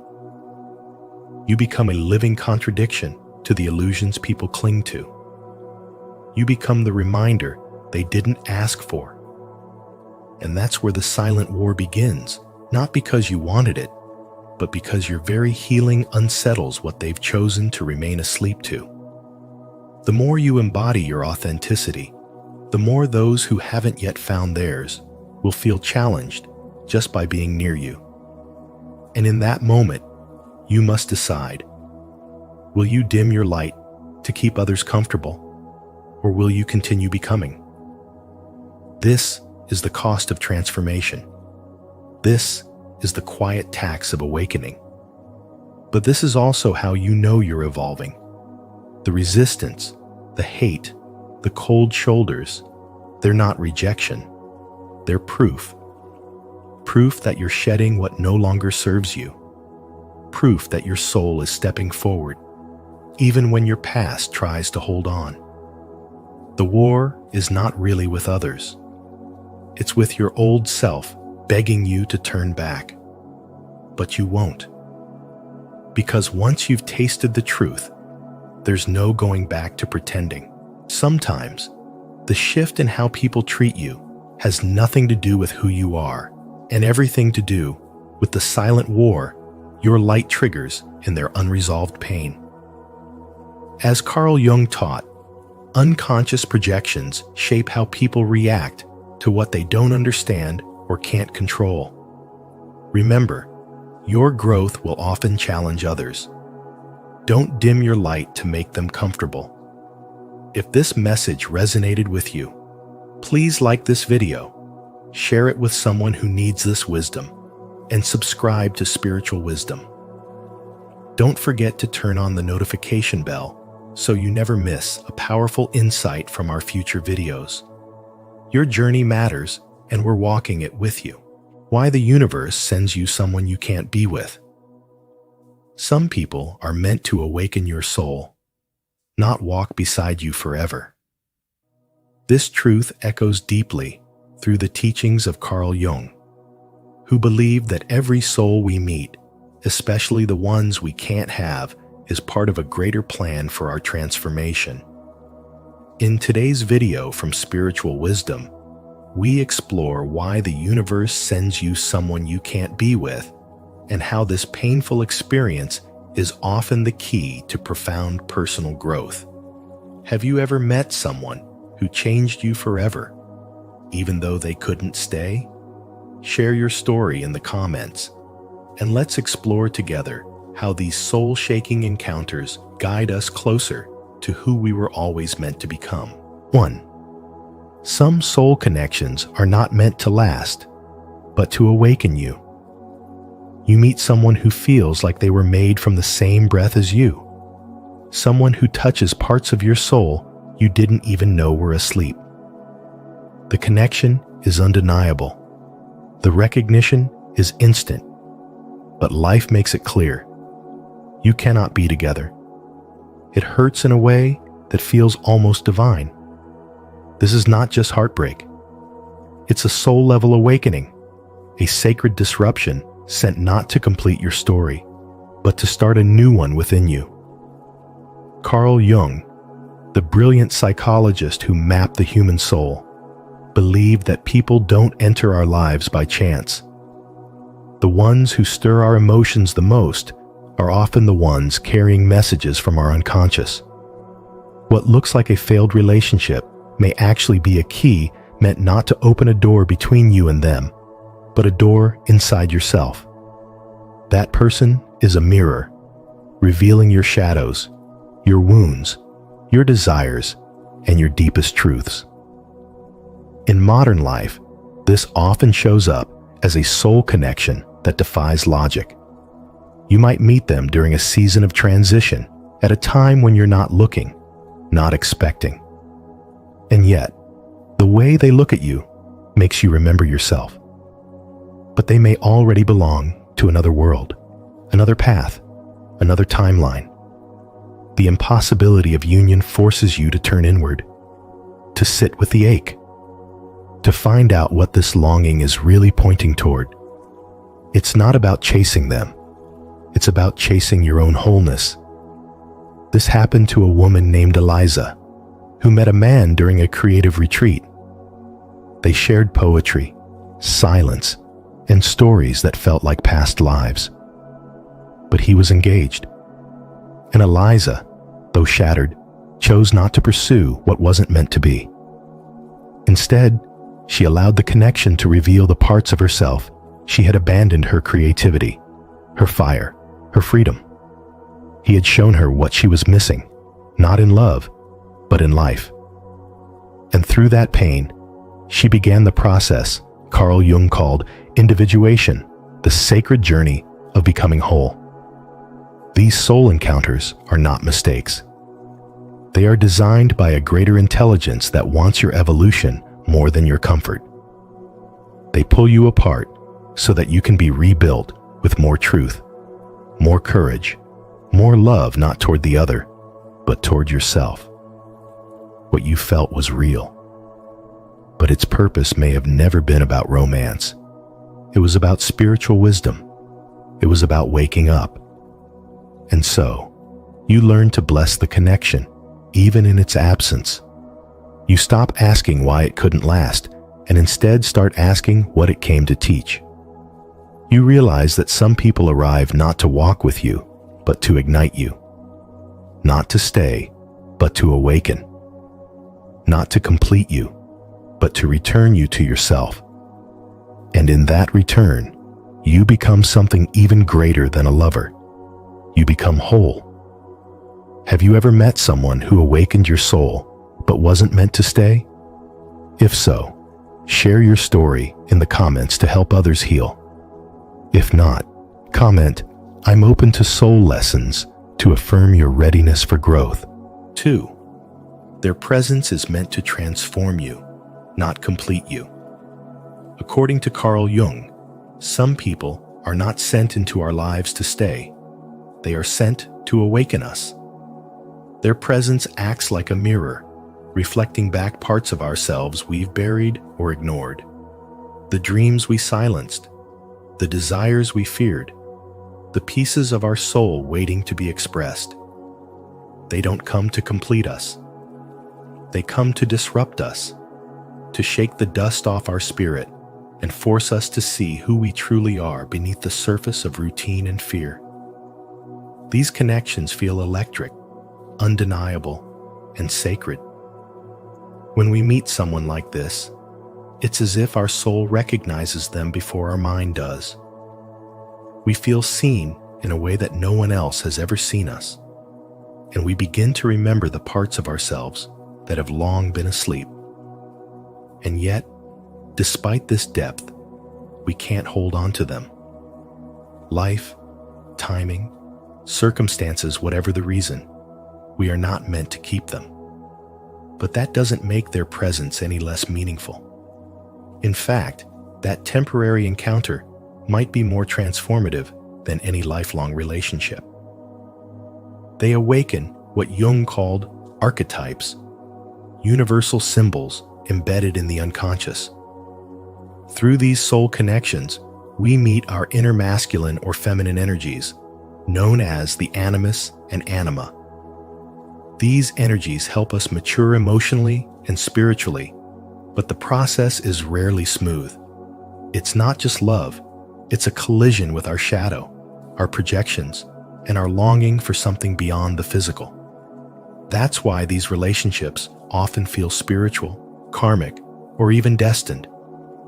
But destiny doesn't always mean forever. Sometimes it means for a purpose. And when that purpose is fulfilled, the separation feels like a death. But spiritual wisdom reminds us that what hurts is not the person's absence.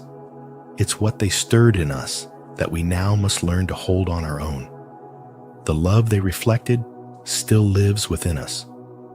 The light they ignited is now ours to carry. If we follow that light, we begin the process of individuation, the journey of becoming whole, not through another, but through deep self-realization. This is not just philosophy, it's something many live through. Like the woman who met a man abroad, felt a love so raw, it awakened her artistry, her voice, her purpose, only to return home without him. But something in her was forever changed. She didn't need him to stay. His presence had already done what it came to do: unlock her soul. So when the universe sends you someone you can't be with, it's not a mistake. It's a sacred invitation to go deeper. You are not being denied love. You are being shown where to find it within. That's the real gift. That's the reason they came. If this message spoke to your soul, leave a like, subscribe to Spiritual Wisdom, and turn on the notification bell so you won't miss more insights like this. Remember, the people who shake your heart are meant to awaken your highest self. Type in the comments, "I am ready to grow into my fullest potential." 3. This connection is a spiritual projection of your own unlived self. When you meet someone you can't be with, yet feel a soul-deep connection, it's not just about that person. It's about what they awaken within you. Carl Jung's concept of projection reveals that the powerful emotions you feel toward them are often reflections of parts of yourself you haven't fully lived out. You're not simply falling for them.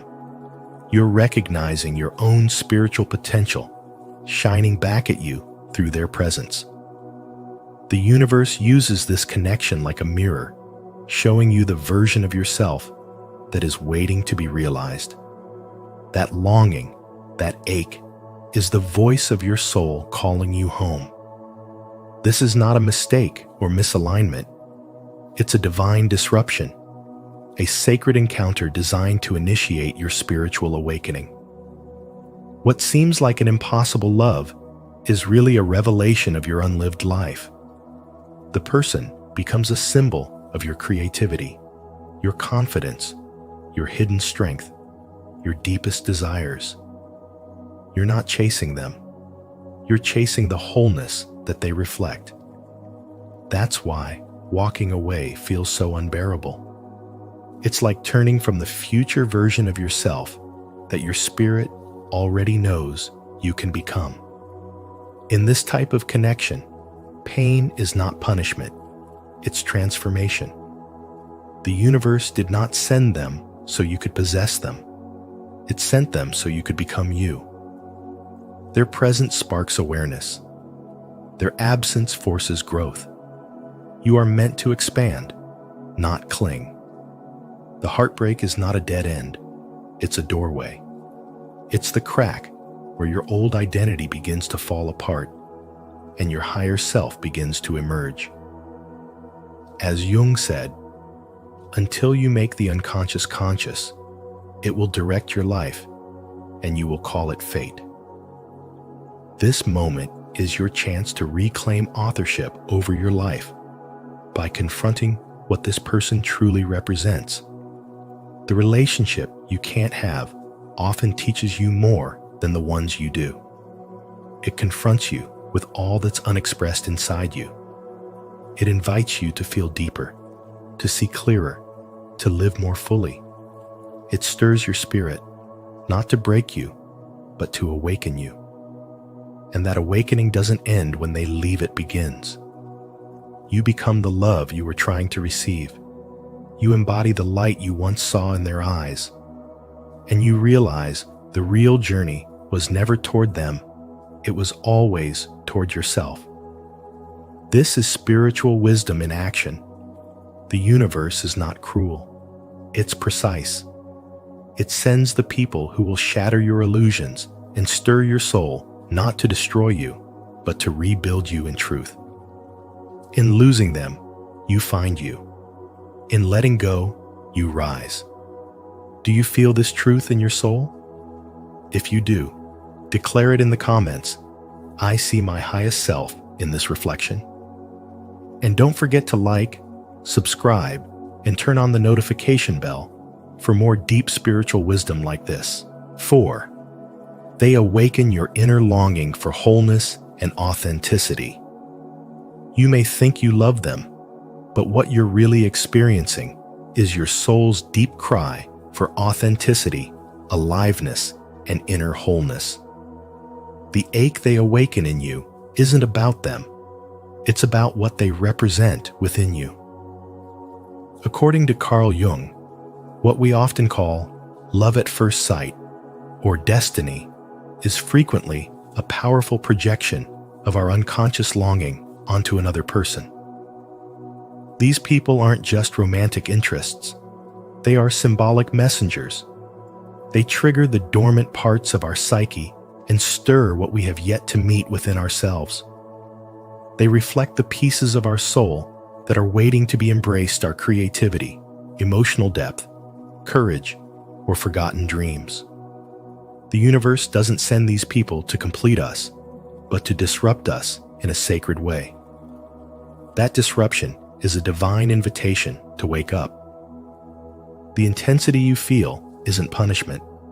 It's a mirror, showing you what's missing inside. When you ache for someone who is unavailable, you're really aching to reclaim a part of yourself. Carl Jung's theory of individuation teaches that we must integrate all aspects of ourselves, both light and shadow, in order to become whole. And often, it takes a soul-stirring connection to ignite that transformation. Maybe you've experienced this, meeting someone who lights up your entire being, yet for some reason, you can't be together. They might live in another country, belong to someone else, or carry emotional walls too high to climb. And yet, you feel bonded to them in a way that defies logic. That pull, that longing, that inability to let go, it's not simply romantic fantasy. It's a spiritual awakening. It's the self calling you to go inward, not chase outward. As Jung would say, what you resist persists, and what you chase outside yourself, you're often trying to retrieve from within. In today's world, many people are trapped in this emotional paradox, loving someone they cannot have, believing the story ends in heartbreak. But in truth, it begins there. Because that heartbreak cracks you open. It forces you to confront illusions and break patterns. It teaches you to see clearly where you've been blind, especially to your own needs, wounds, and forgotten power. The person you can't be with becomes the catalyst for the person you're meant to become. That's why Jungian psychology is so powerful. It doesn't just ask who you love. It asks what within you is being called forth by that love. When someone awakens a longing that burns but doesn't resolve, don't dismiss it. Feel it. Follow it not toward them, but toward yourself. That longing is a spiritual signal. It means you're ready to evolve. So no, the universe isn't cruel. It's precise. It sends these people into your path not to stay, but to awaken, to shift you from sleep to consciousness, from projection to presence, from fantasy to freedom. Through them, you begin the sacred work of meeting yourself. And that, Carl Jung would say, is the most profound relationship you will ever have. Are you ready to answer the call of your soul? If this message resonates with you, type "I choose authenticity" in the comments to begin your journey toward inner wholeness. 5. Their role is to catalyze your individuation, soul growth. Jung believed that the people we cannot be with are not random accidents of fate, but carefully orchestrated encounters meant to awaken something dormant within us. When someone enters your life and ignites a fire so intense that it feels like your soul remembers them, yet you're unable to be with them, it's not about love in the traditional sense. It's a call to awaken. These people are not here to complete you, but to confront you with yourself. Their presence stirs deep emotions and forgotten dreams, not to fulfill them, but to show you what lies buried in the layers of your unconscious. The universe uses them as mirrors, reflecting your hidden fears, your unhealed wounds, your deepest longings. Through this mirror, you begin the process of individuation.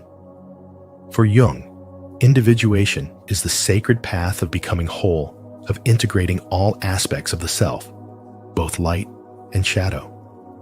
And often, it begins with heartbreak.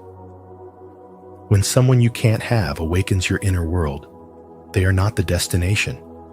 They are the doorway. You may obsess over why it can't work, but the real question is, what are they showing you about yourself? This is where true spiritual wisdom begins, not in getting the person, but in understanding the message. It might be your fear of being abandoned, your childhood longing to be chosen, or your unresolved need for validation. It might be a reflection of the parts of you you've disowned: the creative spirit, the wild heart, the intuitive soul. You project these qualities onto them because your unconscious is trying to make you see that they were always yours to reclaim. Jung called this projection, and it is not a flaw, it is a portal. The one you cannot be with holds up a mirror, asking you to see yourself, not as fragmented or broken, but as someone waiting to remember their own light. These painful connections are initiations. They push you into the fire of transformation, burning away illusions so that only truth remains. And that truth is this: no one outside of you holds the key to your wholeness. The person you long for is simply the spark. The real flame is within you. Once you shift your gaze inward, you begin to evolve. You no longer chase the person you listen to the lesson. You no longer grieve what wasn't you, honor what it awakened. That is where healing begins. That is where power returns. Spiritual wisdom reminds us that not all love stories are meant to unfold in the world. Some are written solely for your inner world to teach you, to break you open, to remind you of who you are beneath the yearning. And while the loss may ache, the soul gains clarity. You begin to trust the universe not for what it gives, but for what it reveals. You start to see that these impossible connections are sacred contracts. Their purpose is not possession, but transformation. They enter your life not to stay, but to change its course forever. Don't forget to subscribe for more spiritual wisdom on how powerful connections can awaken your soul and guide you toward true individuation. 6. The real relationship is with your own becoming. You don't need to possess this person. The real purpose of their presence in your life is not to fulfill a romantic fantasy, but to awaken a deeper truth within you.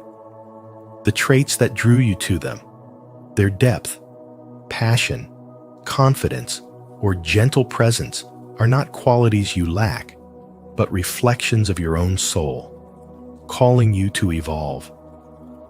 The universe placed them on your path, not so you could hold on to them, but so you could recognize parts of yourself you have yet to fully embrace. When you long for someone you can't be with, it's not just about them, it's about you. It's about your growth, your becoming. Carl Jung reminds us that every experience, especially the ones that stir our deepest emotions, comes from the unconscious trying to make itself known. The pain of separation isn't there to punish you. It's a sacred wound that opens the doorway to your own spiritual awakening. The connection may feel like destiny, and in many ways, it is. But destiny doesn't always mean possession. Sometimes, destiny is about transformation. Think about this. You were drawn to that person because your soul recognized something familiar, something beautiful. And while it may seem like they completed you, the truth is they awakened what's been asleep within you. What you admire in them is a reflection of your own essence, still waiting to be expressed. They were never meant to stay. They were meant to activate your next level, to shake your spirit awake and remind you of what you're here to become. Every soul encounter has meaning, but not every soul is meant to stay. Jung taught that relationships are mirrors, revealing the unintegrated parts of ourselves. That's why some people enter our lives like fire, igniting emotions we didn't even know we had. It's not about romance in the traditional sense. It's about soul work. Their presence is a lesson. Their absence is the test. Instead of mourning the absence, rise into the presence of who you are becoming. Let the ache carve space for wisdom. Let the longing lead you home to yourself. The real relationship, the one the universe wanted you to see, is not between you and them. It's between you and your own evolution. You are being called to embody the same light you saw in them, to stop seeking outside what you were always meant to awaken within. This is the heart of spiritual awakening. It's a path where pain becomes purpose, and longing becomes the catalyst for self-realization. You don't need to chase love to be worthy. You just need to recognize that love showed up to awaken you, not to complete you. And when you finally become everything you once sought in another, you'll understand the divine design. You weren't meant to have them. You were meant to remember yourself. If this message touched something deep within you, comment below. I embrace the journey of becoming my highest self. And if you're ready to keep growing with us, don't forget to like, subscribe, and turn on the notification bell for more soul-expanding insights. 7. Your task now is to live the awakening they triggered. They were never meant to stay forever. They were meant to awaken you. The love you felt, the pain you carry, the questions you still replay in your mind, all of it was part of a deeper initiation. Their role in your life was never about the relationship lasting. It was about what it awakened within you. They were the mirror that reflected your capacity for depth, devotion, vulnerability, and truth. That's why it hurt so much, because it was real. But now, their job is done. And the question is no longer why they left, but what you will do with what they left behind. Carl Jung believed that our relationships are symbolic. We don't just meet people. We meet reflections of ourselves, projections of our inner world, messengers of the unconscious. When someone awakens us but cannot stay, it's not a punishment. It's the soul's way of pulling you into alignment. Jung wrote, "We meet ourselves time and again in 1,000 disguises on the path of life." That person you couldn't be with was a disguise of your own destiny calling. They awakened you to a version of yourself that was buried beneath old wounds, outdated beliefs, or unworthy patterns. They showed you who you were always meant to become. Maybe you've noticed it already, how your thoughts have changed, how you no longer tolerate what you once accepted, how your dreams have become louder and your soul more restless. That's the sign of a spiritual awakening. The universe didn't just send you love, it sent you a transformation. And now, it's your responsibility to honor that transformation. Don't cling to what could have been. Instead, focus on what was revealed through them. Your own power, your own clarity, your own emotional depth. Think of a woman who met someone during a time when she was lost. Their love awakened her to beauty, to art, to truth. But it didn't last. He moved on. But she didn't collapse. She painted again. She wrote again. She healed. And in doing so, she became who she truly was because of him, not for him. That's what the universe wants from you. To use the love that broke you open to step into the life you were born to live. This is not the end. It's the threshold. You weren't meant to get everything you wanted from them. You were meant to become everything you were afraid to be. Their job was never to complete your story. Their job was to ignite it. Now, it's your turn to write the rest. To affirm your dedication to the path of awakening, declare it with intention. Comment below. I honor my transformation, to acknowledge your growth and inspire others to rise into their highest selves. Sometimes, the ones we can't be with are the very ones who awaken our deepest truths, not to complete us, but to reveal us to ourselves. The universe isn't punishing you, it's preparing you. If this message has resonated with you, don't forget to like, share, and subscribe to Spiritual Wisdom. And be sure to turn on notifications so you never miss our upcoming insights into the soul's journey. Thank you for watching, and remember, every connection has a higher purpose.